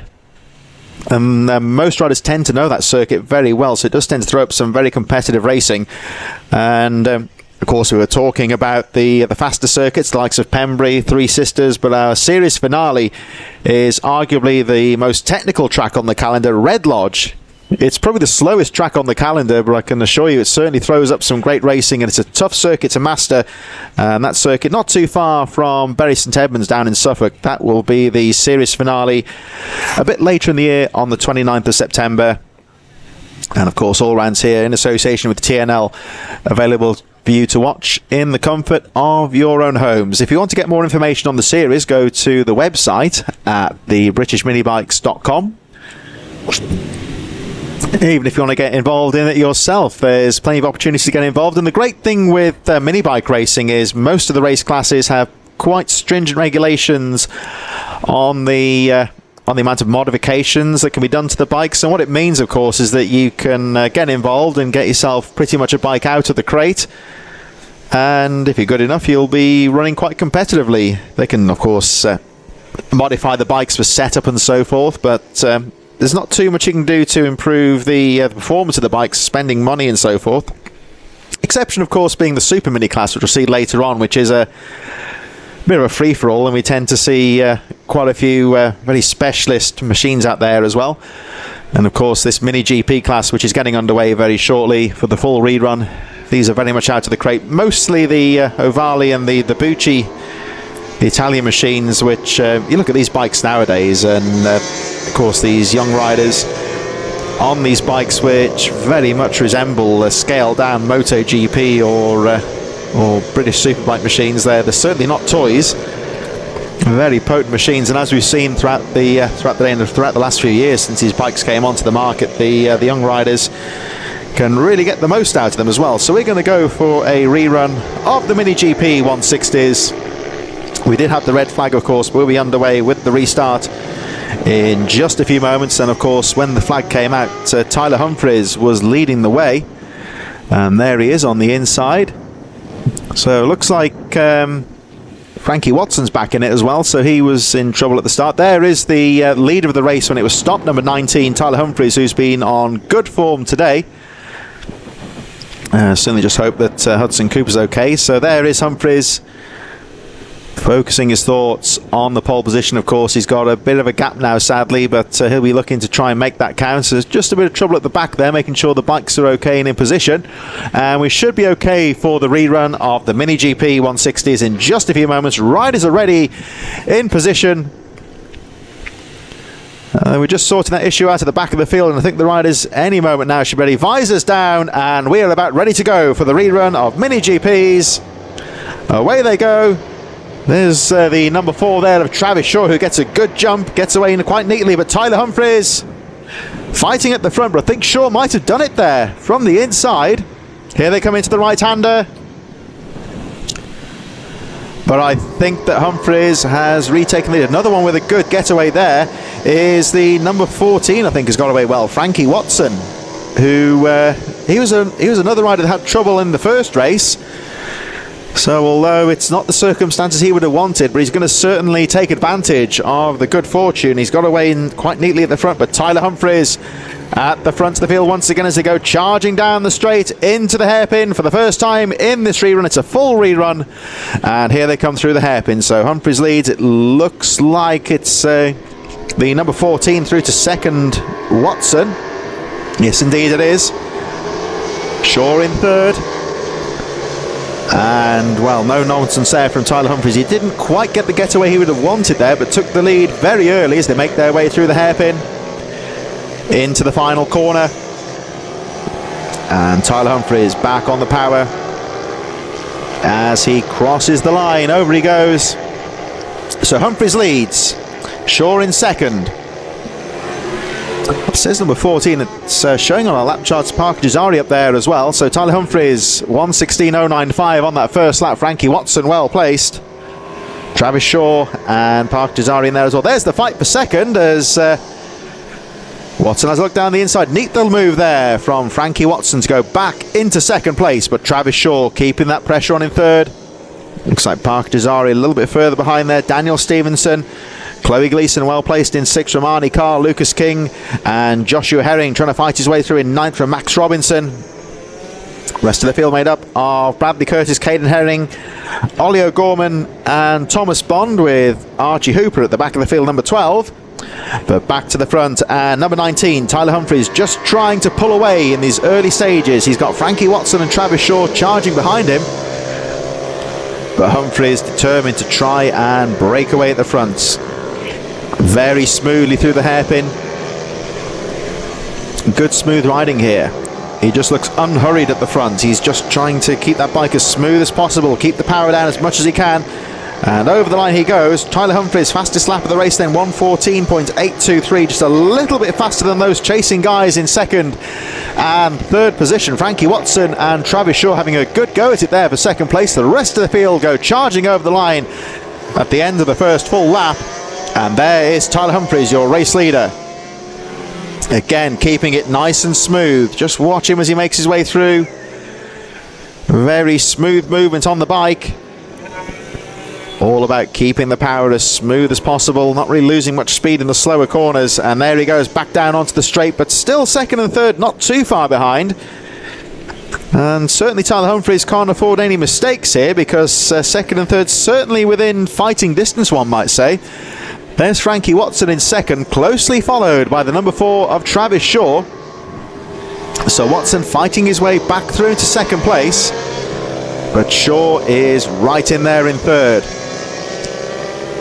So Watson back on the track, of course, in this full rerun, looking smooth as he holds on to that second place. Shaw having a peek on the inside, can't find an opening on the inside so far, as Humphries gets on the power, charges over the line. As they go over the line, we'll have a look at the pace differential between the first and second place. So Humphries 1:14.582. So Humphries about 1 second faster than these guys who are fighting for second and third place, and the gap goes up to 2.6 seconds. Rest of the top 10 made up of Daniel Stevenson still there in fourth place, Arnie Carr and Chloe Gleason fighting for fifth. Joshua Herring's on the move. He's gone up to 7th position now in the number 912 from Bradley Curtis, Max Robinson and Lucas King in 10th position. Further back then it's Caden Herring, Ollie O'Gorman, Thomas Bond, Archie Hooper, and I think Park Jazari hitting some trouble on the first lap, down in 15th position. So Tyler Humphries just starting to break away as we watch this fight for second place. Again, you see Travis Shaw just having a look down the inside, but nothing going. He falls back into position. And let's see what he can do as he goes in towards the right-hander.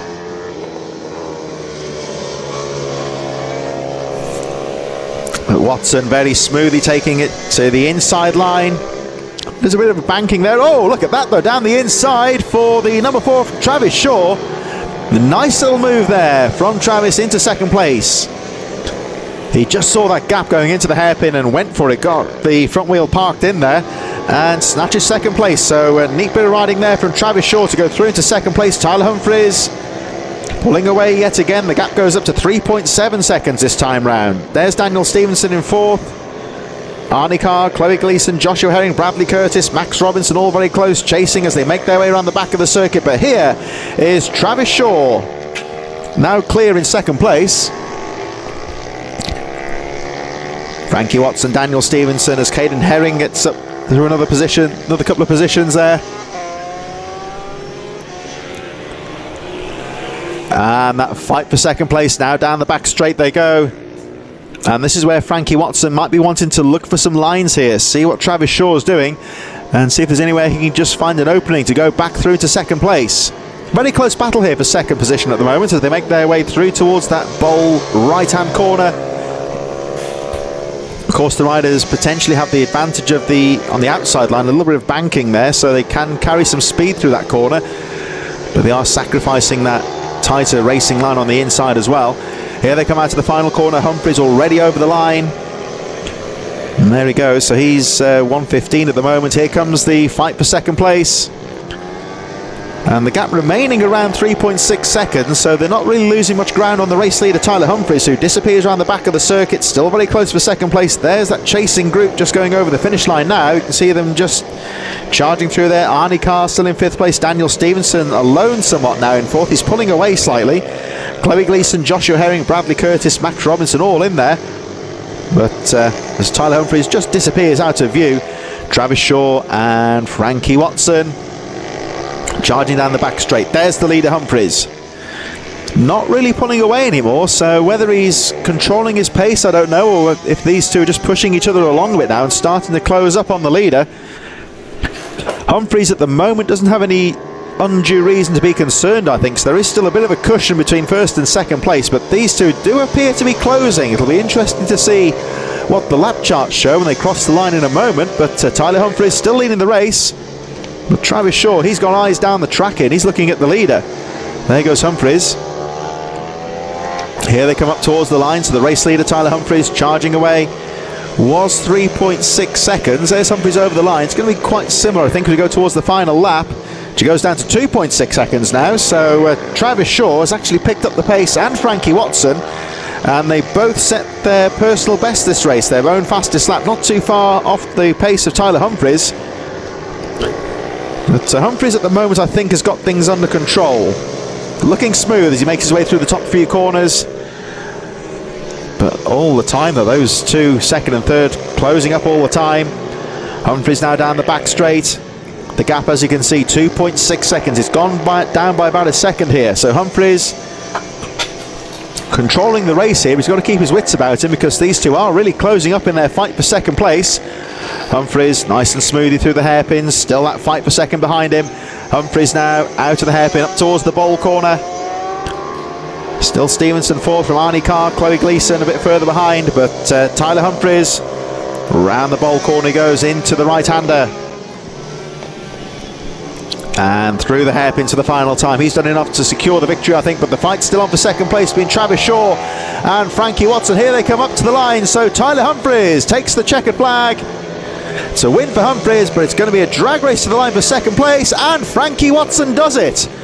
Frankie Watson with the fastest lap of the race on that last lap, 1:14.551, just about gets ahead of Travis Shaw. And here comes the rest of the fight for the rest of the top 10. Daniel Stevenson with that steady fourth place, Arnie Carr in fifth, then it's a fight for sixth. Joshua Herring on the final lap gets past Chloe Gleeson. She finishes in seventh with Bradley Curtis just behind in eighth, Max Robinson ninth, and it looks like it's going to be Caden Herring any moment now that should round out the top 10. So incident-free restart to that one there with Tyler Humphries taking a victory in the end by 1.5 seconds. He seemed to lose a bit of ground as the race went on, but he did enough to secure the victory. But what a battle at the end there between Frankie Watson and Travis Shaw for that second place. It looked like Shaw had done enough there, but Watson's certainly not giving that one up lightly, and he takes the victory in the closing stages of the race. So bit of an unfortunate start to the race, of course, but certainly finished on a high note there with some great racing towards the end. So I believe it's our rookies coming up any moment now. The Minimoto rookies getting underway in just a few moments. Nelly Newth was looking good in that race earlier on. If you weren't watching earlier, you'll see when the Minimotos get out on track in a few moments. There is a slightly modified circuit for the smaller machines. That crash barrier will go across the first corner where the riders flick left and go around the back of the circuit.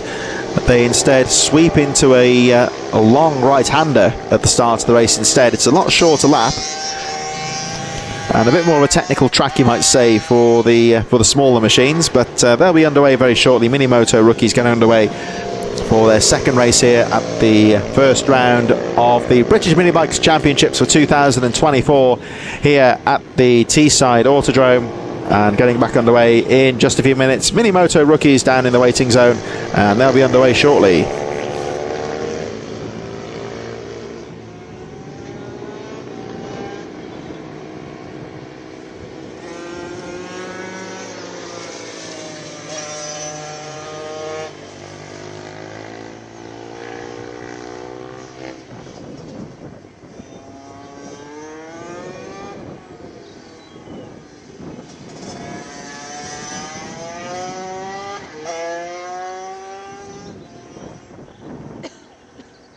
Thanks, of course, for tuning in to see us at the first round of the championships here at Teesside with British Minibikes. Minimoto rookies, race number 2 getting underway very shortly in association with M4 Minimoto. Of course, the Minimotos back on the championship calendar nowadays. Both the rookies and the pro class, various ability levels for the different riders. Certainly delighted to be back commentating here for the British Minibikes for 2024 after a 1-year hiatus of the live stream. Great to have it back, and certainly pleased to be invited back to come and commentate on it as one of our non-finishers from the previous race just making their way back to the paddock there. So we get the see the riders in question, but appears to be okay. Just some bike trouble there Well, we'll be underway very shortly with the Mini Moto rookies, but as I say, certainly great to see the live stream back for the mini bikes in 2024, and certainly pleased to be back here in the commentary booth. Fortunately, I'm having to miss one or two of the rounds, I think, Raura, with the date clashes with some other commentating commitments previously, but I hope to be back for most of the rounds here in 2024. But rest assured, even without me, the live stream most definitely is here, as well as we wait for our mini motos to make their way out onto the circuit. As I said earlier, of course, busy day here at Teesside, as we've not only got the first round of the British mini bikes, but we've seen a few spectators poking their heads over the grass bank at the far end of the circuit. There is quite a big club and motocross meeting taking place next door at the Ironworks facility. There's quite a lot going on in this little corner of Middlesbrough. There's, of course, the Teesside Autodrome where we are today. There's the Ironworks motocross track next door. And next to that is the home of the Redcar Bears Speedway team. Redcar or Redcar, I don't know. I was in Redcar last year when I was commentating for the mini bikes. I think it was 2 years ago. I was up and they said it doesn't really matter. Well, I'm from Shrewsbury originally, and there's the old Shrewsbury kind of thing. But Redcar Bears, in any case, they're next door the Speedway track, and they're sometimes here when there's other meetings on. And it's very busy down here. Still as popular as ever in these parts of the Speedway team. Drifting here in the past, and of course, well known for the karting exploits here with Teesside Karting. You see there the circuit vehicles at the back of the circuit. The trophy logo there for Teesside Karting, who actually run this Teesside Autodrome circuit. Famous for the 24-hour events, both here and actually at the Le Mans circuit in France. I've actually competed in those myself in the past, and really is a great experience as well. It's quite a big venue here at Teesside as well, so certainly well suited to running the big events. But out onto the circuit go the rookies. And of course, this rookie class really does allow some of the newcomer riders to get some experience out there on the track on these little mini moto machines, and hopefully progress to the pro class later on. Mini motos, of course, they've been around quite a long time, and no end of pro riders nowadays started their careers racing mini motos. They're, of course, a lot slower than the full-size machines, goes without saying, of course, but especially for young riders, they're pretty well suited to their size and gives them the opportunity to learn some good racecraft in their early years. And I always think the thing that surprises people with both bikes and with karting as well is when you see how young some of these riders are, but how advanced they are on the track. They've got good racecraft, they get the principles of the racing lines, of defending positions fairly, things like that. And the racecraft even for these young riders is very advanced indeed. So the riders now lining up in position for the rookies, their second race today. As they line up, there's the number 57 machine. We'll have a look at some of these riders any moment now. So they're just lining up in position now. So that was a few moments ago, the number 57, Reed Saxelby, 67 down there as well. That's Joey Arthur-Sitch, who looked very good in the first race earlier on. And right at the back of the field, I was trying to get the number of that one. I think it might be Jensen Brown at the back there. We'll look from Jensen's point of view at the back of the grid here as we wait for the red lights. Here we go. So, he was a bit eager off the start there, but away they go. So the Minimotos, of course, they charge into the right-hander this time, and it looks a bit of a sweep on the outside. Is that Pereira that got the jump on the field, possibly? The winner of the first race was Nelly Newth, and Nelly looked very quick indeed in that first race, but I think it was Reed Saxelby actually that got the jump on the outside, getting the lead early on. So Nelly Newth, who was the runaway winner of the first race earlier on today, but having a bit of work to do here as Nelly down the inside of the race leader Reed Saxelby, who shuts the door. Saxelby, we saw, looked very focused at the start of the race and had a good start round the outside to take the lead. And let's see what Saxelby can do. Nelly Newth won the first race, of course, quite comfortably as the rider goes down on the right-hander just on that first lap in the midfield. I think the rider's okay, but most probably out of the race. We'll have a look at who that is when they cross the line in a few moments, but Saxelby leading then. Newth drops to second, Pereira third, Finley Styles in fourth place, and I think it may have been Tommy Keats that went down. The rider, I think, saw the rider get up, so presume they're okay, but the unfortunate Tommy Keats appears to be out of the race, but the race goes on, of course, with Saxelby leading and Nelly Newth dropping to third place now as Emilio Pereira goes into second position.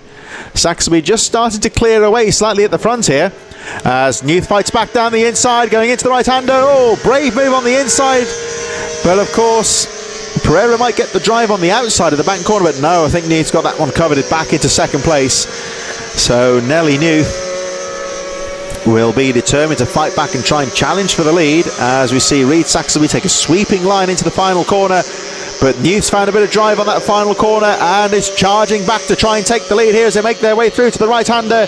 Saxelby's got a nice line into the first few corners. They'll go right now into that long sweeping right-hander. It's a tricky little corner though. The can't be too aggressive through there and lose the machine.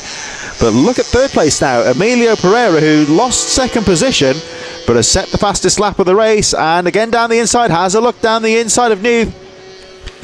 So I think any one of these three riders could potentially take the victory. It's looking a little bit closer in Moto 2 than it did in Moto number 1 earlier on today. But Reid Saxelby, number 57 on the red machine, continues to lead the way. Newth on the outside this time, using the banking. A bit more speed around the corner on the wider outside line, switches to the inside, tries to have a look down the inside. But Reid Saxelby has that line and holds on to the lead. Newth again having a peek down the inside, using the tighter inside line, but won't get the drive out of the hairpin that Saxelby does. He pulls away down the straight. So Reid Saxelby leading, Nelly Newth in second, Emilio Pereira in third. And not too far behind in fourth, and setting the fastest lap of the race, you'll see in your graphic there, 57.878 is Finlay Styles. There he is, look out for Finlay in fourth. The top four now breaking away from the rest of the field. You've got Austin Dilks in fifth position, Joey Athasic in sixth place, Maxwell Keats, Henry Cooper, Randy Carter and Charlie Bunn running up the top 10. Freddie Taylor, Jensen Brown and Oscar Rowland running up the field with Tommy Keats out of the race. Saxelby continues to lead the way. Newth in second, Pereira third. Three riders fighting for the lead, and potentially Finlay Styles trying to get involved in this one as well. Now, if these two start scrapping at the front here, this could allow Pereira and Styles into the race as well. And Finlay Styles really found some good lines here, really closing up in fourth position. So this race still wide open as they cross the line once again. Saxelby leading, Newth still there in second, Pereira third, Styles fourth, 1.5 seconds covering the top five, and Styles is the fastest rider again as Newth goes down the inside of Saxelby, has a look there but can't find a way through. Down the straight they go, into the hairpin again, Newth down the inside, but Saxelby got the line covered. Pereira still there in third, Styles in fourth. Now for Finlay Styles in fourth place, two fastest laps in succession here. Trying to close up on the leaders, but they always say in racing, catching up is one thing, getting past can be another. So Finlay Styles, if he's got ambitions of challenging for the lead, he really needs to get past Emilio Pereira quite quickly. But I'm sure that Pereira will have other ideas about that one, as at the front here, Nelly Newth again trying to look down the inside of Saxelby. Not the best of starts for Nelly Newth, had a difficult couple of laps, but Nelly's recovered quite well and is now charging for the lead once again as they make their way over the line. So Saxelby leading, there's Finlay Styles as we make our way to the top of the circuit. Newth again having a peek down the inside, and Nelly Newth this time setting the fastest lap of the race, 57.080. Newth having a look as they make their way down the straight, going to go down the inside here. But no, Reid Saxelby's got the line into that corner and holds on to the lead. Still Pereira in third, Styles still there in fourth. Pereira doing well to hold on to that third place, making life difficult for Finlay Styles in fourth. Quite a gap then between them and the chasing pack. Still got Austin Dilks in fifth place, Joey Athasic, Maxwell Keats, Henry Cooper, Charlie Bunn in ninth, Randy Carter 10th, Freddie Taylor, Jensen Brown in 12th on the 171, getting ahead of Oscar Rowland as Saxelby holds on to that lead. Newth, winner of the first race, still right in there though, behind the back wheels as they make their way over the line. Saxelby still leading the way, and Saxelby responding to the pressure well here. Finlay Styles through into third, and the first rider in this race to go into the 56-second barrier. So Finlay Styles, there he is in third place, finally gets past Emilio Pereira after quite some pressure. Down into the hairpin they go. Pereira's fighting back in third. Look at those two, wheel to wheel in third. Real bar banging action for that third place. This might allow the top two to pull away slightly here,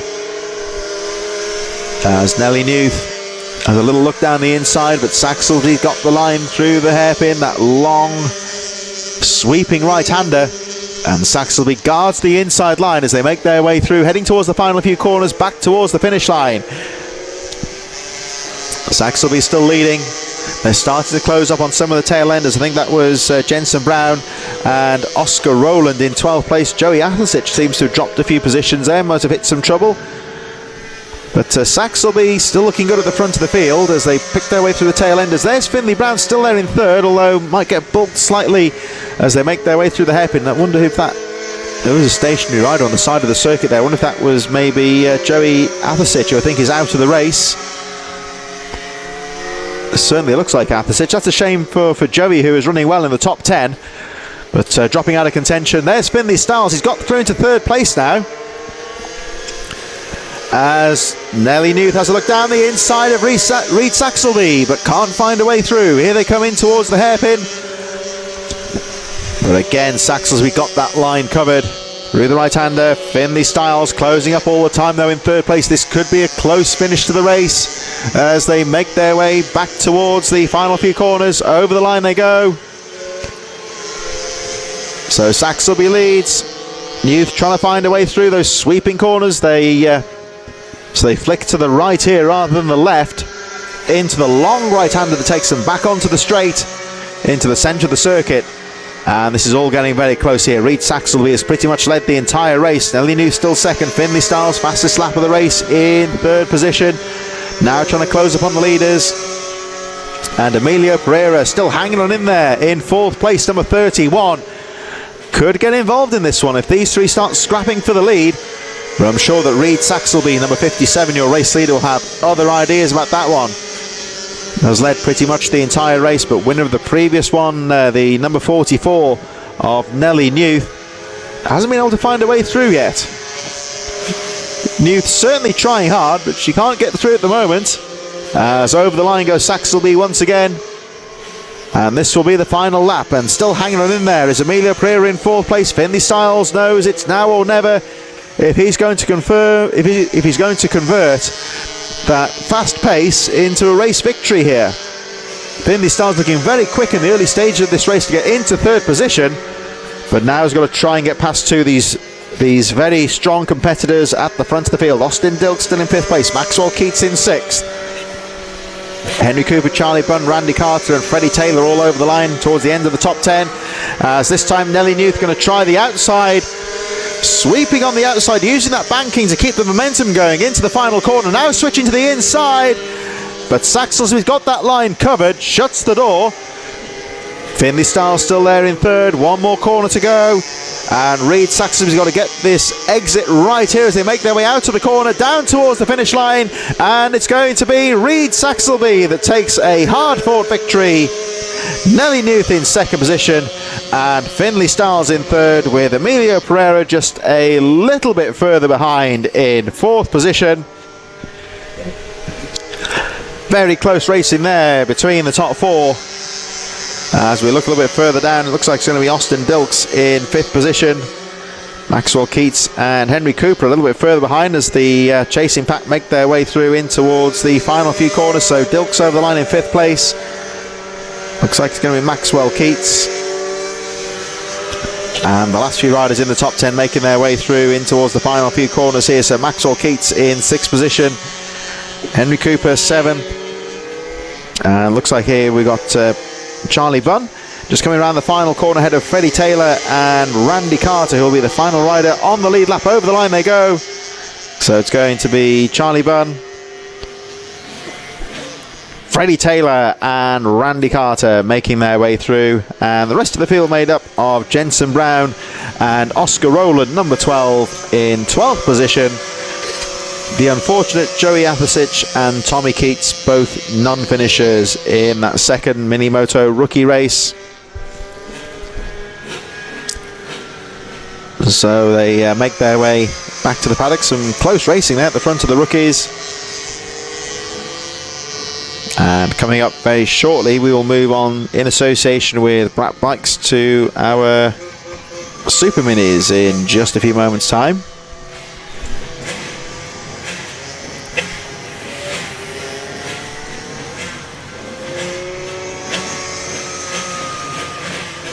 Superminis race number 2 getting underway very shortly. That will be followed by the Mini GP 110, Minibike 160 and the Vets.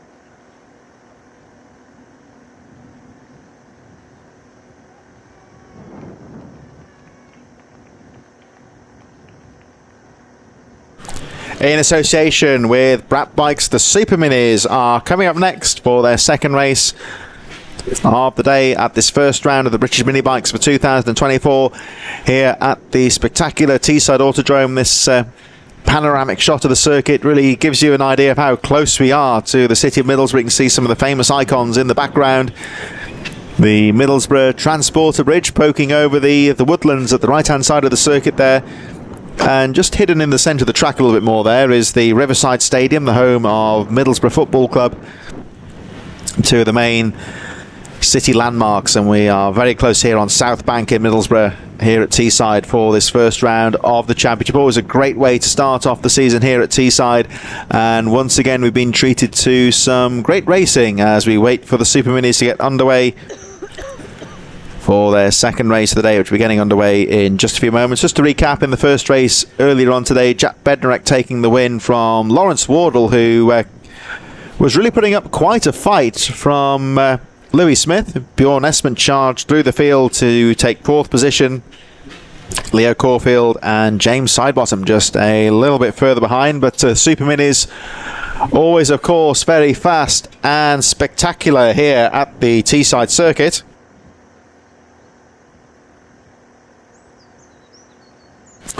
And they're down in the waiting zone. I think there's just one or two. I think it was one or two of the Superminis, the Mini Motos. One or two of the stricken machines just being taken off the circuit. We, of course, lost the number 8 of Tommy Keats and Joey Athersich. Both riders okay, of course. I think Keats had a little tumble. Athersich, I believe, with some mechanical trouble, but both riders okay. The machine just being taken off the circuit, and as soon as you get a clear track, we should be ready to get the Superminis underway for their second race of the day. Some of the fastest bikes in the British Mini Bikes calendar. And away they go out onto the track for their sighting lap. They've got some pretty strong riders out there as well today as well. So we look forward to this second Super Mini race as they make their way. Bednarek leading the riders round towards the top of the circuit. We again, of course, revert back to the full Teesside Autodrome layout here for the bikes, which includes this section around the back of the circuit. This little tricky off-cambered, it's when you walk the track down at circuit level, you'll see that is a little bit of an off camber there. It's a difficult part of the track. There's a bit of a downhill grade into this straight where even you can see on the sighting lap the bikes do carry quite a bit of pace down there. But Jack Bednarek, number 19, will be looking for a good race here as they make their way through. Bjorn Esmond qualified second from Lawrence Wardle, but Wardle hung on to take a very strong second place in race number 1. But the rider to beat today really has been this guy here, number 19, Jack Bednarek, as he looks to try and make it 2 wins out of 2 today in the Superminis. The riders now making their way back towards the grid for this second race of the day for the Superminis. And here they come down to the line, headed of course by the Husqvarna number 19 of Jack Bednarek, who takes his position on that 85cc machine. There's the CRF 150 4-stroke there of number 27, Bjorn Esmond, Lawrence Ward alongside him. 28 there, another one of the Honda 450s, James Sidebottom, and Louis Smith, who looked very good in the first race earlier on today. Another one of the KTMs there, 104, Andrew Jones, the number 4 there as well of Leo Caulfield. Looking a little bit further back there, number 43, Alex Clark. And the 56 of Jake Smith, a retirement in the first race. He starts right at the back of the field. He'll be looking to fight his way through as the race gets underway. Bednarek leads them as they charge into the first corner. Esmond down the inside, but a great start there from Louis Smith, who I think may just have snatched into second position there. Lawrence Wardle also getting away well, but no doubting who the leader is. Jack Bednarek getting away very strongly indeed. So it looks like Smith in second place. Down the back straight they go. Lawrence Wardle well placed. Bjorn Esmond in there as well. But Louis Smith with another fantastic start in second position. Wardle third. Looks like Esmond, and a great start there. I think it was Jake Smith actually. I think we'll check that again in a moment. If that was Jake Smith, that was a fantastic start for him, who was right at the back of the grid. Had a DNF in the first race, having started at the back, and has really fought through into the mid-pack already. So here they come, round through the bowl corner, and number 19, Jack Bednarek, your early race leader, as they make their way through the hairpin into the final left-hander. And Bednarek back onto the power as they go charging through over the line. Number 19, Jack Bednarek, your race leader. But I have to say that Louis Smith is right in there in second position. Good first lap there for Smith. Lawrence Wardle right in there as well. Not such a good start for Bjorn Esmond. Perhaps those 85s, the two strokes, maybe have a little bit of an advantage off the line possibly with the fiercer power band, but be that as it may, looks like Bjorn Esmond has retaken the position from Lawrence Wardle, who drops to fourth. Jake Smith, let's look for the 56. There he is, number 56, Jake Smith in fifth place. Great ride for him. After starting at the back, Jamie Callan, Leo Caulfield, James Sidebottom, Andrew Jones, Alex Clark, and the 22 of Matthew Watson running up the field in these early stages. But Jack Bednarek just trying to pull away. The gap is currently 1.2 seconds between him and Smith in second position. There's Bjorn Esmond, of course, the BSB Star 27 on the Vision track. Honda 150 just a little bit further behind. But Lawrence Wardle, the specialist here in the Super Minis on that KTM, not too far behind Esmond as the leaders start to make their way over the line once again. Bednarek still charging at the front. Fastest lap of the race, 1:12.347. And you have to say, well, we were saying about the weather conditions, it's a little bit chilly trackside, about just under 10 degrees. Cool weather, but seems to be suiting these bikes well. There's some good pace out there. Oh, as the rider goes down. And I think that was Louis Smith. Oh, well, looked very much like the Husqvarna of Louis Smith that went down in the gravel trap on that fast right-hander. But as we were saying there, some of these lap times are looking 1:12.347 for Jack Bednarek. They are setting a very strong pace out there. And I think these are pretty good conditions for racing. The bikes are like it's not too warm. So optimum operating conditions, you would say, for the bikes. But a mistake there from Louis Smith, who appears to have dropped out of contention on the number 66. So it appears that Smith, will have a look in a minute, but hopefully he's okay. We saw him getting up, but that will shake things up at the front here, because that means that Bjorn Esmond will have gone through into second position. There's the race leader. Jack Bednarek looking very comfortable at the front of the field, really getting the power down on that Husqvarna. Based from the Husqvarna CR85, which is more of a youth motocross machine in its original guise, but as I say, the companies such as the race sponsor Brat Bikes making these bikes, we can convert them into a supermoto style format for this style of racing. Got a few hard parts that modify the machines, and of course the obvious thing, the things like the smaller wheelbase, the slick tyres. And they really do seem to cope. Some of the riders run the big bore kits up to the 105cc on the machines. So we've got a bit of a battle here between 2-stroke and 4 at the front here. Jack Bednarek on the 2-stroke Husqvarna and Bjorn Esmont in second on the Honda CRF 150. This Super Mini class did start off pretty much as a one-make Honda CRF 150 series, and that was a bike again that came into youth motocross racing along with these 85s, but never really caught on like it did in the adult ranks, but seems to have found a home in tarmac racing, you would say. There's always quite a few Hondas in the Super Mini class, and as you can see with Bjorn Esmont in second place, they really do shift with the right rider on board, you would say.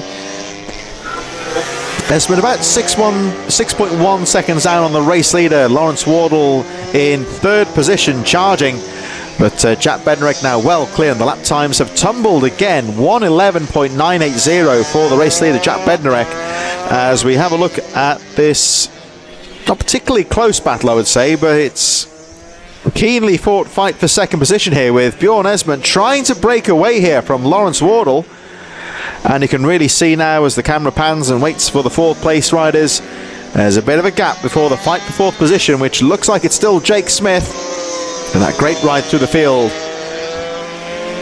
Jamie Callan, number 14, still right in there as well, with Leo Caulfield on the back there, number 4 as well. The fourth place fight here coming down in towards the back corner. And through that long sweeping right-hander they go, all riders opting to use the tighter inside line here. It's line astern here as they go through into the hairpin. Race leader Bednarek already over the line there. You see at the top of your screen the second and third place riders, and then this fight for fourth as Callan takes a slightly tighter turn out of the final corner, trying to close up on the 56 of Jake Smith here. But Smith having a superb race here. DNF the first moto, retired from the race with, I presume, with mechanical trouble, and has fought back, but down the inside goes the machine of Jamie Callan, and Callan has made the move stick. Still watching there is the number 4 of Leo Caulfield, trying to get involved in this fight, in this battle for fourth place. A little bit further down, the rest of the field made up of James Sidebottom on number 28, Andrew Jones, Matthew Watson, Alex Clark, and Lewis Smith, who despite going off into the gravel I think has recovered and is now back in the race, albeit in last position right now on the number 66.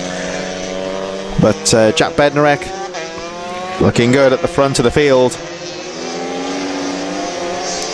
The fight for fourth continues though here, with Jake Smith guarding that inside line. Jamie Callan just trying to keep that pressure on with the number 4 down the inside. There goes the number 4 of Leo Caulfield, has a look but can't find a way through at the moment. Bednarek again setting the fastest lap of the race, 1:11.788.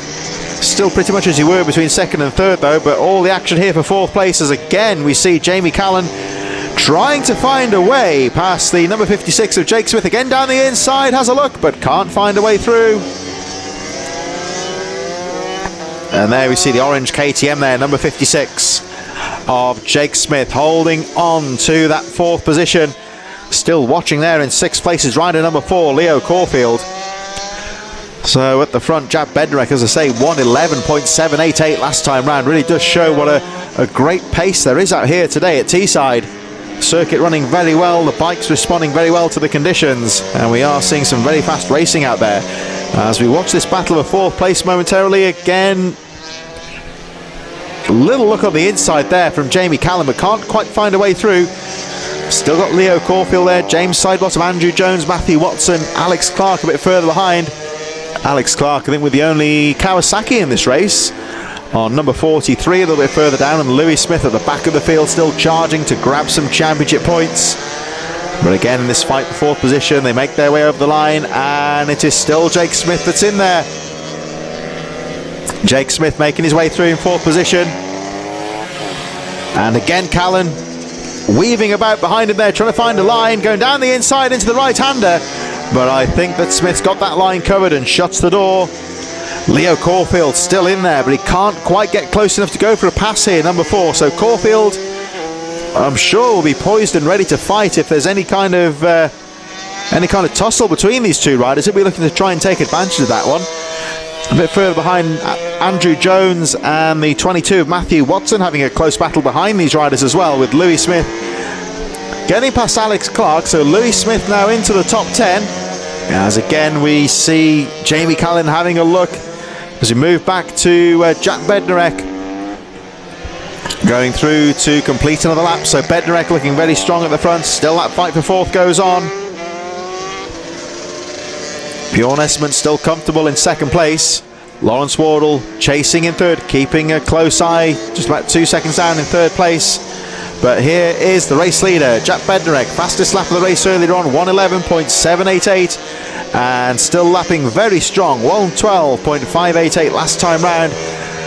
And Bednarek making his way down the back straight once again, gets the power down on that Husqvarna 85, charging down the straight into the hairpin once again. And so far, at least, it's been another superb race here for Bednarek.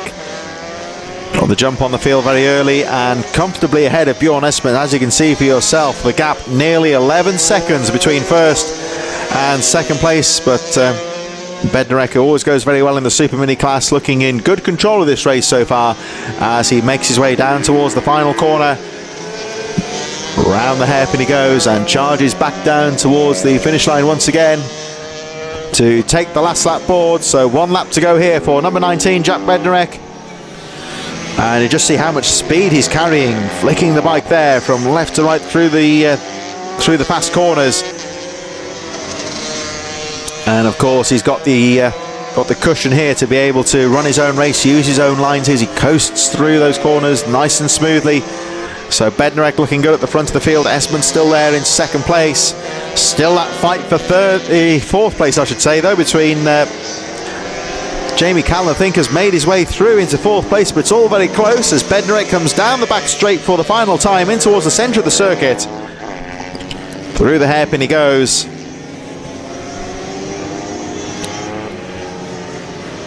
And heading now towards the banked corner for the final time, number 19, Jack Bednarek, who's looked so good in these 2 Supermini races so far today, makes his way down towards the hairpins for the final time. This long twisting approach into the right-hander, which he negotiates with ease. And into the final corner he goes. Number 19, Jack Bednarek, will take the second moto win of the day here in the Superminis. Over the line he goes. And it's a good, comfortable race victory for Bednarek. And it looks like it's going to be Bjorn Esmond on the CRF 150 in second position. So Bjorn Esmond over the line in second place. Lawrence Wardle on the KTM takes third position.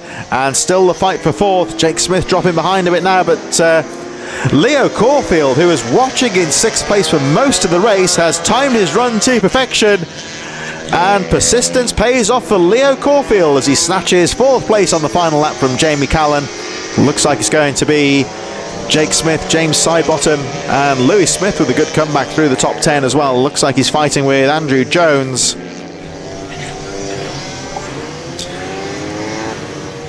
And I think may have got past Jones actually. There is the 104 of Andrew Jones, who's just been overtaken by Louis Smith, James Sidebottom, Matthew Watson just behind him there, number 22. So Louis Smith salvaging 8th position on the final lap. Andrew Jones, Matthew Watson and Alex Clark rounding out the field. And there's Clark just going over the line now on the Kawasaki. Over the line he goes. So Mini GP 110s down in the waiting zone and will be underway in just a few moments time here at the first round of British Minibikes 2024 at Teesside, back on track with the BMB 110s and the Ohvale Cup in just a few moments.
many minutes to 8 races with Q?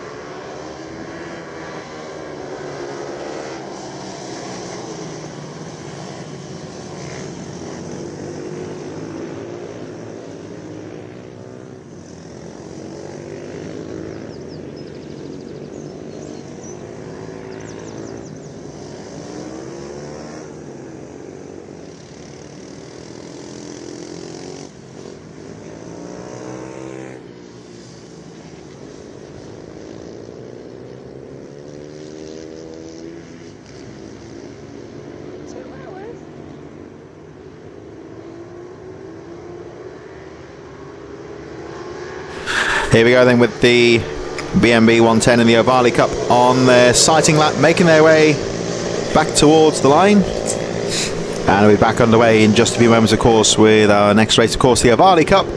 Always a hotly contested race class. We'll have a look at some of the riders in just a few moments as they line up on the grid for their second race of the day. And here they come back into position, headed by the number 99 of Max Robinson, who takes his position on the grid. Leo Solio alongside him there, number 36. Park Jazari, another one to look out for as well. The 914 of Caden Herring right in there as well. Number 85, Leon Simpson. Gives it the thumbs up. Keon Daly, who ran very well in the junior Supermotos earlier on today. And looking strong in his class as well. We've got Ella Musgrove, Austin Wilson. There is Austin Wilson right on cue. Jasper O'Neill White, number 178. The number 12 of Thomas Med. And that looks like the number 7 of Mason Hams at the back of the grid. And we'll sit with these guys at the back as we wait for the lights. Look for the red lights on the gantry on the left-hand side of your screen. They'll go red. And once those lights are out, the race will be underway. So final moments here. We're going to clear the grid. And I think the starter's happy. So watch out for the red lights on the left-hand side. All eyes on the red lights. And away we go. Oh, one rider there got a bit of a front wheel popped up to say hello there, but all get away well. Looks like a good start there, though, for Park Jazari down the inside. And takes the lead in the early stage from Max Robinson, but Robinson still right in there as they make their way up towards the top of the circuit. But a fantastic start there from Park Jazari. And not in the Ohvale Cup according to the timing sheets here, but Max Robinson certainly is. As they make their way through to the top of the circuit for the first time. Good clean start there, no real incidents on the first few corners, but a great start there for Jazari, number 93, as he makes his way down towards the centre of the circuit. But Robinson still right in there in second position. Leo Solio and Caden Herring also well placed. Leon Simpson, Keon Daly also in there in about 6th position at the end of that first lap.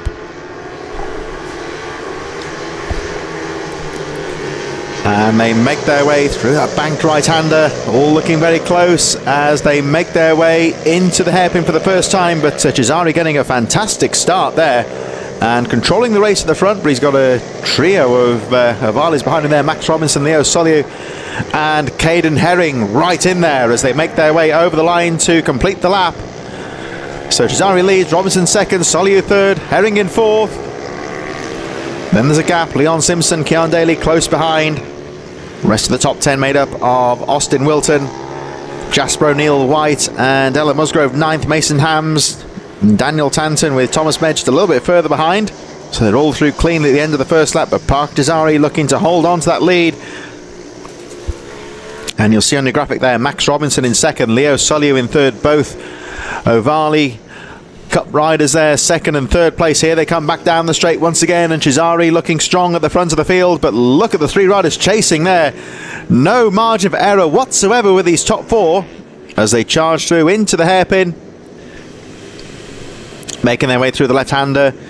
They immediately switch to the right and then back towards the long bowl corner, that banked right-hander. where you can really carry quite a bit of speed. Good line choice, very important here to set yourself up for the tight hairpin that follows immediately after, and the leader Cesare taking a very aggressive line down the inside to guard that inside line. Certainly knows he's got a chasing pack behind him. There's Leo Solier with the Dayglow yellow knee braces. They can see him in third place, and there he is chasing on after the second place of Max Robinson. Fastest lap of the race for Cesare, 1:18.717. Solier still third, Herring in fourth place at the back of this little train of riders at the front of the field. Leon Simpson and Keon Daly a bit further behind as we look back to the race leader, number 93, Parker Cesare, your race leader. 1:18.717, then fastest lap of the race, and he increases his gap to just a shade under 0.7 of a second. So really not that much in it at the moment as they make their way back down towards us with the Transporter Bridge looming above the circuit there on the right hand side. Here comes Cesare down towards the hairpin, running a very strong pace at the front so far. There's a little bit of a battle behind, but Cesare can't afford to relax here because he's still under a bit of pressure, and I think Cesare knows that as well. He's riding very smart at the moment. He's certainly just finding that right balance between keeping a good pace out there, looking for the smooth lines, and certainly not allowing his rivals to get back in there on the same boat. Meanwhile, Leo Solier is starting to put the pressure on Max Robinson for second place and of course for the lead of the Ohvale Cup. Here they come over the line, and Cesare leads, but it's very close now for second place as Max Robinson, number 99 in second place, starts to come under a bit of pressure as we fall back and look at the battle.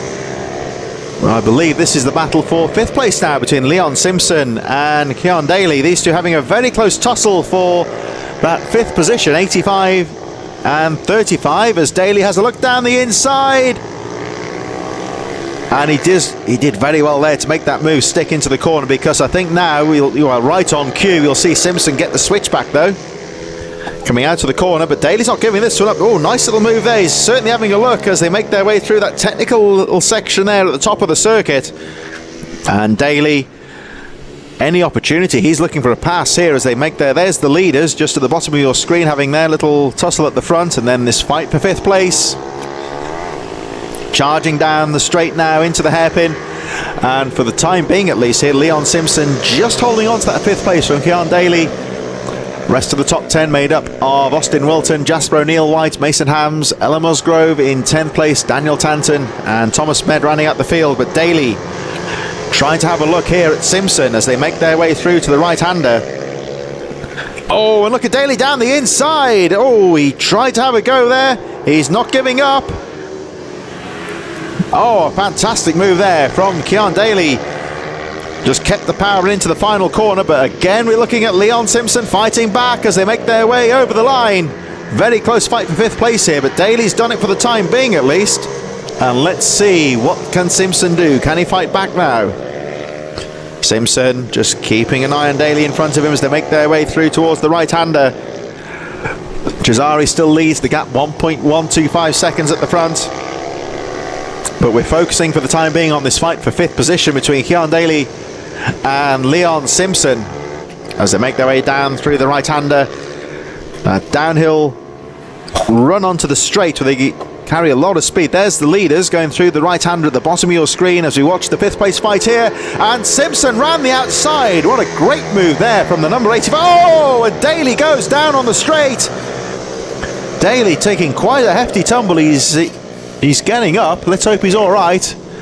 But what a shame for him, because he was running so well. And there on his own now is Leon Simpson. Well, they certainly didn't appear to tangle there, but just seemed to lose a bit of grip there, Daly. The race continues as we cut back to our leaders. Going over the line there in the background is the Wave Yellows, with Daly receiving assistance from the Marshals. As we look at the fight towards the front of the field here, and it looks like Max Robinson and Leo Solier fighting away, but the red flag has been displayed. You can see the race leader Cesare putting his hand up there. Riders slowing down. The race has been halted here with the red flag because of the the rather hefty tumble there that happened to Keon Daly, the number 35, who's had 2 race wins earlier on in the Junior Supermoto 90, was having a fantastic tussle there with Leon Simpson for 5th place, and as Simpson went back to retake that 5th position, Daly just seemed to the front end just seemed to wash out at him a bit there, and he took quite a hefty high-speed tumble, the red flags being waved. And you'll see that the medical vehicle just on the move down to Daly now. I'm not going to say anything, but he is up on his feet, and he is standing up, I can tell you, off-camera shot. So Daly appears to be not seriously injured. I think the medics are going to go and check him out, because that is a very high-speed tumble that he had. So I think protocol would be that the medics will certainly check that Keon Daly's okay. Purely because of the speed of that tumble, I think, as well. But medics are on the scene now, but I can tell you that Daly walked away to the tyre barriers under his own steam, and just from my vantage point I can see that he is talking okay, but he's on a very fast part of the circuit there, so quite understandably, I think, in the interest of safety, we need to get the marshals and the medics onto the circuit to check him out. So understandably, you would say the red flag has come out to stop the Mini GP 110 and the Ohvale Cup race, just so we can check out that Keon Daly's okay. And as I say, he did get up on his feet quite quickly, and he has walked off to the side of the track under his own steam. So the medics are down there at the moment, so we're going to take a brief pause on the on-track action. I'm going to wait and see if that race will be restarted. Let's have a look on the timing charts where we were in the race. So we're around about halfway through, so I'm not too sure if that race will be called or if there will be a rerun for that one. But in the meantime, we're just going to wait and see what the situation is here with Daly. He is still receiving some medical treatment, but he did get up onto his feet and walked over to the tyre barriers, where he is sat down at the moment. So hopefully it's nothing too serious. I can't tell you that, of course, but let's hope so anyway. But yeah, just on the side of the track now, receiving a bit of attention from the medics, who once again very quickly down there on the scene when it was safe for them to get down there. Always a good moment, I think, was to shout out the efforts of the Orange Army, the marshals, who station themselves out on the track all day, making sure the riders are safe, and of course our medics. Goes without saying, of course, that the marshals, the medics and the track officials, these sorts of meetings simply could not go ahead and certainly wouldn't be safe to run. So always a big thank you to the volunteers, to the people behind the scenes who help out as well with the marshals, and the medical crews, of course, who are always here, expertly trained as well. There is Daly's machine being pushed back to the paddock. So medics are moving away from the scene now, so hopefully it's nothing too serious, and we'll try and get an update as to what will happen with that race in just a few moments.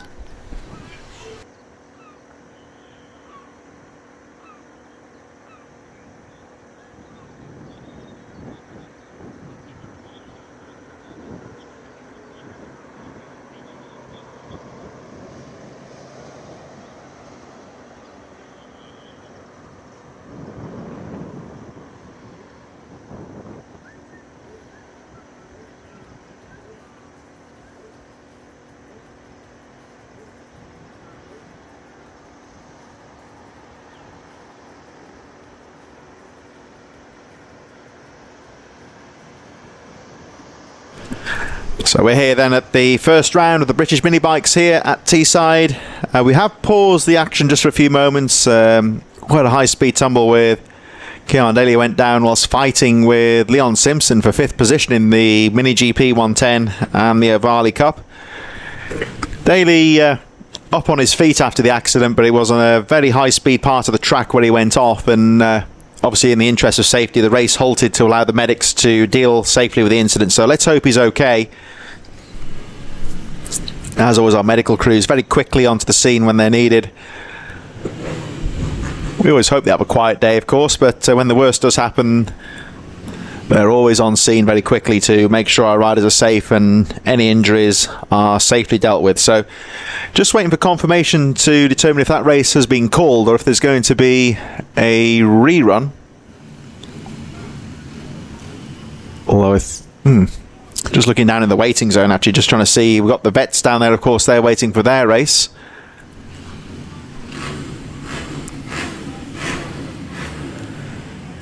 As you may see, of course, the ambulance just leaving the circuit at the moment, so Daly, of course, being taken to the medical zone just to give him a check-up, make sure he's all right. It's always standard protocol when a rider has a heavy tumble. Of course, the adrenaline will get them off the track sometimes, but it's always good practice, of course, to make sure, give the rider a few minutes to wind down, just make sure they're perfectly okay before they are allowed back out onto the track later on. So let's hope that's the case, as it was another rider that went down on the fastest part of the circuit there, and of course that is a very fast straight. It's a little bit undulating with the corners as well, so if you get it wrong there, it does tend to be quite a hefty tumble. It goes without saying, of course, that the riders' safety very important here with the British mini bikes. As you can see for yourself, when the riders are out on the track, they've got the proper race grade leathers, and scrutineering, of course, with the helmets as well, boots and kit, of course. They got the right gear on. It goes without saying, of course, in a series like this, they have to be properly equipped, as they do, as you can see for yourself, of course, out on the track, they do cover quite some speed out there. So riders now making their way back out onto the circuit and looking to get the racing back underway just as soon as possible. It looks like the Ohvale is going back out again, so it appears that we're going to have a rerun of the Mini GP 110s. There is Jazari, so minus Daly, of course, will be getting the race back underway very shortly with a restart in just a few moments' time. As I say, of course, big shout out to the medics for promptly dealing with the situation, and to our marshals for all their hard work as well.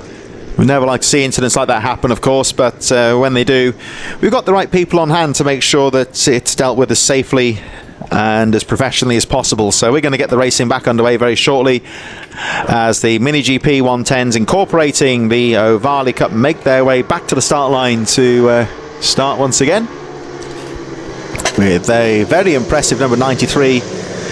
And of course, as you can see for yourself on the close-up, on the Bucci Moto machine, so by definition, of course, not in the Ohvale Cup. That's the One Make Series incorporated into this Mini GP 110 class.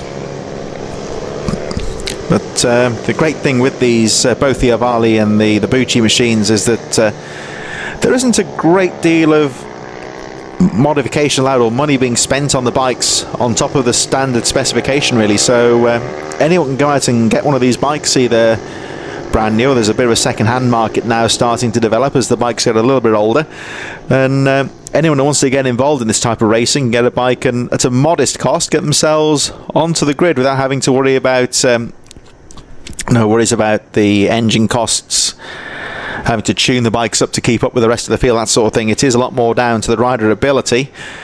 And as you can see, there's always some very close competitive racing throughout the field. We're just looking for Jasper O'Neill White. Just seems to have lost the engine there, number 178, but nothing to worry about too much. Got the bike restarted. Jazari, I think, is ready as well. So a quick glance over the shoulder, ready to go. And let's watch the riders that make their way. One rider left behind at the back of the field there, but off they go. So looking at the timing chart, it appears this is a continuation of the race that was halted just a few minutes ago. So Parker Jazari continues in the lead. So it looks like we're going to have a start and just continue the rest of the race here by the looks of things. So Jazari leading, Robinson up there in second place, Soliu third, Herring in fourth, pretty much as we left off as they make their way down the straight once again. One rider left behind at the back there. I think it might have been the number 12 of Thomas Meadows. The leaders make their way down the back straight. All very close at the front. It's may have had a change of a leader here. Looks like Max Robinson has fought through into the lead now. So the final part of this race looks set to be a close fight here, as Robinson takes advantage here and gets himself into the lead. So Ohvale leading, Bucci in second. Jazari having a peek down the inside, but Robinson's got the line and shuts the door. And again, Jazari peeling away tightly out of the hairpin, just looking for a different line, trying to get the drive out of the corner. The bikes are fairly evenly matched in terms of power here, so sometimes the good line choice to get the momentum down the straight is what's required, and that's what Cesari's trying to do here. I think he's just jinking around the back wheel here a little bit of the race leader Robinson, just trying to get a better line out of the corner. So Robinson now in the lead. Cesari second, having a look down the inside at the top of the circuit, going for the pass down the inside. Oh, and he got it stuck in there, and he makes the move stick. So Park Cesari back into the lead as we watch the rest of the field make their way through. And there we just saw, that was Ella Musgrove, and I think that was Jasper O'Neill-White. Mason Hams in there as well. A little bit further down in the top 10. The lead is now coming back into view down the straight. It's a drag race down the straight here as Cesari fights with Robinson for the lead. Here they come into the hairpin. And Cesari has made that pass at the back of the circuit stick and holds onto the lead through the hairpins. The speed goes right down as they negotiate the hairpins. And look how aggressively Cesari exited the hairpin there. Got the bike slammed right to the inside, but leaves a brief opening there. And Robinson almost made it stick down the inside. But Cesari's got the momentum to hold on to the lead. And you can't write off here either Leo Soliu or Caden Herring behind in third and fourth. Herring just falling behind a little bit here, but certainly very much in contention as over the line they go. So Cesari leads, Robinson still second, Soliu in third place, Herring still there in fourth, and Leon Simpson now of course unfortunately on his own somewhat in fifth position. It's Jasper O'Neill-White in sixth from Ella Musgrove, Mason Hams, Daniel Tanton, Austin Wilson and Thomas Med a little bit further behind as our leaders again make their way down the back straight, charging down towards the hairpin, fastest part of the track, and here they come. Cesari still leading, Robinson right there in second place, the Soliu watching in third place, and Caden Herring trying to get involved in this one in fourth place, just trying to find a few tenths here and there to get involved in this fight for the lead as they make their way up towards the long right-hander, slightly banked of course, so there is the option for the outside line. I certainly wouldn't call it a banked corner as such, but there is a bit of a bowl element to it. And here they come through the hairpin. Cesari still there, just pulling away ever so slightly from Robinson in second. Of course, this fight for second is now of course the fight for the lead in the Ohvale Cup. Over the line they go, so Cesari leads. Still Robinson second, Soliu third, Cesari responding well here. Fastest lap of the race, 1:18.550, but he can't shake off Robinson in second. Robinson getting a nice line through the right-handers, staying on with the leader. And Cesari just guarding that inside line as he makes his way through the tight loft-cambered section at the top of the circuit. This is allowing Robinson to close up slightly. Soliu still in there. Herring just falling behind slightly in fourth. A little bit further behind, Jasper O'Neill-White and Ella Musgrove having a good fight for sixth position as the leaders make their way down. And once again, Robinson down the back of the circuit has made the move stick and is back into the lead, so another lead change. Robinson into the lead once again, and can Cesari fight back as they make their way up towards the right-hander? They go flying through that long right-hander. Robinson with a nice line down the inside, pulls away momentarily. Cesari still in there though as they make their way through to the right-hander. Checkered flag now being readied as the race draws to a close, and Robinson might just have timed this to perfection, but Cesari's got a nice line out to the final corner. Here they come down to the flag, and it's going to be Robinson over the line to take the victory. Cesari has to settle for second, Soliu third, Caden Herring over the line in fourth place, Leon Simpson a bit further behind in fifth place, coming down towards the start-finish line now. So there goes Leon Simpson in fifth place, and look a little bit further behind. Coming into our shot now is Jasper O'Neill-White, who's fighting with Ella Musgrove around the final few corners. They're having a close fight there for sixth position. And then just behind them we've got Mason Hams and Daniel Tanton. Here they come out of the final hairpin up towards the line, and it looks like Hams is going to take eighth position just ahead of Tanton, with Austin Wilson and Thomas Med rounding out the field. So Minibike So Mini GP 110s incorporating the Ohvale Cup drawing to a close, and Vets out on the track in just a few moments' time.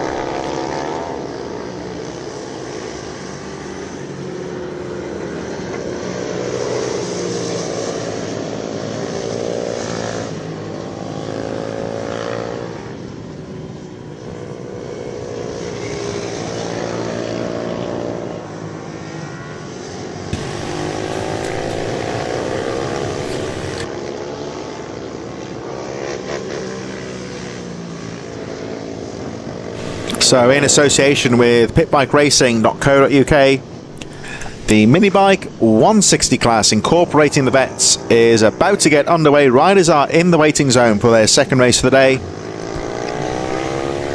as the last of the Mini GP 110s make their way off the circuit. The Vets underway in just a few moments' time at this first round of the championship here at the Teesside Autodrome. Drawing towards our last 5 or 6 races of the day, of course, in the afternoon here, and delighted, of course, with when you consider how iffy the weather has been recently, that we've had a good consistent day of not particularly warm weather, I would say, but at least it's been sunny and dry, and the track certainly looking in prime condition for this first round of the championship. Certainly plenty of good track time for the riders as well. So a Minibike 160 and Vets race getting underway in just a few moments as the remaining few Mini GP riders make their way back to the paddock. 160 and the Vets are in the waiting zone right now, and they'll be getting underway in just a few moments' time. Riders to look out for, of course, Jack Bednarek, James Mostiker also looking good as well. Liam Booth and Tim Patterson having their battles as well during the day. Over in the Vets, of course, Dean Bednarek has been on good form today from Robert Med and Richard Rice, Michael Judkins, Barry Clark, Gary Robinson, other riders including there to look out for.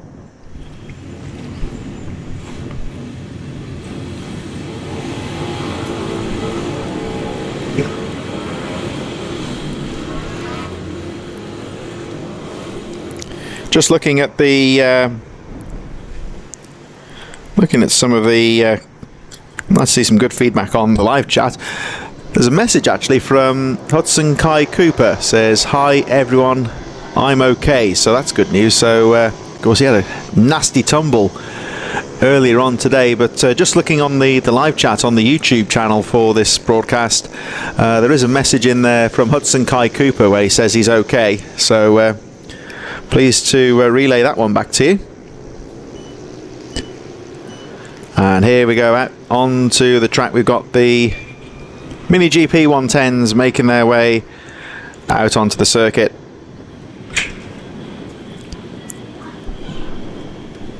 Well, they've just come off the circuit, haven't they? Of course, my apologies. It's the 160s and the Vets, of course, going out onto the track now for their sighting lap, which has been a very closely fought class throughout the afternoon so far. In both the 160s and the Vets, plenty of action throughout the field.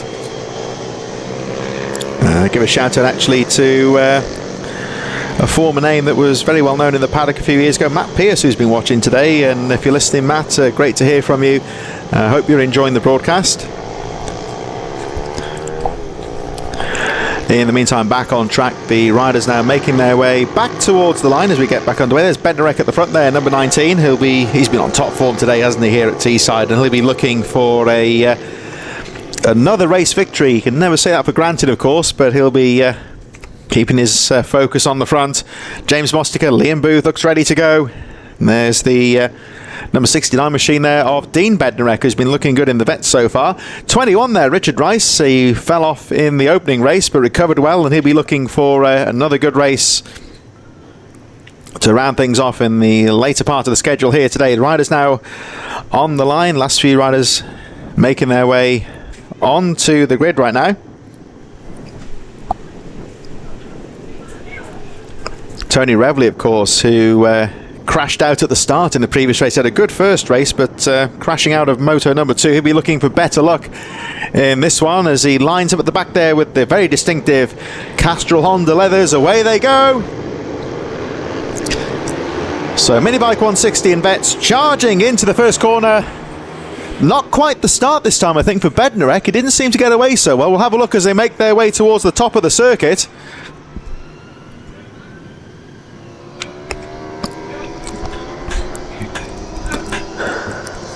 Well, I think that might be Mostica that's got away. James Mostica, 27, your race leader.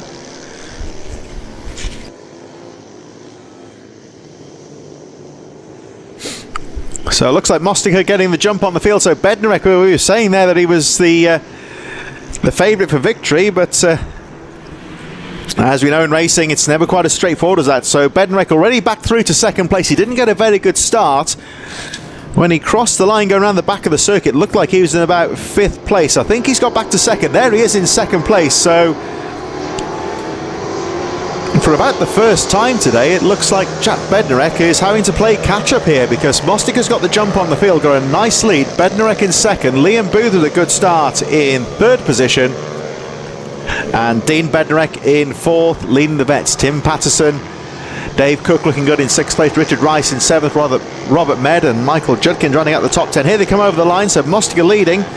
The gap is about 1.5 seconds at the front then. So Jack Bednarek, there he is in second place. Dean Bednarek behind him in 3rd, leading the vets right now. But let's see what Bednarek can do here. Jack Bednarek trying to close up on the leader. James Mostica has a quick glance over the shoulder. He can see Dean behind him. And here they come up towards the top of the circuit. That technical little chicane section. It's a little bit off camber there, of course. You see the riders treating that part of the track with a bit of respect here, as the leaders now make their way down the back straight. They can really get the power down on this central part of the circuit, and Bednarek trying to close up on Mostica. As they say, of course, catching up is one thing, getting past can be another. So let's see what Bednarek can do if he can get back with Mostica. There's Dean Bednarek in 3rd on the Bucci, leading the vets. Looks like Dave Cook behind him in 4th place, Liam Booth, Richard Rice in 6th place. And there is Dean Bednarek. Round the bowl section he goes into the hairpin on his own in 3rd place right now, leading the vets quite comfortably so far in these early stages. James Mostica making his way over the line. Leaders go charging through just ahead of this fight. But here they come. And Jack Bednarek is right there with James Mostica. Fastest lap of the race, 1:17.496. Has a look down the inside. But Mostica's not going to give the lead up that easily. He knows he's there. There you see, quick glance over the shoulder. But Bednarek's on a nice line out of the corner and takes the lead going through into the chicane. So classic case there, I would say, of getting the drive out of the corner. And Bednarek making the pass on the exit rather than the entry of the corner. Here they come, up towards the straight once again. So new race leader. Jack Bednarek didn't quite get the start there, but fights his way back through to the front of the field. Into the hairpin he goes. Mostica there in 2nd place, the top 2 pulling away quite comfortably at the moment from Dean Bednarek in 3rd. Rest of the top 10 made up of Dave Cook, Liam Booth, Richard Rice, Robert Med, Tim Patterson, Michael Judkins, 9th, Tony Reveley's had a good comeback, 164 up to 10th place now after starting at the back of the field. Of course, he crashed out in the previous race, but he's recovering well. Adam Fruin in 11th place, Gary Robinson, Barry Clark, James Jarvis and Fiona Goddard rounding up the field at this stage. But at the front, Jack Bednarek then, the new race leader. Over the line he goes, 1:17.768, setting a good pace at the front of the field.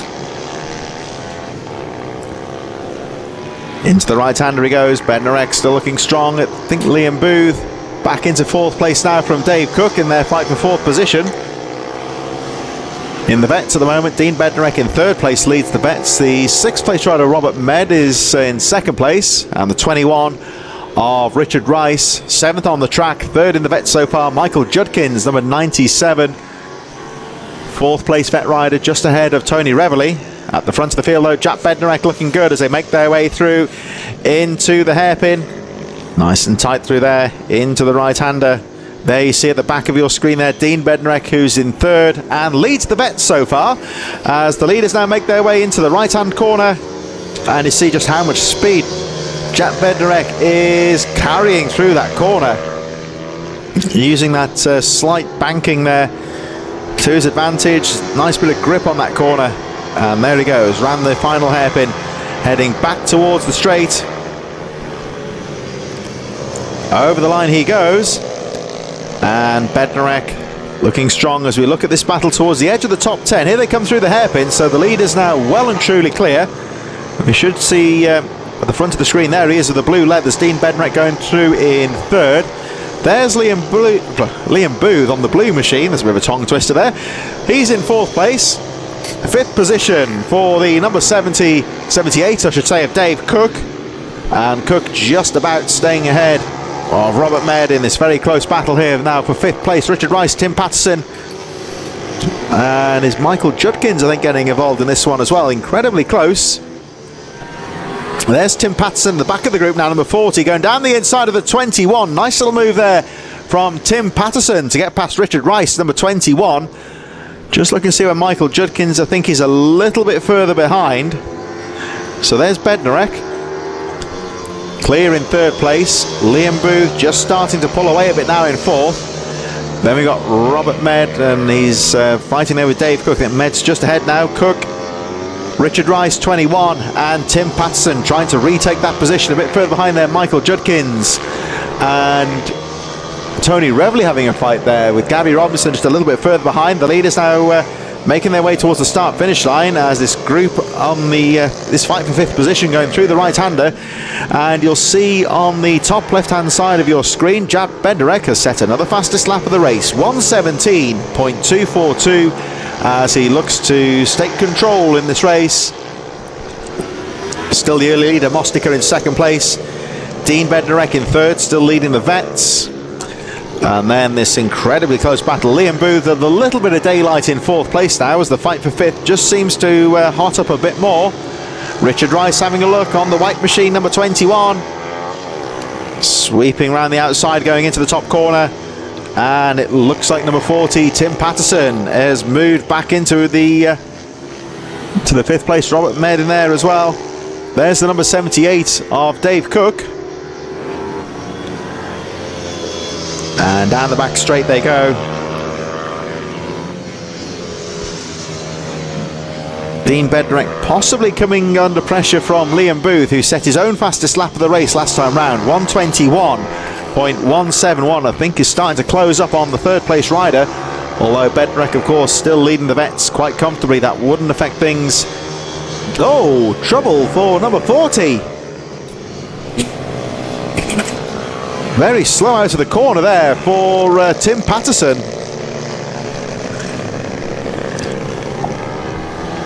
I'm going to watch number 4. Oh, and a bit of an unfortunate moment there for number 21. Just caught the back wheel of the number 45. Nearly dropped the machine there. Fiona Goddard. I think it was just a little bit unfortunate there from Richard Rice. Just misjudged the speed in the corner. Just touched the back wheel of Goddard, but was able to stay on the bike. So Tim Patterson really seems to have dropped the pace there. It seemed to be sort of bouncing on the bike a bit there, trying to get the machine picked up. He seems to have recovered his pace now, but he's got Tony Reveley behind him. As we look at the number 8 of Liam Booth, so Tim Patterson still in 8th place, but apparently has some kind of mechanical troubles there earlier on.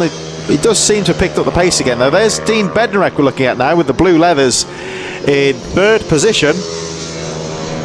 And still charging behind him there, the number 8 of Liam Booth into the left-hander at the end of that long straight, fastest part of the circuit, making his way back around towards the final few corners. Still at the front. Heading towards the last lap now. You'll see on your graphic on the top left-hand corner 1:16.963 for Jack Bednarek, who increases the gap to 7.6 seconds as we watch the number 8 of Liam Booth still charging in fourth place and trying to close up on Dean Bednarek in third. Let's have a look at the gap between third and fourth. Dean Bednarek, of course, that is, just going over the line now. There he is, just out of your shot. Pursued hotly now by Liam Booth, who again has set his own fastest lap of the race, 1:20.965, brings the gap down to just a shade over 2 seconds. One lap to go, so I think time might not be on Liam Booth's side here. It's looking good for Dean Bednarek, who leads the vets. There he is. Now, of course, if Liam Booth were to get past him, it wouldn't bother him in terms of the vets, because he is still the lead vet rider. But I'm sure he'll want to hang on to that third place, because there you see Liam Booth, he is still charging. Robert Med a little bit further behind there, number 73 in 5th place. And well, we're saying about Tim Patterson, I think he's dropped some more positions. He goes right the way down towards the back of the field as we watch the number 8 of Booth still charging there. Meanwhile, Jaap Bednarek didn't quite get the start, but he more than made up for it by taking a comprehensive victory. James Mostiger put up a fight at the start of the race. He will bring it home in 2nd place. Over the line he goes. So Mostiger 2nd place. Dean Bednarek still in 3rd, just ahead of this rider. Now we're looking at Liam Booth, who's still charging. There was Bednarek, just ahead of him. And what's Booth going to do here? Can he? I think he might just run out of time here. Dean Bednarek going over the line in 3rd place and will take the win in the vets. But what a charge there from Liam Booth. I think he'll be a bit disappointed to finish in 4th, but certainly didn't give up. Interesting. I think Dean Bednarek must have been aware he was coming, because he actually set his own fastest lap on the final lap of the race. Robert Med in 5th place. Richard Rice, Dave Cook going over the line in 7th position. Good recovery from Tony Reveley after that fall in the last race. He finishes in 8th position. Michael Judkins over the line in 9th position. And in the closing stages of the race, a good fight back there. Over the line he goes, number 88, Barry Clark, finishing in 10th position, just ahead of Gary Robinson, Adam Fruin, James Jarvis over the line, and I think Tim Patterson. There's James Jarvis. Just looking to see where Tim Patterson, if he's still in the race. He really dropped the... He really dropped his pace in the last few stages, and whether he's still in the race, I think that might be Fiona Goddard over the line. Yes, it is. So she's just behind Tim Patterson, who ends up having to settle for 14th position. Shame for Tim Patterson, who ran well in the first part of the race, but another good victory for Jaap Bednarek, and full credit to this guy here, number 8, Liam Booth. Didn't know he was beaten, did he? Kept on going right the way to the checkered flag. Had to settle for 4th place, but nonetheless a very good ride from him.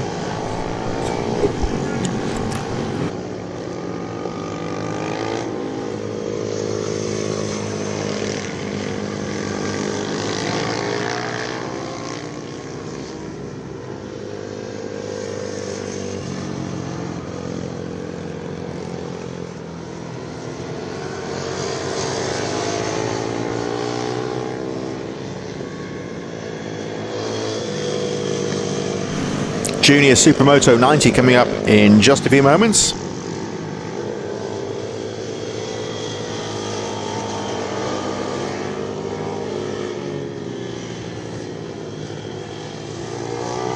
So the Junior Supermoto 90 in association with Cymoto is getting underway very shortly indeed. Looks, just looking in the waiting zone out of my vantage point, I think Keon Daly's back on the bike, which is a good sign. You'll remember the earlier Ohvale race was brought to a halt. He had quite a nasty crash on the main straight. He took a very hefty tumble fighting towards the front of the field and had some medical attention. We saw him walk away, so we were hopeful that it wasn't anything serious, and I can see the number 35 actually on his bike and just going out onto the circuit now, so that's good news. It appears that he's walking wounded perhaps, but he's okay as he gets back underway. And if you didn't hear before the previous race, just briefly checking the feedback on the live stream on YouTube, and there's actually a message from Hudson Kai Cooper, who had a very nasty tumble earlier on, which brought out the red flag earlier on, a couple of hours ago, of course.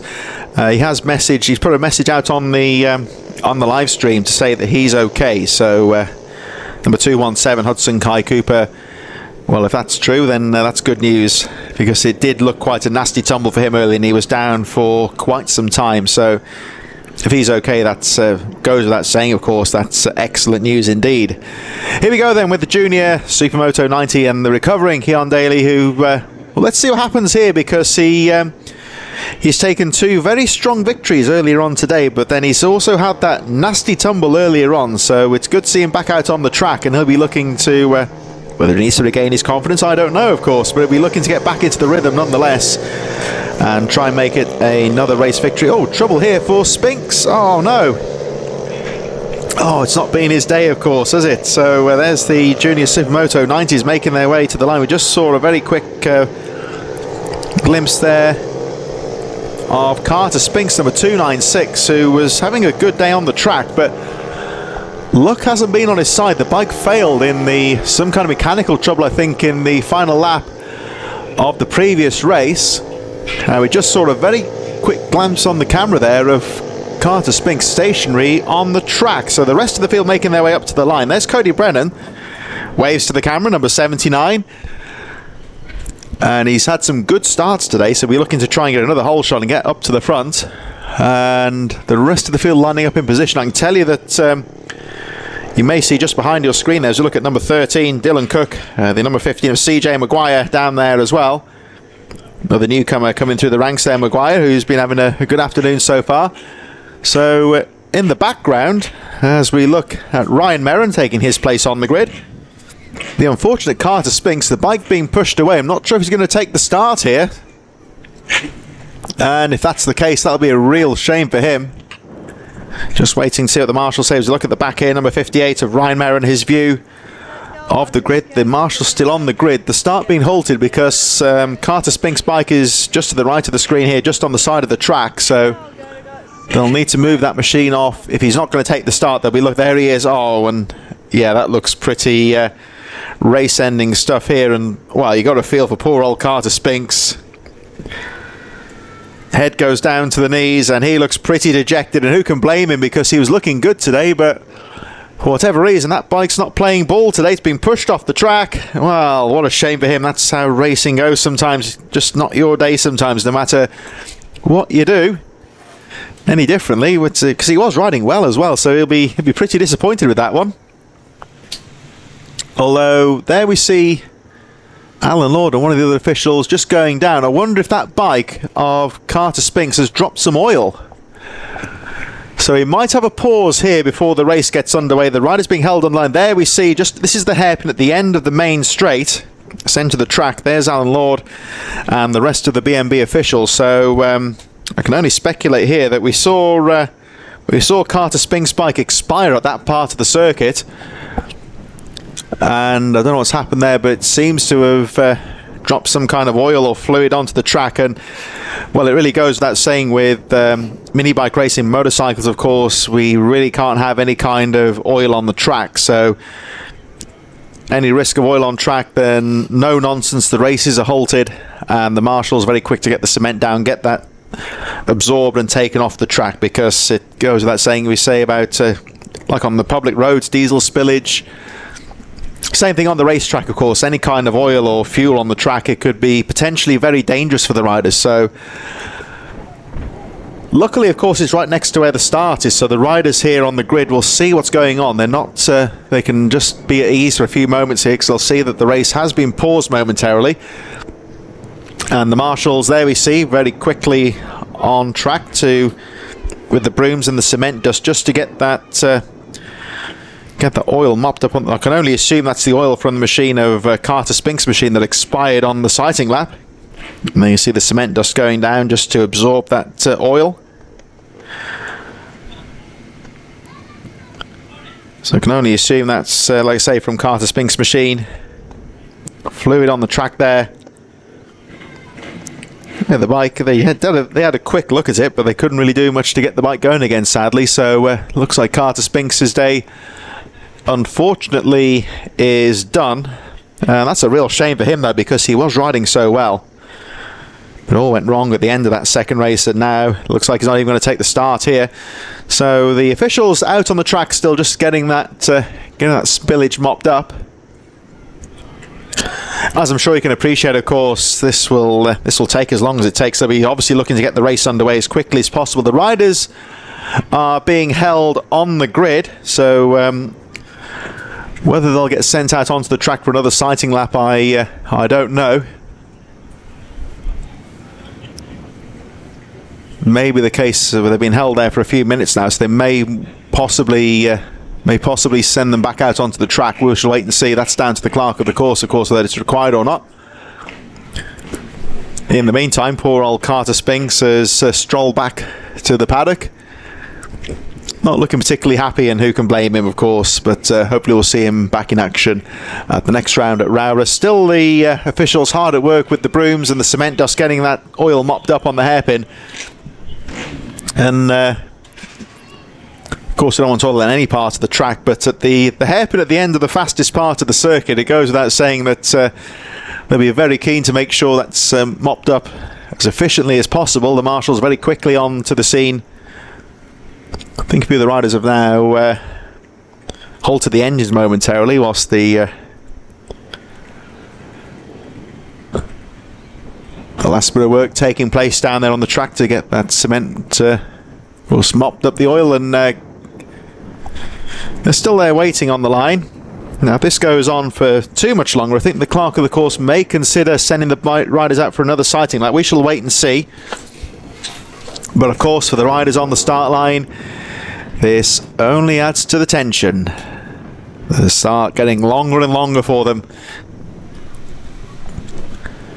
They're all lined up and ready to go. Whether they'll start the race, they may want to send them out again to get some more warmth into the tyres. Depends how long it takes to get this spillage mopped up. What this camera angle does, though, just gives you an idea of what that final bowl corner looks like. We generally look above the track when we watch the riders negotiating that corner, but if you look at the back of your screen, you'll see that long sweeping right-hander. So it's not exactly a banked corner in the sense of a Daytona or an Indianapolis sort of banking, but you can see that there is a bit of camber to it there, utilising the lay of the land. And you'll often see riders that use that outside line into the hairpin. They can carry a bit of speed on that outside line and just get a bit of pace going into there. And here is the camera angle from the top of the bank, looking down towards the start line. Everyone just looking over to the right, where the just off screen, I can tell you that the officials have left the circuit now, so I think they're happy with the clean-up job. The riders looking over there. We'll just keep an eye on the officials here, whether we'll get the race started now or if we'll need to send them round again. We shall wait and see. That's down, of course, to the clerk of the course. If they determine that the race is safe to start, they'll get them underway. If not, they may just wave them round. We shall wait and see. Yeah, you can tell the hand gestures there. I think they're going to send around for another sighting lap by the looks of things, which they've been down there for quite a few minutes now, and of course losing temperature in the tyres, and there has been, of course, a bit of track work taking place. So, well, you can see 2 laps is the gesticulation there to the riders. So it looks to me like we're going to have 2 sighting laps here before the race gets underway. This will serve a couple of purposes. Not only will it give the riders a chance just to look at the part of the track where the oil spillage occurred, just so they're aware of it, but it'll also get them a chance to get the machines warmed up and, crucially, get the temperature back into the tyres.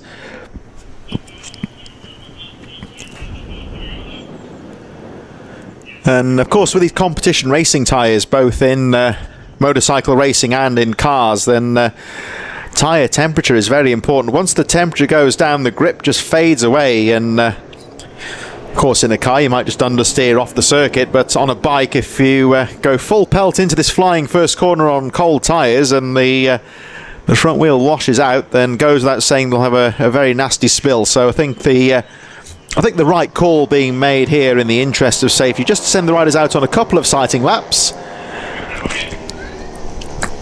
get the machines warmed up again, get the temperature back into the tyres, and we should be on for a safe start to the race. So commiserations, of course, to Carter Spinks, whose expired machine has caused this short delay, and it's a shame that he won't be able to take the restart. The bike appears to be out of action for him. It's a real shame for him because he was riding well. But for everyone else, it gives them a chance just to... There we see the oil flag. So this is where the spillage occurred. And just watch them negotiate the corner. You see the yellow and red striped flag there from the marshal, indicating that there is oil on the surface. They've cleaned it up as best they can, but there is always the risk there might be a little bit of little lack of grip in that corner, possibly. So the rider's just getting the chance to have a look at the circuit. And here we are, number 79, Cody Brennan. who's had some brilliant starts today. He's whole shot the opening 2 races. Keon Daly has really fought his way through. He's been the rider to beat so far in this junior Supermoto 90 class. Good to see him back on the track. He had a very nasty tumble earlier on this afternoon, so it'll be interesting to see how he recovers and gets back underway. A few other riders in this one, Taylor Davis out there as well, and shout out as well to the number 28 of JJ Manchester, who's been having a good afternoon so far. He's had his moments battling towards the front of the field. Daniel Tanton, Dylan Cook out there as well, making their way through now for the second of their sighting laps.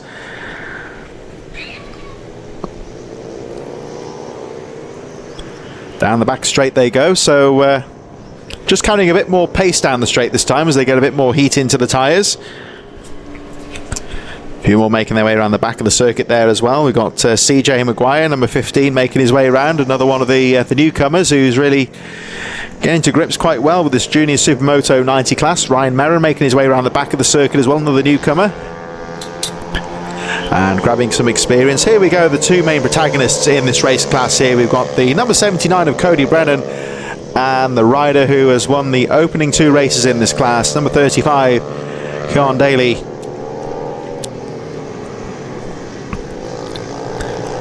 Who I'm sure is showing no ill effects from his nasty crash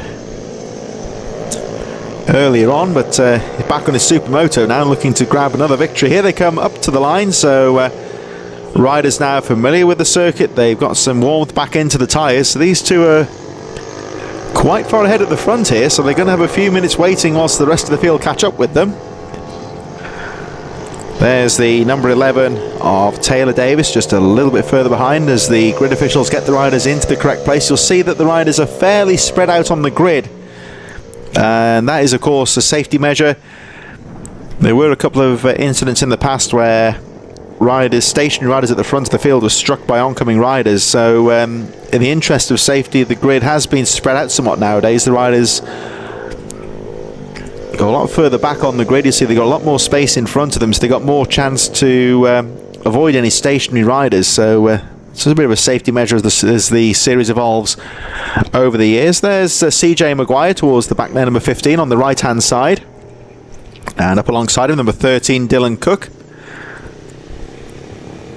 JJ Manchester, I think, just out of shot on the right hand side of the number 5 of Daniel Tanton on the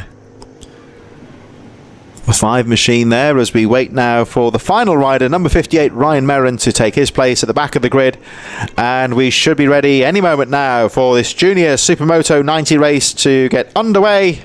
Riders ready, all eyes on the lights as we watch the riders get ready to go.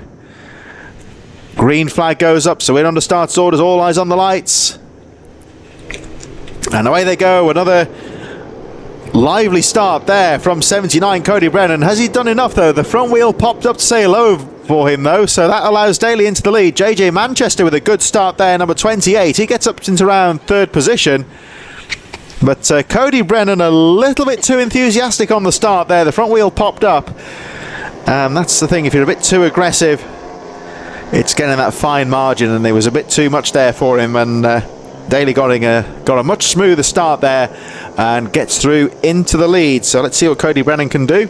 As we look a bit further back, there's the number 21 of Rex Olmond chasing the field round. He's got the 73 of Oliver Med and Ryan Merrin just behind him, but the perfect start here for Keon Daly, charging down the straight and past the part of the circuit that claimed him earlier on, but certainly showing no ill effect from that fall earlier on.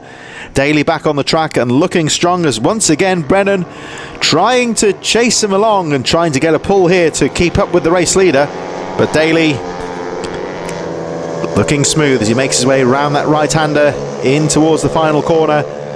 Good work from the marshals there. Everyone seems to have got through that area where the oil spillage occurred with that incident on the first lap, so certainly a good clean-up job appears to have taken place there. Out to the final corner they go, so Daly leads the way. Brennan still charging in 2nd place, and over the line they go.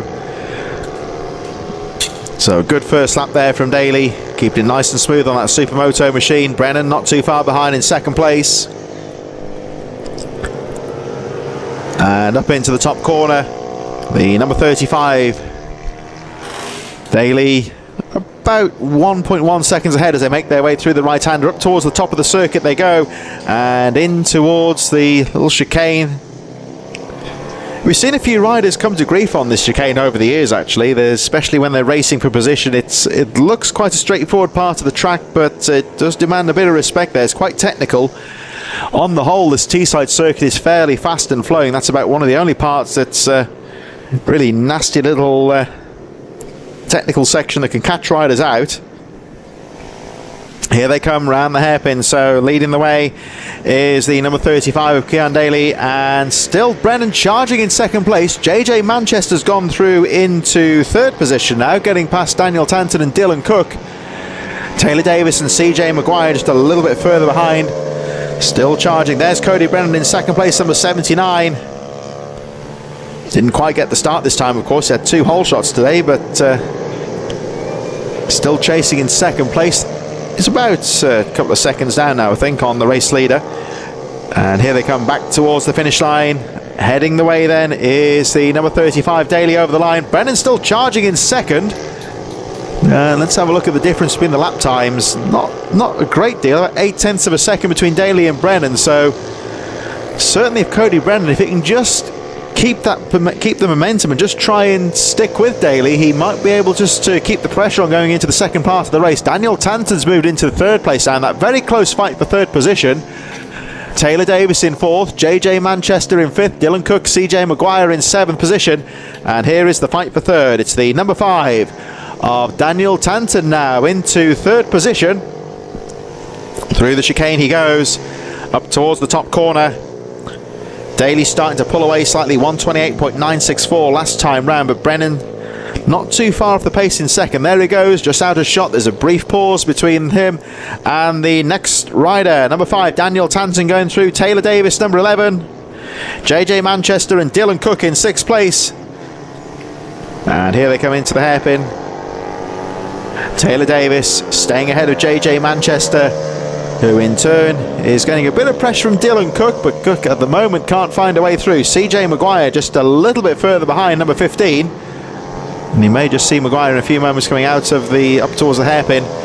Into the long right-hander they go. There's the number 28 of Manchester, staying ahead of Dylan Cook. Into the hairpin they go. You see just how this is a fairly technical part of the circuit now, just tightens in on itself. You've got to get a good line to negotiate that hairpin quickly. And JJ Manchester, number 28, just guarding the apex on the inside line, making sure that Dylan Cook can't nip down the inside as we move on towards the final lap. Daly looking strong once again, and there he is, number 35, your race leader.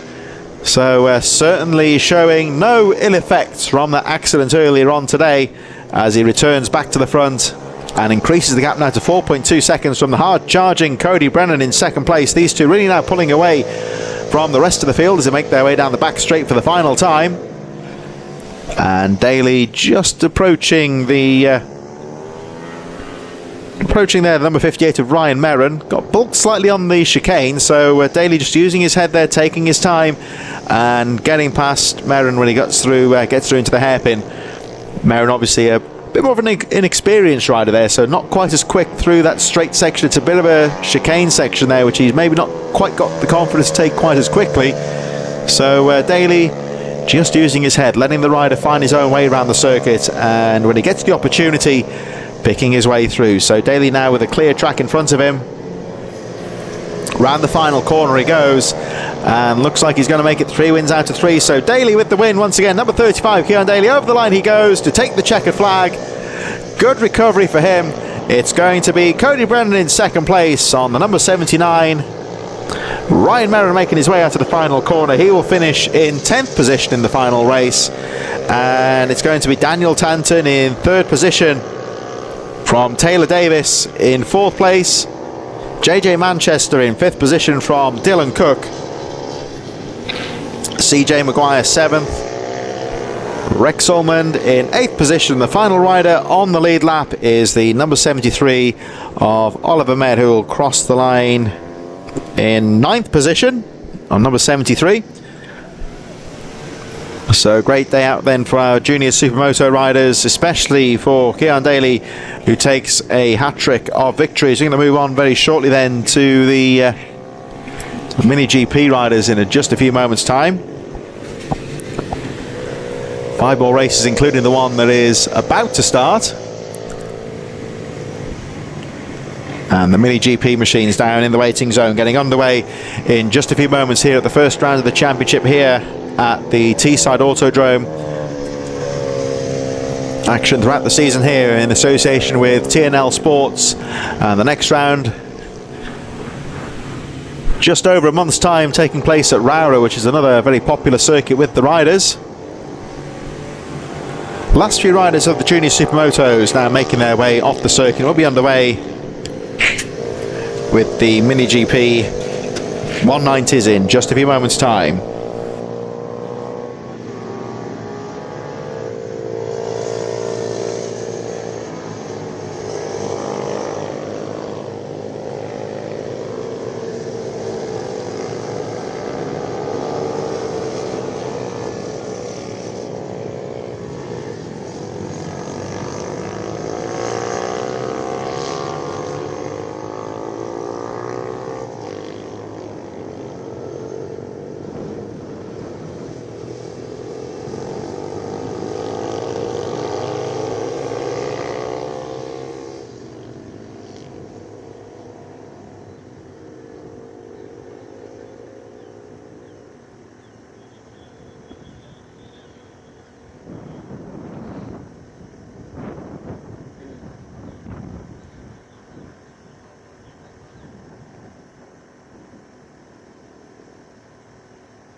Mini GP 190 getting underway very shortly then for the next race, and this is of course the first day of the British summertime. Clocks went forward last night, so it was a bit of a dark, murky start this morning compared to recent weeks, but now we're getting towards the later part of the afternoon, 4:30 now, and it's certainly pleasantly bright out there, which is always a nice part of the year, I have to say.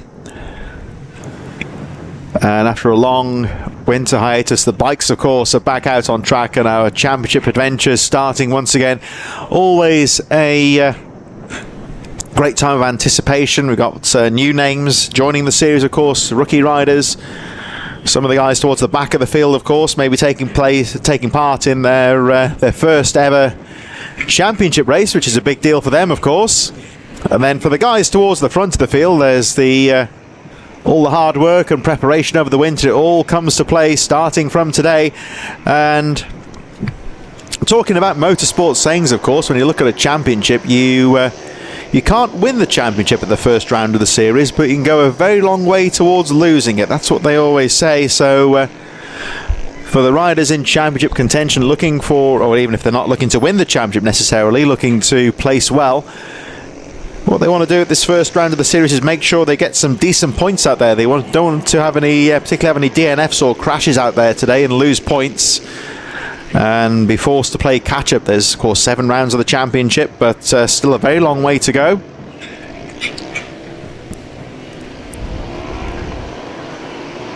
Now what you want to be doing here is just to get a good solid showing, get some decent points. If you can get the bag the wins, of course, and bag the good results, that's all the better. But above all, make sure you get a good haul, stay fit, keep the bike in one piece, and move on to the next round, of course. So, like we say, always a great part of the season when the season gets underway after that long, dark break over the winter. So here we go, the Mini GP 190s lining up, and down onto the grid we go. Incorporating, of course, the BMB 190 and the 70 Cup. They'll be underway in just a few moments. We saw Blake Wilson down there, number 11, Jensen Bishop. Sid Marshall making final preparations with the number 46 of Izzy Carter down there. And Oliver Pitcher, it looks like, towards the back of the field. There's Peter Hickman, number 60, who had some mechanical trouble, I think, earlier on. So we'll see how Peter Hickman gets on. David Wilton down there as well. John Pitcher towards the back of the field. So these guys, of course, will start a little bit further behind as the lights go out. And our first group of riders get underway. Henry McCartney, Blake Wilson charging into the first corner. Wilson around the outside gets the jump on the field. All eyes on the grid. There's Wilson Dilks and Peter Hickman. Very much a case of youth versus experience. And of course, the great thing with the mini bike racing is you often get youths and adults racing together. And of course, Peter Hickman really needs no introduction really as to his exploits on a motorcycle, but Wilson Dilks often beats him on these mini bikes. And of course, with the weight advantage that Dilks will have as a younger rider, he will certainly try and use that advantage to good effect. And I'm sure that Peter Hickman won't be looking to, he's a racer of course, won't want to take second place lightly. He's currently second from the group that started further behind. As we look at the number 8, Blake Wilson really got a fantastic start there, staying ahead of the number 31. McCartney having a look. It's very close to the front here because we've got Marco Holt in there as well. And of course, remember in the first race, Marco Holt with some great moves managed to fight his way through later on the number 58. Here they come over the line. So Wilson, McCartney, Holt, Arnie Carr in 4th place. Look how close these is at the front here though. Annabelle McCarthy in 6th place. Sid Marshall goes through. Izzy Carter. Wilson Dilks up to 9th place, closely followed by Pete Hickman. They make their way over the line as Blake Wilson, closely followed by Henry McCartney and Marco Holt, making their way up to the top of the circuit now. Arnie Carr, Jensen Bishop will wait to see if we can pick up Wilson Dilks and Peter Hickman having their battle there, just a little bit further behind this fight for the lead, with Blake Wilson and Henry McCartney charging down into the left-hander. Through they go. Jensen Bishop still in 5th place from Annabelle McCarthy and Sid Marshall as the leaders now make their way to the top of the circuit. And Henry McCartney has a peek down the inside of Blake Wilson, can't find a way through, drifts wide going into the hairpin. He'll be looking to try and take that line on the inside, but Wilson's got the line covered, and this fight is allowing Marco Holt into things just a little bit further behind. Over the line go the leaders, so Blake Wilson guarding that inside line. McCartney looking to try and find a way through. Very close racing at the front here, with Arnie Carr just a little bit further behind in 4th. Marco Holt, fastest lap of the race, 1:11.93. And again, very aggressively into the right-hander, just trying to stay on the back wheel of these two and time his moment where he could try and fight through and take the lead. Further back, Wilson Dilks up to 7th place, Peter Hickman into 8th position. They're really fighting through the field quite strongly. Tim Patterson moves up to 11th place. Had some disappointments earlier on, of course, but he's fighting back well in this class. Down the back straight go the leaders. Still this very close battle for the lead between Blake Wilson, Henry McCartney and Marco Holt. Making their way up towards the final hairpin. Down the central straight, Wilson Dilks staying ahead of Peter Hickman. 7th and 8th place chasing up on Annabelle McCartney as the leaders now make their way into the hairpin. Blake Wilson again just covering that inside line, forcing McCartney to take a wider line to try and get the drive out of the corner. And Marco Holt, 58, just watching in 3rd place as they charge over the line once again. Through they go, they see just a little bit further behind, still that fight with Wilson Dilks and Peter Hickman for 7th place. But over the line goes Blake Wilson, and down the inside goes McCartney, has a peek into the right-hander, can't get through. And there again we see McCartney just trying to find a way through. Marco Holt still there in 3rd place. Holt, of course, timed his moment to perfection earlier on today as they make their way down the back straight once again. And here we go, Blake Wilson, your race leader, fending off Henry McCartney, number 31. Still there in 2nd place, Holt in 3rd. And still as close as ever between those riders. We see Arnie Carr and Jensen Bishop a little bit further behind. 4th and 5th just at the back of our shot there. Wilson Dilks up to 6th place, closely followed by Pete Hickman as the leaders charge through the right-hander. Look how close they are here. No margin for error whatsoever now between Blake Wilson, still the race leader, McCartney desperately jinking the bike to try and find a line and get away through. but he still stays in second place, and Marco Holt still watching in third place. They charge over the line once again. Holt having a little peek down the inside as they go over the line. Line astern as they make their way round the first chicane towards the first real overtaking opportunity into the right-hander. But too close to call there. They all stay in position. Pretty much identical pace at the front here, and Wilson still leading the way. Through the chicane they go. There's not much overtaking going on here, but what they're doing is really pushing each other down the circuit quite well. They're over 10 seconds ahead of Arnie Carr, the number 83, in fourth place. And they're just running such a good pace at the front here. They're just going faster and faster and really pulling away now from the rest of the field. If they start trading positions, there we see that's fourth and fifth at the back of your screen, just going into the straight now. That's how far these leaders are ahead of the rest of the field. But you can see, of course, not much overtaking here, but if they start banging bars, so to speak, then they'll potentially slow each other down. But everyone just riding such a strong pace between these top three at the front. They're just really clearing away from the rest of the field. Arnie Carr still in fourth place, Jensen Bishop in fifth, Wilson Dilks in sixth, Pete Hickman seventh. Those riders started on the second wave, making their way through the field. Annabelle McCarthy, Sid Marshall and Tim Patterson rounding out the top 10. Izzy Carter 11th as again McCartney looks down the inside.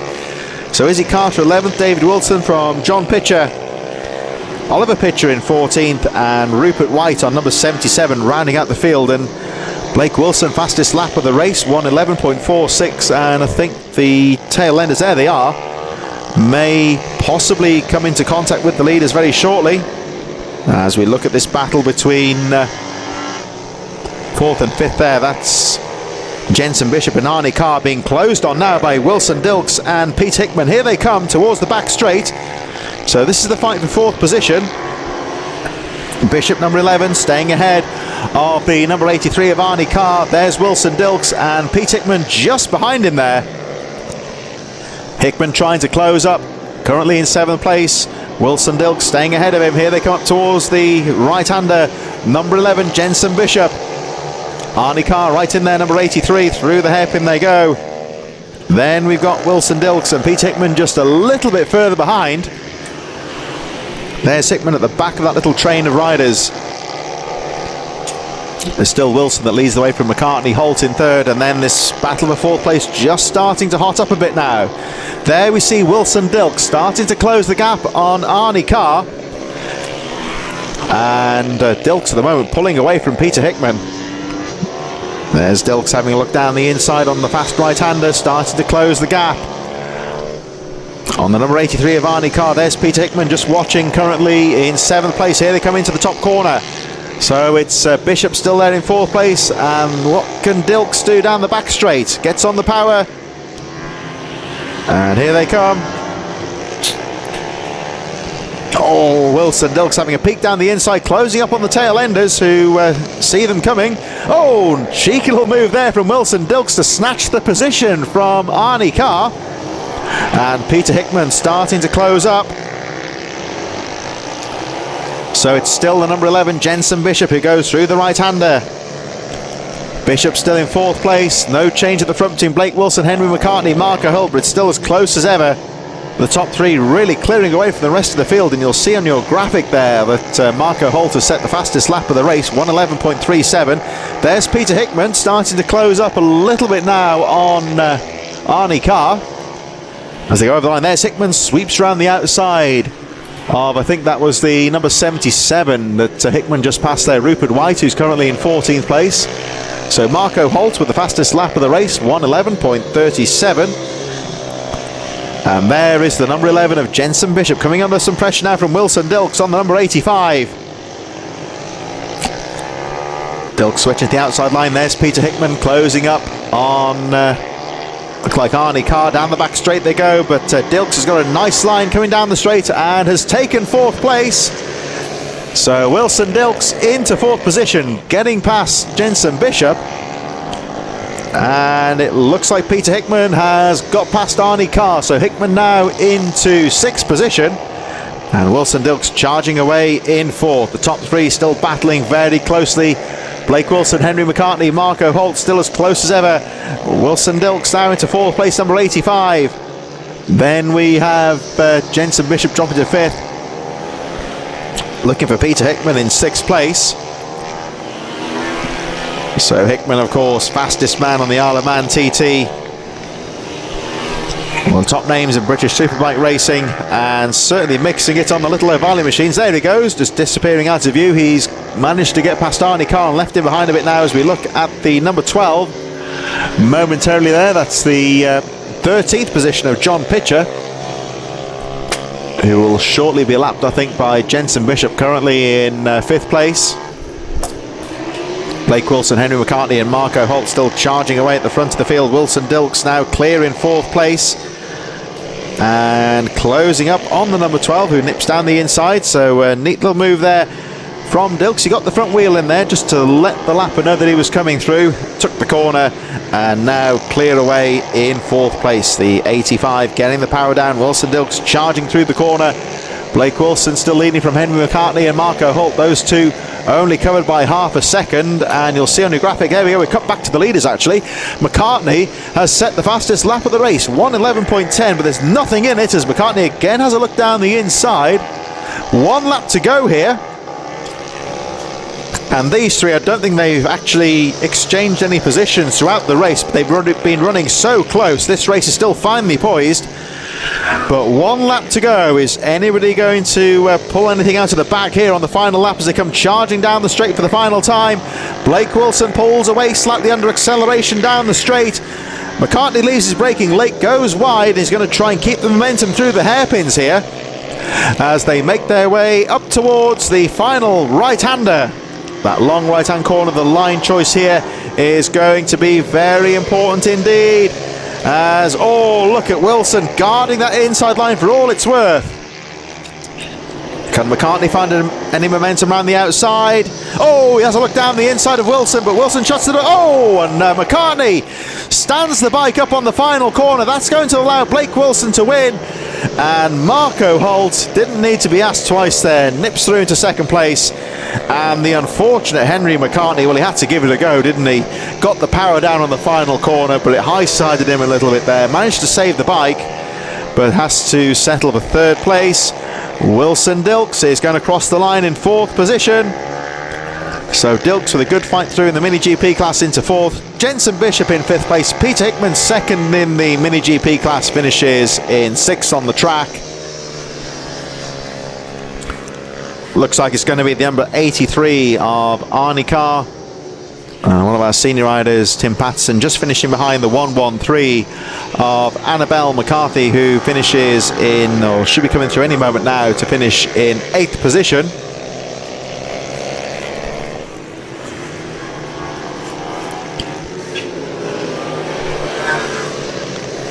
There goes the, looks like the number 77 going over the line there, the machine of Rupert White, finishing in 14th place, just ahead of the number 47 of, I think Oliver Pitcher actually may have pulled the bike from the track possibly on the final lap.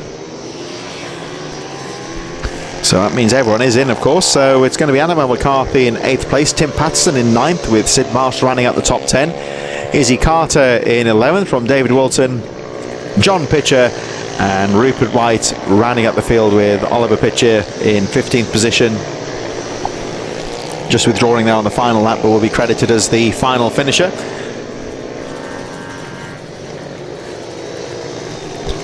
We're going to move on very shortly then to our Mini Motos, who will be out on the track in just a few moments. Mini Moto Pro getting underway. And perhaps will be was a little bit unfortunate in the first race, of course, for the Mini Moto Pros, where we had a fairly close start, but an opening lap fall just seemed to turn the race on its head, I would say, at the very start of the race. We'll have a look at the, of course, we saw the very impressive, we'll see him in a few moments, the very impressive Mason Fedrick taking the victory. Caelan Ratcliffe, though, dropped the bike on the first lap of the race, so was out of the race before it really began. So Ratcliffe will be hoping for a better race this time around. Mini Moto Pros in association with Ninju Super Juice getting underway in just a few moments. And I think this will be pretty much the final mini moto race of the day. We've got some mini GP and mini bike action coming up to round out the first round of the championship here at Teesside. Riders in the waiting zone. For our mini Moto Pros, Caelan Ratcliffe back on the bike as well. Mason Fedrick, of course, looking very good in the first race. Didn't really have much challenge at the front, of course, but can only run their own race, really. So certainly Caelan Ratcliffe will be hoping to get a better ride this time round as they make their way out onto the circuit. Mini Moto Pros, out onto the circuit they go. So just to recap after this, we have the 3 more races after this. The Mini GP UK race number 2 getting underway, followed by the Mini Bike 140s, Mini Bike 160s championship to round things off in just a few moments. So for the final time today for the Mini Motos, they take to the track. And we'll have a look at how they line up. Of course, Caelan Ratcliffe was an unfinished last time. Mason Fedrick, this rider here, number 5, took the checkered flag.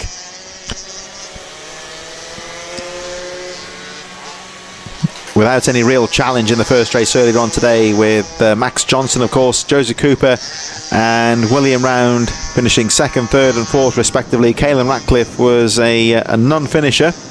So here they come down to the line for the final time today, the Mini Moto Pros, and there is the number 5, the first race winner, number 5, Mason Fedrick, taking his position on the grid. There's the number 141 of Max Johnson, number 20, Joseph Cooper in 3rd position, number 20 looking good in the first moto.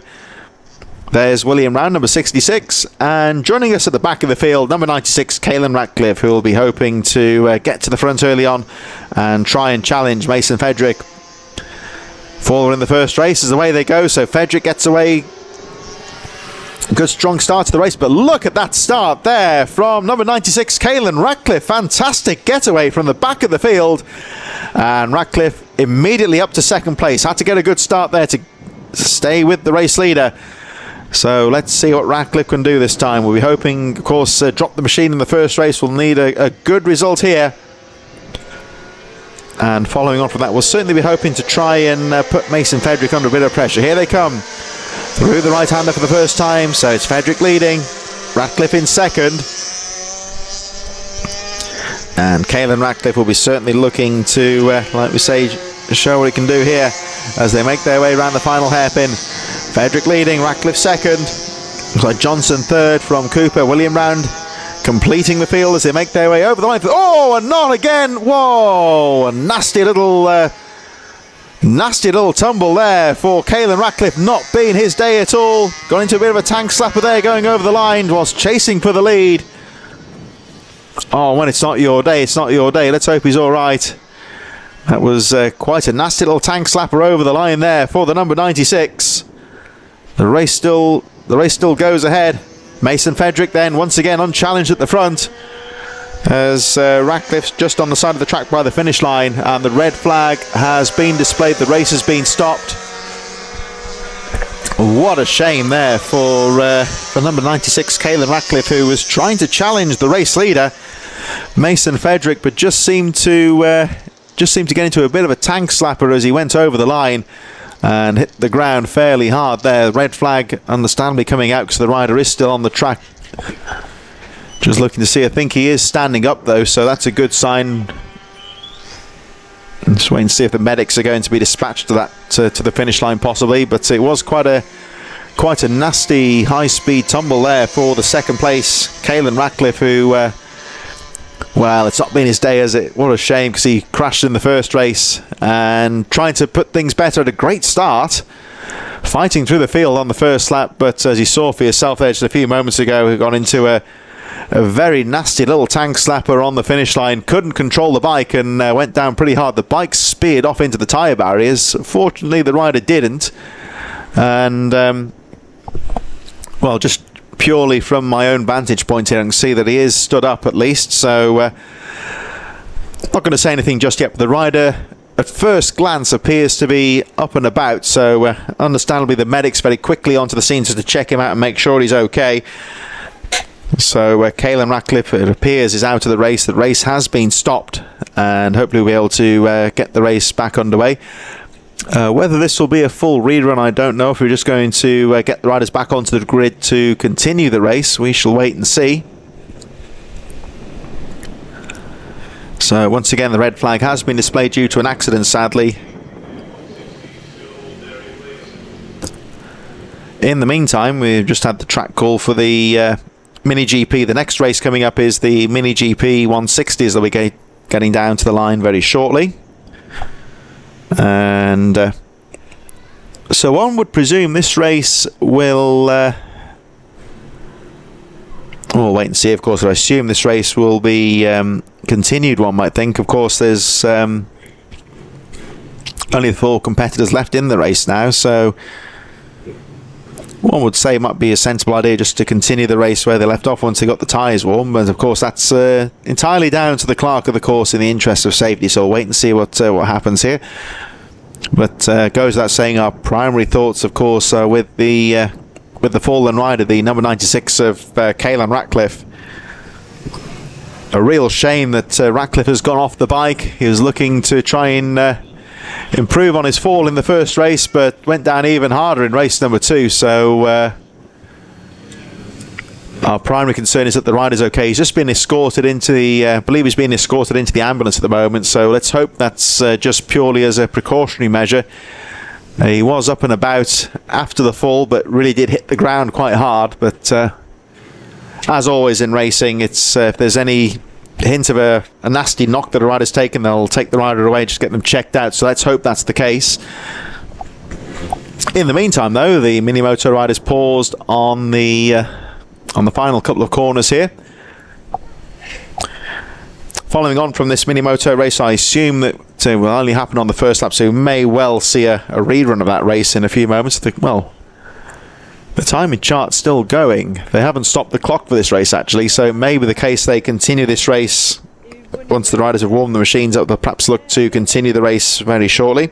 After this race, we have the Mini GP 110s, Minibike 160s, Mini GP 160, of course, coming up next for the FIM Mini GP UK, Minibike 140s, and the Mini GP 160 and SM50s to round out the action. The medical vehicles are leaving the circuit as I speak, so just looking at the timing sheets, actually the race has been officially stopped now. The red flag, the clock has stopped, so one would presume they'll be looking to restart this race very shortly for the Minimotos. Medical vehicles have left the circuit.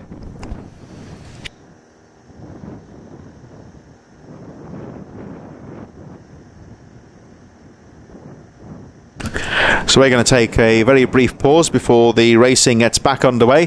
Minimotos Pro, red flag due to the incident on the first lap. Rider just been taken away for further medical evaluation. Hopefully, like I say, nothing too serious, but we'll look to get the racing back underway in just a few moments.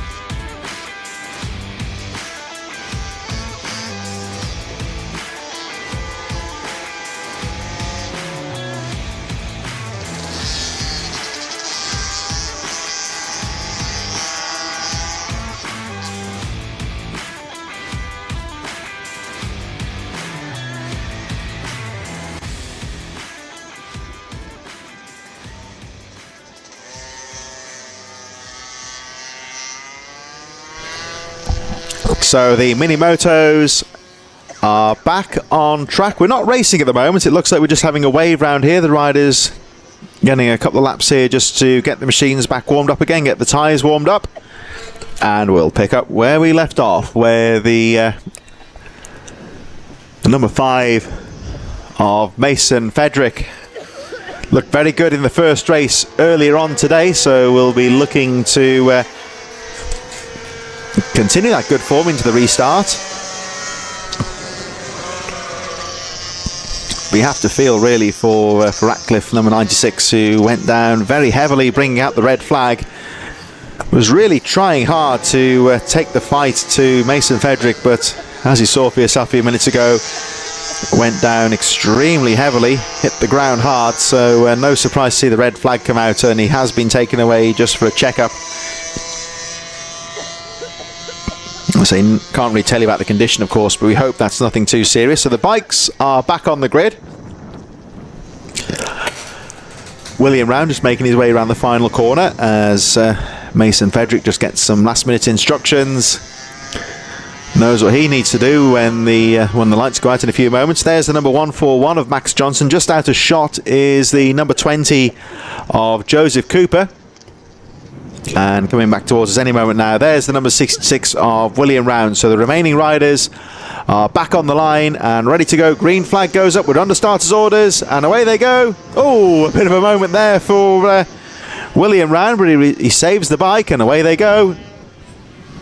And Max Johnson having a go there into the first corner, but couldn't quite make it.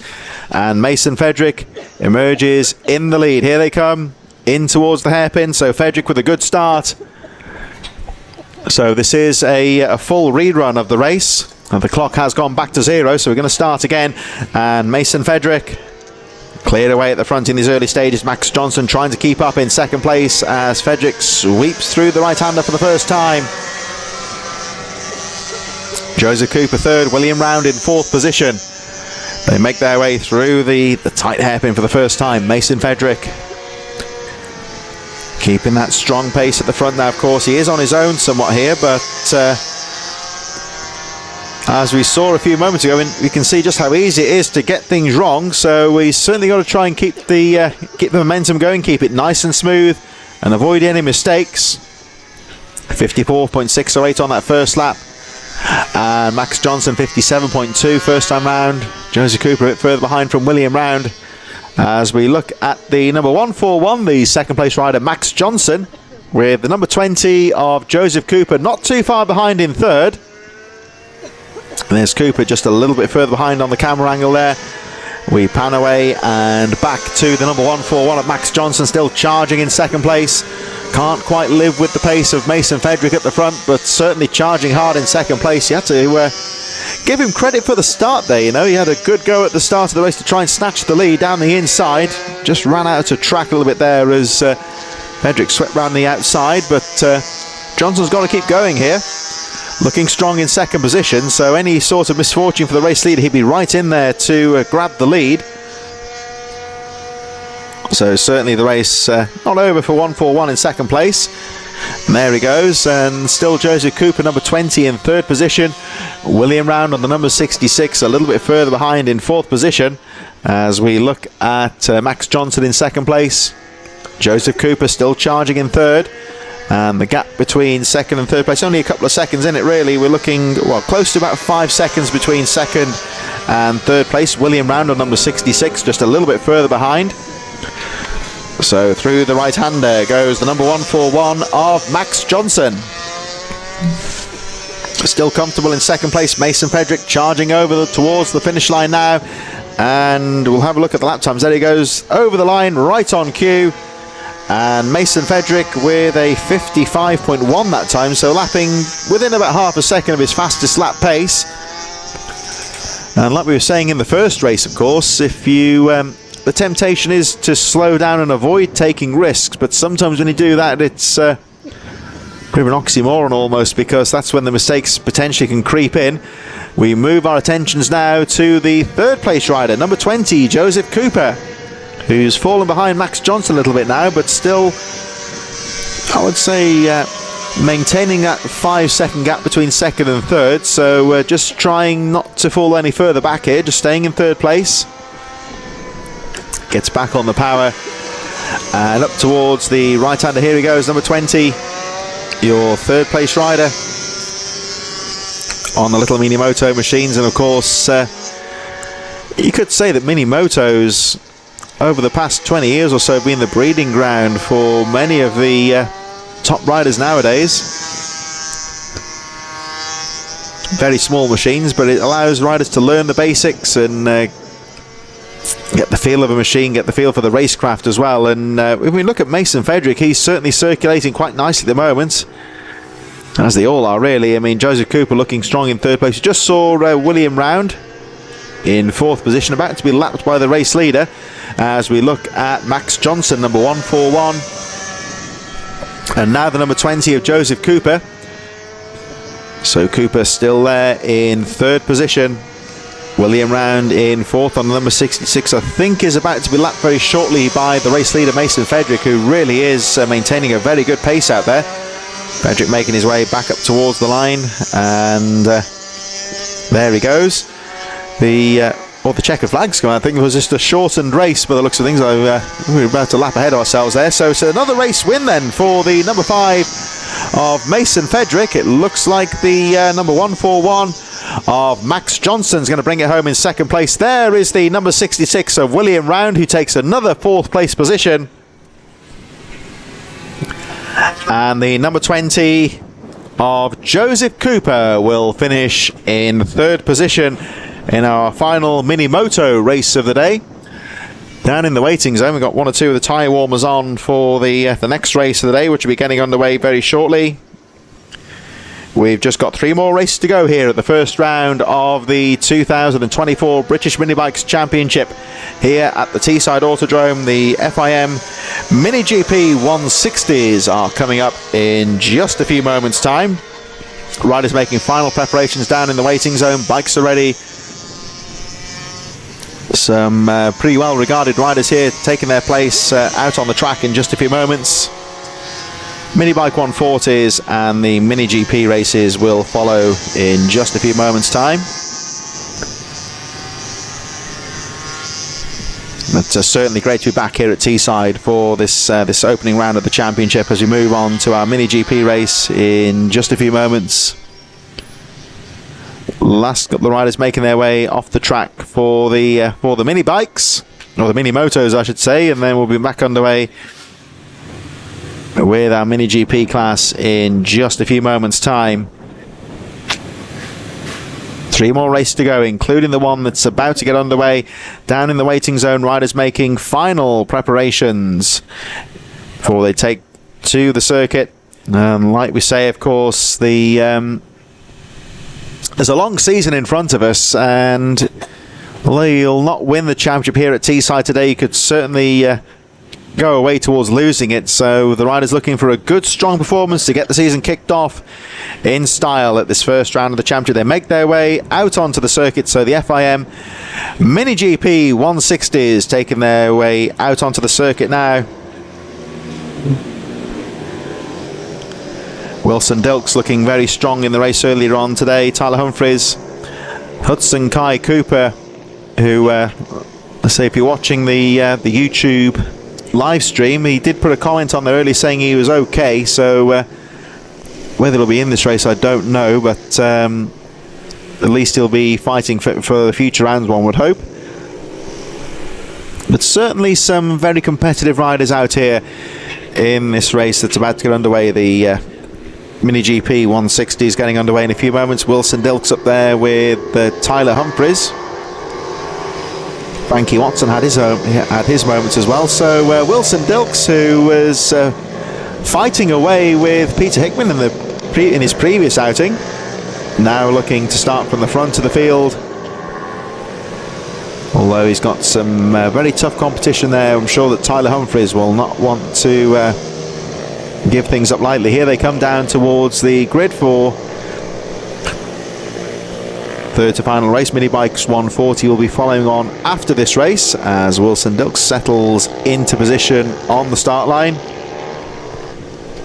No emotion, just staring down at the first corner, and Dilks will be looking just to focus and imagine getting to that first corner first. He knows what he needs to do, get away from the line properly.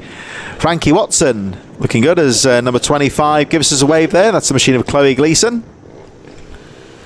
And looking further back, we've got the number 16 there, Lucas King. All set and ready to go. A bit further back there, number 11, Leo Hams. All eyes on the first corner. And we'll watch from the perspective of Leo Hams as the grid is cleared and we wait for the lights. We're ready to go. All eyes on the red lights. And we're away. Minibike 160 gets underway, charging into the first corner. Good start there from Wilson Dilks as they charge through. Tyler Humphries on his tail, and a great start there from Chloe Gleeson getting through into the top three. Although Frankie Watson fights back as they make their way through to the second corner, though it looks like Gleeson's held on. So Chloe Gleeson in third place, Frankie Watson in fourth. So let's have a look at that chasing pack here. Chloe Gleeson with a great start getting ahead of Frankie Watson and Daniel Stevenson. Joshua Herring and Leo Solio a bit further behind. And they'll be looking to try and live with the race leaders as they charge down the back straight for the first time. Dilks leading. Humphries in second. Humphries goes wide round the outside. Now trying to get the momentum into the next hairpin. Down the inside he goes. Oh, and he had to back out of that one because Dilks shut the door on him. So Wilson Dilks staying strong there, just guarding his line. And holds on to the lead with Tyler Humphries in second place. Chloe Gleeson from Frankie Watson in third place as they make their way through to the hairpin for the first time. Here they come round the final corner. So Wilson Dilks, your early race leader from Tyler Humphries. Over the line they go. Dilks charging through. Looks like Watson fighting through into third place. Gleeson in fourth position. Joshua Herring up to fifth place from Daniel Stevenson. As Wilson Dilks charges away into the right-hander, but look at Tyler Humphries all over the back wheel there. And Tyler Humphries giving this a real go. He's certainly putting Dilks under some pressure here. Now, if these two start fighting, look out for the third place Frankie Watson, who's setting a good pace in third. There he goes. Getting past Chloe Gleeson on that first lap to settle into third position. Gleeson still in fourth. And Frankie Watson looking to try and get involved in this battle for the lead as Wilson Dilks guards that position, guards the inside line again. Humphries goes wide round the outside. He's going to try and send it into the right-hander. Oh, and look how aggressively Wilson Dilks claims that right-hander. He saw that one coming and saying there to Tyler Humphries, you'll have to try a little harder than that, I think. As Humphries again going wider, carrying the speed a little wider than Dilks. Looking to go for the momentum round the outside in the hairpin. Again, shadowing that back wheel of the race leader, number 85. Tyler Humphries desperately trying to find a way past Wilson Dilks, who has got that bike planted really perfectly, he would say. Tyler Humphries with the fastest lap of the race, making his way up towards the right-hander. Down the inside he goes of Dilks. Oh, and couldn't quite pull that one off. So Tyler Humphries will have to try and fight again all the time. Frankie Watson is watching in third place still. Chloe Gleeson in fourth. Joshua Herring, Daniel Stevenson, Leo Solio, Lucas King and Ollie Everts in ninth place. Leo Hams 10th. Ollie O'Gorman and Joseph Cooper rounding out the field as they make their way down the back straight once again.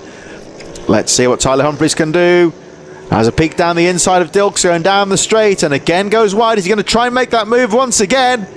Goes to the outside line. This time stays on the outside wheel of Wilson Dilks as they make their way back towards the right-hander again. You can just see Tyler Humphries here just trying to use momentum. He's going for the wider lines, covering a lot more of the track, but not losing much speed. And Wilson Dilks just guarding that classic racing line, preventing Tyler Humphries from diving down the inside. So Humphries having to really work hard here to try and engineer an opening to get past Wilson Dilks. You can see how Dilks is parking that bike on the racing line, forcing Humphries to go wide, trying to use the momentum to get through. Dilks just leaving the door open slightly to make the corner himself. Not enough there for Humphries to go for the pass. And Wilson Dilks having to work really hard here because Tyler Humphries doing everything he can to try and find a way through. Frankie Watson a little bit further behind, 2 seconds down in third. But Watson having to push hard here, number 14 in third place, because if these two, if they start banging elbows, you would say that could really allow Frankie Watson in with an opportunity. Here they come down towards the left-hander. And again, Humphries round the outside. But you could say from the start of the race, Wilson Dilks is now well aware of the threat that Humphries poses into that right-hander. Again, Humphries trying to get the momentum out of the hairpin. Again, goes a bit wider on that long right-hander, using the momentum to try and carry that through into the hairpin. But again, Dilks has got the bike parked on the apex. And Humphries has to drift wide. Here they come back down the straight once again. Very close here as Wilson Dilks, 85-year-old race leader. Certainly not worried about the rider behind him. He's just running his own race here. Parking the bike intelligently on the corners so that, and again you see Humphries having a peek down the inside again. This time makes the move stick into the corner, but will Dilks get him back on the exit? No, he can't. So this time Tyler Humphries squeezes through into the lead. And now let's see what Wilson Dilks can do. So Humphries has been pushing hard. Dilks actually setting the fastest lap of the race last time round, 1:14.842. And let's see what Wilson Dilks can do as they make their way down the straight. Dilks down the inside, brave move there from Wilson Dilks into the chicane and retakes the lead. Watch out for Frankie Watson in third. This is allowing him to catch up as they bang bars there a little bit. It's getting tight at the front here between Humphries and Dilks as they make their way through into the long right-hander. Humphries back into the lead now from Dilks. Frankie Watson desperately trying to get involved in this fight in third place. Chloe Gleeson still in fourth from Daniel Stevenson, Joshua Herring, Leo Soliu, Lucas King and Ollie Evans. Here come the leaders back up towards the finish line. So this time, of course, it's Tyler Humphries that leads the way over the line. Humphries with the fastest lap of the race there in this battle, 1:14.756, so they're not really slowing each other up, one would say. Frankie Watson not too far off the pace. He's 2.5 seconds down on these leaders and kind of matching the race pace. You can just see him there watching in third place. Still Chloe Gleeson in fourth, Daniel Stevenson in fifth, Joshua Herring in sixth, Leo Soliu, Lucas King, Ollie Evans just a little bit further behind as the leaders now make their way back down the straight once again. Oh, and again Dilks having a look on the straight. He's not afraid to have a go. It's a difficult place to go for a pass there. Oh, and it looks to me like Humphries has left his braking very late indeed. That could allow Dilks back into it. And Dilks getting the drive out of the corner there, side by side into the right-hander. Dilks has got the line into the outside line and retakes the lead. Humphries having a look down the inside. They're trading positions here almost on every corner. Great finale here to the Mini GP 160s for this first round of the championship. And, well, this is almost too close to call. Wilson Dilks is now back into the lead. And Dilks setting the fastest lap of the race, 1:14.395. So some very fast-paced racing here as Dilks guards the inside line. He knows he's in for a fight here because Tyler Humphries will be determined to retake that position. Has a peek down the inside going into the chicane. So it's still Watson third, Gleeson fourth, Stevenson, Herring, Soliu, Lucas King eighth, Leo Hams, Ollie Evans, Ollie O'Gorman and Joseph Cooper rounding out the field as the leaders now make their way back down the straight once again. Dilks just about holding on to the lead. What can Humphries do now? Again, he's going to that tactic of drifting onto the outside of the hairpin, going for the switch back, but look how aggressively, look how aggressively Dilks guards that inside line, but Humphries finds something and retakes the lead. Thrilling race at the front here, some great racecraft between these two. They got very close at times. I think they may have touched handlebars, but certainly haven't taken each other off the track. Some very close, respectful racing so far between these two, and it's turning into a captivating battle here at the front as Tyler Humphries holds on to the lead. Wilson Dilks still charging in second place. Watson still there in third. Can't really close up because these two aren't really holding each other up in their fight for the lead. But Frankie Watson on his own in third. Still Chloe Gleeson in fourth. Daniel Stevenson fifth. Joshua Herring rounding out the top six.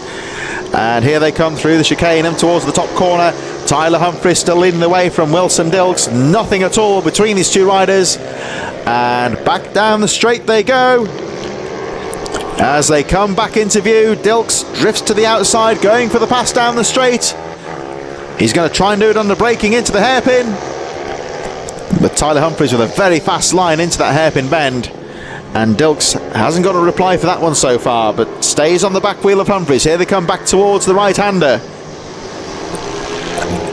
Humphries opting for that outside sweeping line. Dilks taking a tighter line, then drifts wide on the exit, looking to carry the momentum through the hairpins. Tyler Humphries just seems to have found a couple of tenths here, not very much at all. The race still far from over here, but for the very first time in this race there is a little bit of a cushion between first and second, but you can see for yourself how close this one is. The gap 0.4 of a second between Tyler Humphries and Wilson Dilks. And Tyler Humphries 1:13.993, incredible pace at the front here. Between these two riders, they really are pushing each other along. They're pulling away now from Frankie Watson, running a very fast-paced race here. Still got Chloe Gleeson in 4th place, Daniel Stevenson 5th, but those two haven't even crossed the line. Such is the pace of the front runners. They really are setting a fast pace at the front here as Wilson Dilks regroups and going to try for another pass here. Just started to try and close the gap back on Tyler Humphries. Here they come into the right-hander. Time running out here for Wilson Dilks as Tyler Humphries looks to try and secure this race victory. Round the right-hander he goes. So heading towards the closing couple of laps now of this race. Tyler Humphries just about doing enough to maintain that gap at the front, but Wilson Dilks is not letting him relax at all here as they make their way out of the final corner. Heading back over the line they go. So Tyler Humphries continues to lead the way. 1 lap to go here, and what can Wilson Dilks do? The gap remains at just under half a second. Frankie Watson now alone, running a strong 3rd place, but no answer to the top 2 riders as Tyler Humphries again sets another fastest lap of the race, but Wilson Dilks setting his own best lap and almost identical on the pace. There are some slower riders in front. Well, it'd be a bit of an insult to call them slower really, but such is the pace of these two. They're already starting to potentially looking at potential lappers. I think they'll all get through on the same lead lap, however. Although I think that is Joseph Cooper a little bit further behind. So Cooper, has he seen them coming? They've got to try and squeeze past him, and Cooper, oh, just fell between Wilson Dilks. That could be the advantage that Tyler Humphries needs as they lap Joseph Cooper. Tyler Humphries holds on to the lead. And I think a little bit unfortunate there for Wilson Dilks. Couldn't quite make the corner. And that could be all the advantage that Tyler Humphries needs. Dilks still charging in 2nd place, but Tyler Humphries round the final corner he goes, making his way back up towards the finish line now. Number 19, Tyler Humphries, goes over the line and takes the checkered flag. Wilson Dilks charges home just behind his second only, half a second down. And Joseph Cooper over the line there, he finishes in 12th place as we move back to the battle of a 4th position. Frankie Watson 3rd. And Chloe Gleeson staying ahead of the number 18 of Daniel Stevenson as they make their way up towards the right-hander for the final time. There is the number 25 of Gleeson. She had a very good start to this race and has hung on to maintain that 4th position, staying ahead of Stevenson. Here she comes in towards the final corner. Chloe Gleeson, Daniel Stevenson all running very strongly. And over the line they go. So Gleeson in 4th, Daniel Stevenson in 5th place. And Leo Soliu finishing in 6th position. The 912 of Joshua Herring in 7th position. And then further back we've got Lucas King, Ollie Evitts, Leo Hams, and the final finisher on the lead lap is the number 88 of Ollie O'Gorman, who's just coming around the final corner now. Here they come over the line, so it's going to be King from Evitts, number 61. Then we've got Leo Hams, number 11, and the 88. Oh, Ollie O'Gorman there on the final couple of corners there, just sneaking through into the top 10. Leo Hams in 11th position, with Joseph Cooper, number 45, rounding out the field. But what a superb race there for the number 19 of Tyler Humphries, and the gap at the end was half a second, which was the biggest it had been all race, just to demonstrate how close that race was. Fantastic action there as we move on to our penultimate race of the day, the Minibike 140s there on the in the waiting zone now, about to get underway. BMB 140s in association with AMR Moto, and that'll be getting underway in just a couple of moments time. Riders making final preparations in the waiting zone, and will be out on track in just a few moments. As we say, this is the penultimate race of the day. Don't forget, of course, that the next round of the championship taking place on May the 12th at the Rowra circuit up in Cumbria. And throughout the whole season, this will all be live streamed, of course, in association with TNL Sports. They're doing a great job of bringing us all this action, whether it be on your TV set at home or if you're watching it on your portable devices.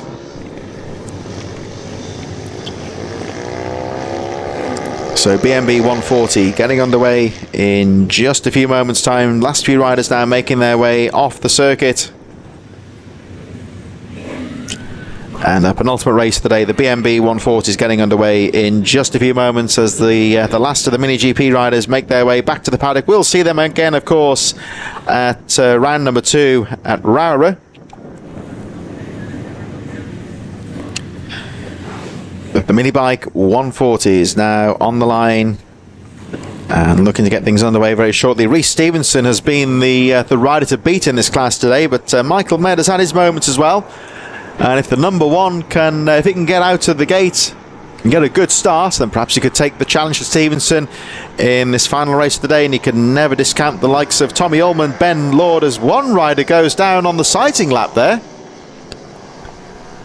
Quite heavily, back on his feet. Well, a bit of concern there. We'll try and see who that rider was that went down on the right-hander on the warm-up lap. That's the last thing you want. And well, the rider appears to be okay. I'm not sure if they'll be able to take part in the race. The front end just seemed to wash out going into the right-hander. But that, I think, was one of our front-running riders as well. Well, certainly not the likes of Rhys Stevenson or Michael Med. We can see them. Let's try and grab the number. Just a little bit too far away to obscure the view, so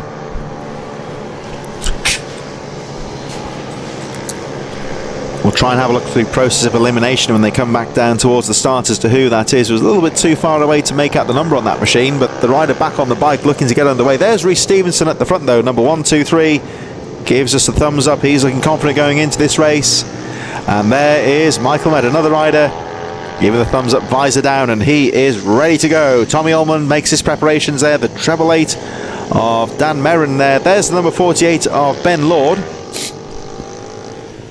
Number 80, Charlie Hopkins there. Number 15, the machine of Joe Milnes. As they all start assembling their positions on the grid. Tom Wise making his final preparations. He gets himself into position. There's the 184 of Dean Carver. Number 96, Harry Swan, who had some trouble in the previous race. He's back and ready to go here.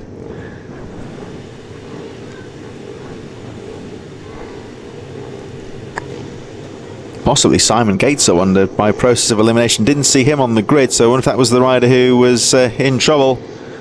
As we wait for the race to go, the race starts anyway. Red lights are out and away they go. Oh, and trouble there at the start for Med, I think. Mike didn't get away at all. Well, it was possibly Lindsay Yates as well as they make their way up towards the first corner. So Rhys Stevenson with the start from Michael Med. Tommy Ullman gets away well also. So around the first corner they go and back towards Rhys Stevenson looking very strong at the front of the field.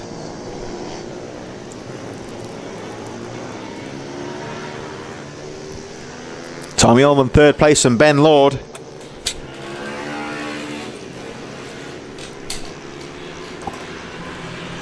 So it's Ullman in third place, Lord in fourth, Dan Merrin, Daniel Cliff and Charlie Hopkins seventh place. But a great start there from Rhys Stevenson, but Michael Med is staying on the back wheel in these opening stages. And they'll be looking to try and get a front wheel in there and get ahead on the opening lap here. Look at third and fourth though, not too far behind there. Tommy Ullman and Ben Lord in close quarters there as the leaders now make their way through towards the right-hander. And Rhys Stevenson looking strong at the front of the field. Michael Med keeping that pressure on in second place. And here they come back over the line at the end of the first lap I should say, and Stevenson coming under a lot of pressure from Michael Med, who really has taken the fight to him at the start of this race. But Stevenson's not too concerned about that. He's roaring about his own race here, getting his lines as Med goes down the inside, has a look. Oh, couldn't quite make the move stick. Stevenson holds on, got the confidence to take his lines, makes his way through. Tommy Ullman in third position, Ben Lord not too far behind in fourth. Up to the top of the circuit they go in their fight for third, and they're looking to try and get involved in the leaders there. Dan Merrin in fifth place, Daniel Cliff, Charlie Hopkins seventh, Joe Milnes in eighth position, ninth for Jordan Merriweather, and Tom Wise running out the top 10, Liam Trinder 11th, Dean Carver, Harry Swan, and Lindsay Yates number 19. She got the bike going again, so she rounds up the field in 14th position, as Ben Lord and Dan Merrin having their own fight for third position. Here they come up towards the right-hander, and Lord having a peek down the inside here, but it looks like Ullman's got the sweep on the outside and holds on to the lead, as Rhys Stevenson right to the lead, as we all very close there between Ullman and Lord here as they fight for third position. Michael Med still keeping the pressure on the race leader Rhys Stevenson, as the leading group now make their way over the line. First and second very close indeed, as are the third and fourth place riders. Stevenson with the fastest lap of the race from Michael Med. Here's the fight for third though between Tommy Ullman and Ben Lord. They disappear through the right-hander and back towards us once again. So it's still Dan Merrin from Daniel Cliff in sixth position, Charlie Hopkins, Joe Milnes, Jordan Merriweather, and Tom Wise on the number 17 running out the top 10. Liam Trinder, Dean Carver and Lindsay Yates rounding out the field as Rhys Stevenson leads them down the back straight. The fight for third still goes on. We move back to our leaders now, and Stevenson can't quite shake off Med in second position as they disappear out of view momentarily. Look at the fight for third position, and then we see our fight for fifth. So there's little clusters of action throughout the top 10 here, as Daniel Cliff has a look down the inside of Dan Merrin. The pace very fast today, so not potentially the easiest for overtaking at the moment, but there's certainly some very close quarter racing here. And looks like the unfortunate number 96, he had some mechanical trouble previously, but Harry Swan is out of the race as Lindsay Yates moves up to 13th position. It looks like Harry Swan has dropped out of the lap charts here. Over the line goes Rhys Stevenson to set another fastest lap of the race, but only 0.3 of a second ahead of Michael Med. And the battle still close to a third place between Tommy Ullman and Ben Lord, Dan Merrin, Daniel Cliff and Charlie Hopkins making their way through, as the leaders now make their way up towards the top of the circuit.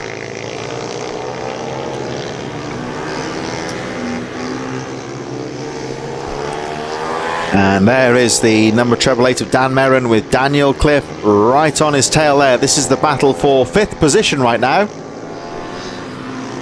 Still running very closely. Sixth position then for Daniel Cliff, Charlie Hopkins, seventh from Joe Milnes. There's the two leaders having their own fight. Still Rhys Stevenson fending off the number 1 of Michael Med. There's the fight for third position between Tommy Ullman and Ben Lord. And then we move to fifth place here, Dan Merrin and Daniel Cliff. So the top 6 riders not really close together as such. We've got these 3 little pockets of on-track action here, and we focus for now on the fight for fifth position as we see Daniel Cliff. Looks like he's made that move stick now, so Cliff into fifth position as Merrin has a lip down the inside and retakes that fifth place on the entrance to the hairpin. Charlie Hopkins, number 80, just a little bit further behind, trying to get involved in this one as Rhys Stevenson sets another fastest lap of the race and pulls away slightly to 0.6 of a second. But it's definitely not 0.6 here between these two riders, as again Dan Merrin coming under a lot of pressure from Daniel Cliff. Here we go back to the fight for third position now between the number 21 Tommy Ullman and Ben Lord right on his tail as they make their way down the back straight. First and second charging down. Here they are, the leaders.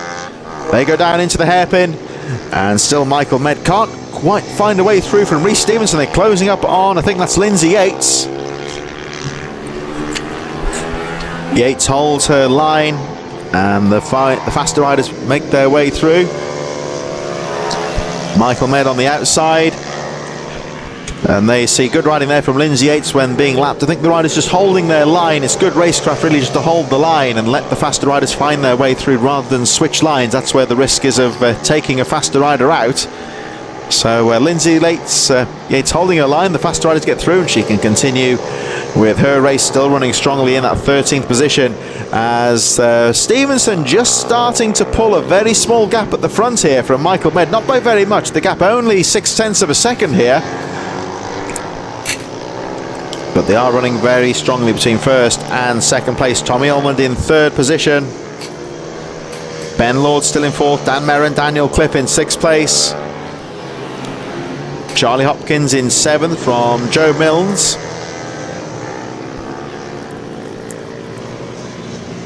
Jordan Merriweather the ninth, and Tom Wise rounding out the top 10.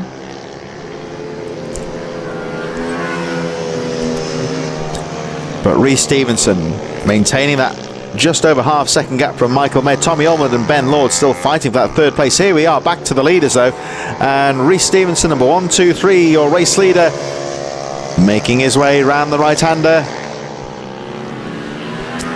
So Stevenson at the moment has got the race under control because Michael Med can't find a way to make a pass, but certainly there's no margin for error here from Stevenson.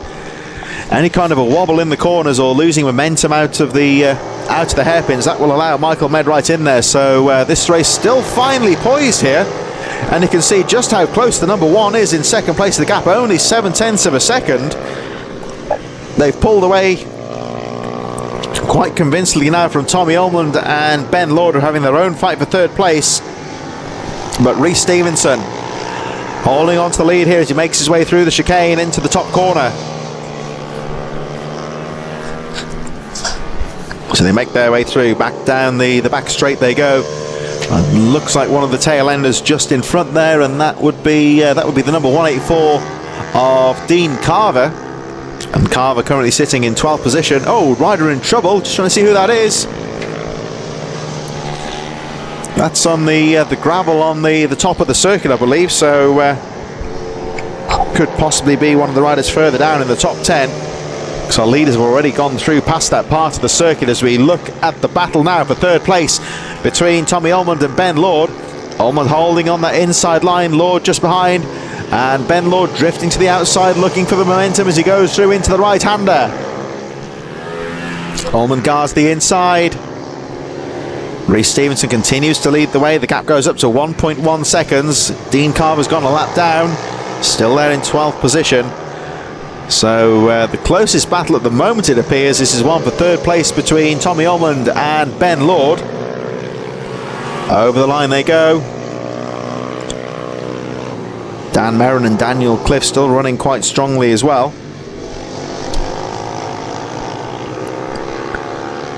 So through they go. Fallen Rider, I think, has managed to get back underway. So still Dan Merrin and Daniel Cliff fighting for 5th place. Charlie Hopkins still in 7th place. And Joe Milnes, number 15, still in 8th position. There's the fight though for 3rd place as Tommy Almond just starts to pull away slightly from Ben Lord. Not very much in it though. It looks like Reece Stevenson just pulling away. That gap going up just over 1.5 seconds between 1st and 2nd place. But here, 3rd place, Tommy Almond can't quite shake off Ben Lord, who's keeping that pressure on in 4th position. Dan Merrin and Daniel Cliff 5th, and 6th place Charlie Hopkins as Reece Stevenson goes through. The gap now 1.6 seconds, and Stevenson's taken the checkered flag, so it's a race win for Stevenson. Michael Med in 2nd place, and it's going to be Tommy Almond in 3rd place from Ben Lord. Dan Merrin in 5th place from Daniel Cliff as they make their way around the final couple of corners. This is a very close battle here, and it looks like Merrin just about staying ahead of Cliff. Here they come towards the final hairpin now. Number 5, Dan Merrin, currently sitting in 5th place. Cliff having a look, and number 6, Dan Cliff, looks like he'll have to settle for 6th position. Charlie Hopkins on the number 80 finishes in 7th position. Joe Milnes in 8th place. And a bit further back we've got Jordan Merriweather and Tom Wise, the last 2 riders on the lead lap. They are 9th and 10th respectively. Liam Trinder a lap down, finishing in 11th place from Dean Carver, and Lindsay Yates will be finishing at the moment in 13th position on the number 19, with Harry Swan unfortunately a DNF. There's Jordan Merriweather going over the line now in 9th position. Tom Wise a little bit further behind. But a great win there for Rhys Stevenson, who came under a bit of pressure throughout the race from Michael Med in 2nd place, but did enough to hold on and secure the victory.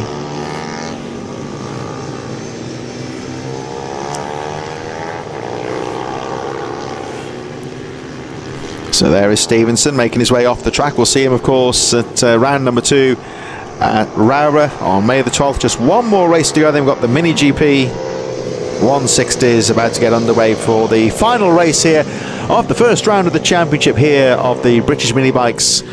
Been another fantastic day's racing here at the Teesside Autodrome here at Middlesbrough. Always a great way to start the season off, and I say it's a very evocative circuit, you might say. It's right in the heart of the city. You've got the, like you say, when you look at the background of the circuit shots, you've got the Middlesbrough Transporter Bridge, the Riverside Stadium, the home of Middlesbrough FC, just off in the background as well. And right here as well, not only is there a karting circuit, motocross here as well, and the Redcar Bears Speedway team also next door. So very much a big motorsport area here at Teesside. It's certainly a fantastic venue to kick off the first round of the championship in 2024. So stick around, we've got one more race to go then. It's the Mini GP 160s to round out the day. They'll be getting underway in just a few moments time for our final race of the calendar.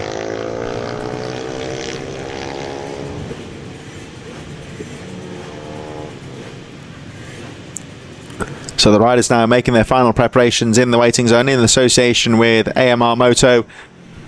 Don't forget to give a like and subscribe to the TNL Sports channel. Plenty of action throughout the season, including all rounds of the British Minibike Championships. There's the Hunts Kart Racing Club, some of the stars of the future at karting over at Kimbolton. Second Sunday of every month, and of course the British Supermoto Championship. Plenty then of 2- and 4-wheeled action across the season. As our final race of the day is about to get underway, it's the Mini GP 160s and SM50s making their way out onto the circuit. Heading out onto the circuit for the sighting lap. There's the number 71 of Bradley Curtis up to the top corner. And don't forget, of course, that the next round of the championship will be taking place at the spectacular Rowrah circuit in just over a month's time on May the 12th. So don't forget to tune in and catch all the action from round number 2 at Rowrah. Always a popular one with the riders. In previous seasons, we've not always had the best of luck with the weather there. There's been some very gnarly races at Rowrah. The Cumbrian weather sometimes can be quite relentless, so let's hope for similar conditions to what we've got here at Teesside. So that'll be on the 12th of May. Next month, of course, we will be at Rowrah for the second round of the championship. In the meantime, though, we've got one more race to settle here at Teesside for our first round of the championship as the riders take their positions on the start line for this final race. It's the Mini GP 160s and 50 2024 round number 1 getting underway as we see Frankie Watson, the number 19 of Tyler Humphrey is looking good, looks ready to go, and the number 4 of Travis Shaw, he's prepared and ready to race. Daniel Stevenson, number 18. There's the number 71 of Bradley Curtis, and the last few riders taking their positions on the line. A little bit further back there, the number 12 of Archie Hooper. I think that's also Thomas Bond at the back of the field. So a little bit of a race of attrition here. 1 or 2 riders, it appear, might just be completing their sighting lap. We have had, of course, 1 or 2 retirements from the class during the day. But still one more race to go here, and tense moments for the riders as our final race here at the first round of the championship is about to get underway. So Mini GP 160 on the line, And look out for the lights. The grid is about ready to go. I think we're just waiting to... there's a bit of a problem down at the front here. A rider in trouble. May possibly be Frankie Watson or Tyler Humphries. Just lost the engine. Just trying to get that bike restarted. So I think one or two riders losing the engine. Of course, very important that the bikes are running and ready to go before the grid is taken for the start. I think that was number 14, Frankie Watson, in a bit of trouble. It all seems okay. Watch for the starter. The green flag goes up. Rider's eyes on the lights. And away we go. Frankie Watson with a good start. But Tyler Humphries down the middle. But look at Watson, number 14. So kept his composure despite that bike trouble at the start. And Frankie Watson gets underway from Tyler Humphries. Arnie Carr right in there as well. Travis Shaw, Daniel Stevenson and Joshua Herring. Ollie O'Gorman 7th place, Thomas Bond, Archie Hooper rounding out the field as they make their way up to the top of the circuit, and Tyler Humphries starting to put the pressure on the number 14 of Frankie Watson as they make their way down the straight for the first time. Watson trying to break away. Holds that line as Tyler Humphries, a rider who's been putting on some great shows today. And oh, nice little move there from Tyler Humphries. I'm not sure that Frankie Watson was expecting that one, but it was a brave move from Tyler Humphries to snatch the lead. And let's see what Frankie Watson can do now. Can he fight back as they make their way into the right-hander? So Humphries first, Watson second as they make their way through. Arnie Carr not too far behind in third, number 83. Over the line they go. So Tyler Humphries it is this time that takes the lead. Frankie Watson close behind in second. I'm sure that Watson, he won't be happy with himself for letting that lead slip, and he'll be determined to try and fight back and retake the lead. Travis Shaw not too far behind there now, fighting through into third position. Just a little bit further behind there, then we've got the number 18 of Daniel Stevenson, Joshua Herring in 6th place, Bradley Curtis, Ollie O'Gorman, Thomas Bond and Archie Hooper rounding up the 10-rider field. As Humphries now down the back straight they go. Look out for the second place Watson. There's third position now, the number 4 of Travis Shaw, who fought back very strongly earlier on today. So we'll see if he can do much of the same in this final race. Arnie Carr and Daniel Stevenson 4th and 5th place. Joshua Herring still there in 6th position. Bradley Curtis, Ollie O'Gorman, Thomas Bond and Archie Hooper rounding up the field. But Tyler Humphries just trying to break away a bit here at the front of the field.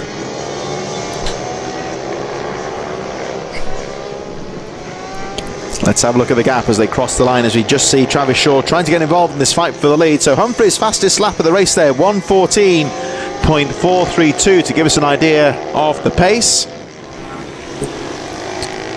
Watson second, Shaw in third position, Arnie Carr 83 still there in 4th place, Daniel Stevenson, Bradley Curtis, Joshua Herring, Ollie O'Gorman and Thomas Bond running up the field from Archie Hooper on the number 12, still there in 10th place. But Humphries just trying to break away. As you look at Arnie Carr and Daniel Stevenson fighting away for that 4th position. Down the straight go the leaders. Humphries just starting to break away slowly at the front. The gap around half a second or so as they make their way up towards the final few corners. Then there's this battle here between Arnie Carr and Daniel Stevenson. Bradley Curtis and Joshua Herring just a little bit further behind.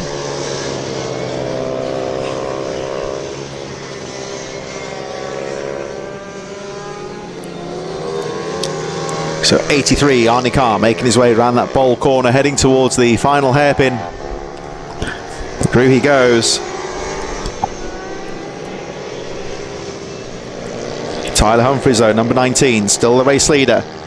Leads the race now by 2.7 seconds from Frankie Watson. Travis Shaw still third, Arnie Carr in 4th. And here we focus on the number 83 of Carr as he makes his way up towards the top corner. Back to our leader though, and Tyler Humphries looking very strong at the front of the field. He came under a lot of pressure in the early stages from Frankie Watson.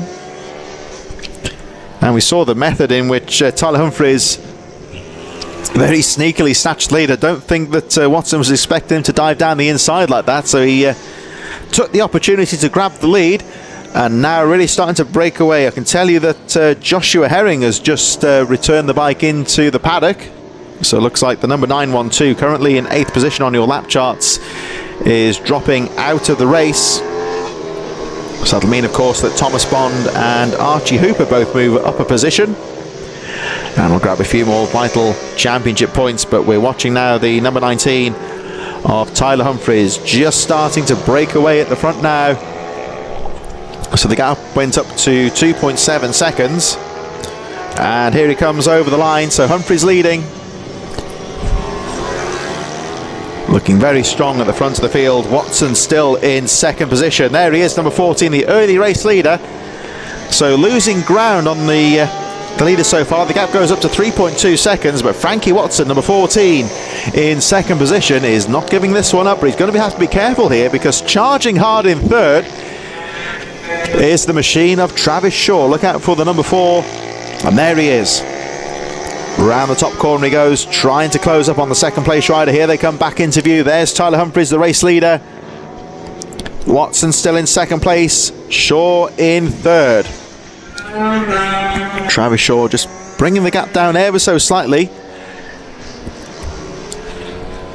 There's a bit of a gap then before we see the next 2 riders coming through there. Arnie Carr and Daniel Stevenson still disputing that 4th position, as Travis Shaw, number 4 there, making his way through the hairpin, carrying a lot of speed through there, and into the hairpin he goes.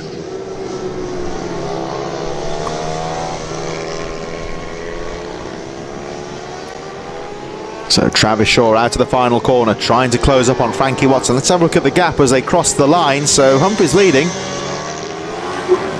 and it's staying about 1.5 seconds between 2nd and 3rd place so far. So at the moment, Frankie Watson getting into a rhythm here, not letting Travis Shaw in 3rd get too close. Through the chicane he goes, number 14, your 2nd place rider Arnie Carr and Daniel Stevenson still fairly close for 4th position. Then Bradley Curtis, Ollie O'Gorman, Thomas Bond and Archie Hooper rounding up the remaining riders, with the 912 of Joshua Herring retiring from the race. The gap currently 3 seconds between 1st and 2nd place. Humphries has established the lead at the moment and just seems to have settled into around the 1:15 region. So Watson remaining around 3 seconds behind in that 2nd position, makes his way through the right-hander.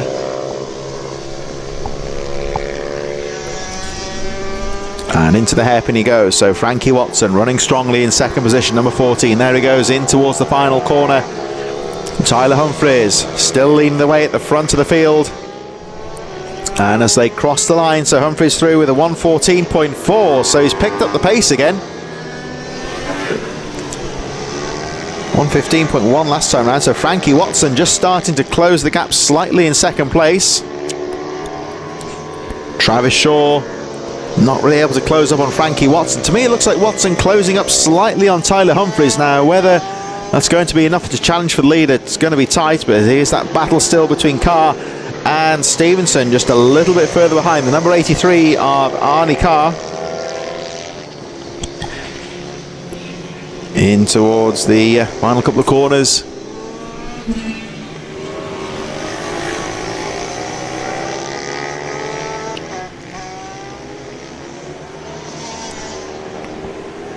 So just to recap then, Tyler Humphries leading from the 2nd place Frankie Watson, who's just trying to close that gap slightly, just focusing on this battle at the moment between Arnie Carr and Daniel Stevenson for 4th position. Travis Shaw was closing up on Watson in 2nd place, but seems to have settled into the rhythm in 3rd for the time being. But the closest battle so far in this race seems to be between Arnie Carr here, number 83, and the number 18 of Daniel Stevenson, trying to find his way through. Bradley Curtis, number 71, still in 6th position. Ollie O'Gorman, Thomas Bond, Archie Hooper and the retired Joshua Herring making up the rest of the field.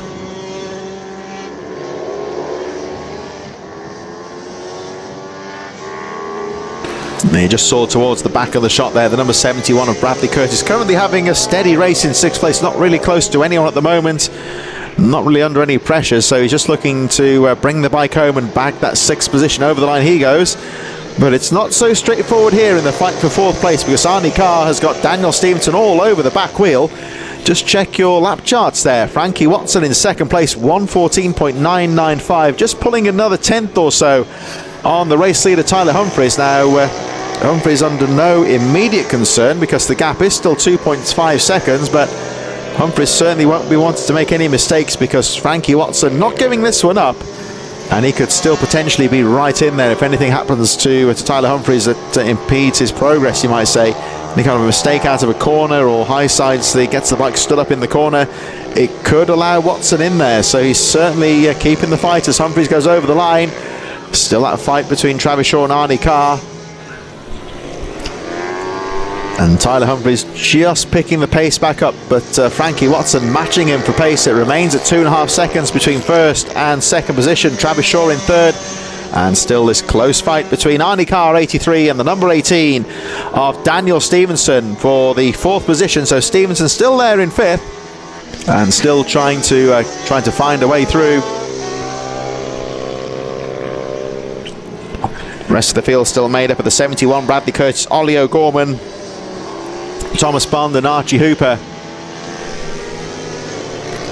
Closing stages now of this final race, with Tyler Humphries leading the race by 2.5 seconds.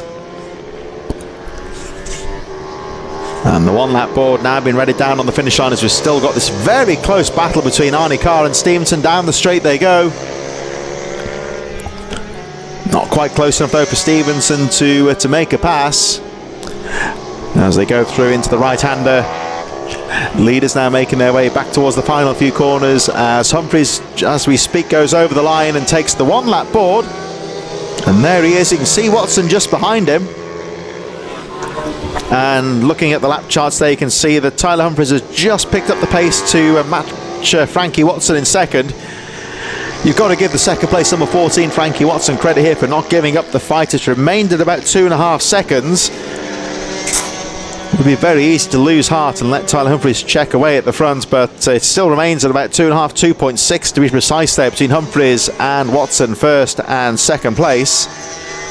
And it's that kind of a gap where if Humphries was to make a mistake, he would still say that Watson could be in there. He's still charging. There goes Watson out of view in 2nd position, as we focus on the 3rd place rider Travis Shaw, who was putting the fight towards Watson earlier on, but having to settle for 3rd position now, as Tyler Humphries closes in on the checkered flag. Still that fight between Travis Shaw and Arnie Carr a little bit further behind, but the top 3 just seem to have settled into a bit of an order here as the rest of the field make their way through.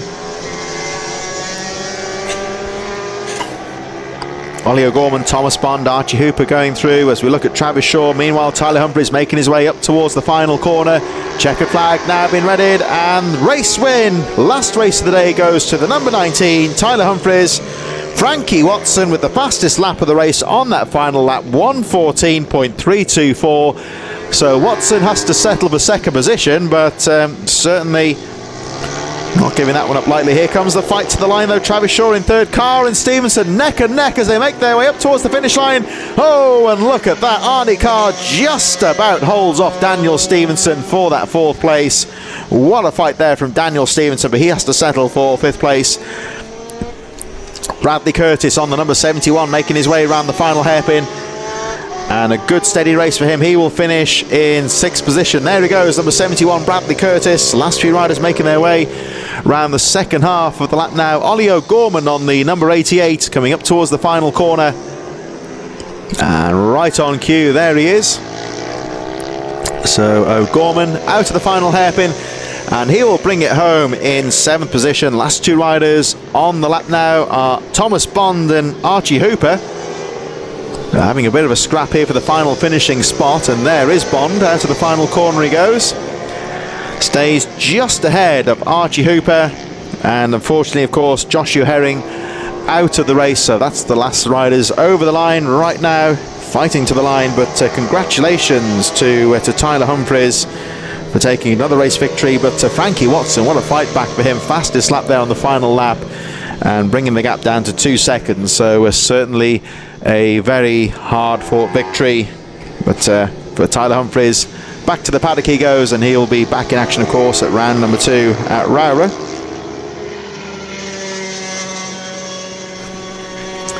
And so thus, with that thrilling Mini GP 160 race, that concludes the first round of the 2024 British Minibikes Championships here at the Teesside Autodrome. It's been a fantastic day of racing here. Thanks, of course, to all of the officials, to all of the staff here at Teesside Karting for all their hard work, the marshals, medics, for all their hard work in bringing us a great day's racing. Thanks to all the series sponsors, and of course to all the camera crews and the operators at TNL for bringing us a superb day's racing here from Teesside. Once again, a real pleasure to come up here to Middlesbrough for this first round of the championship, and it's been a real pleasure to take you through the afternoon's race action. We're going to wrap things up here at Teesside, and we will see you very soon. Round number 2 is on May the 12th at Rowra over in Cumbria, and we will see you there.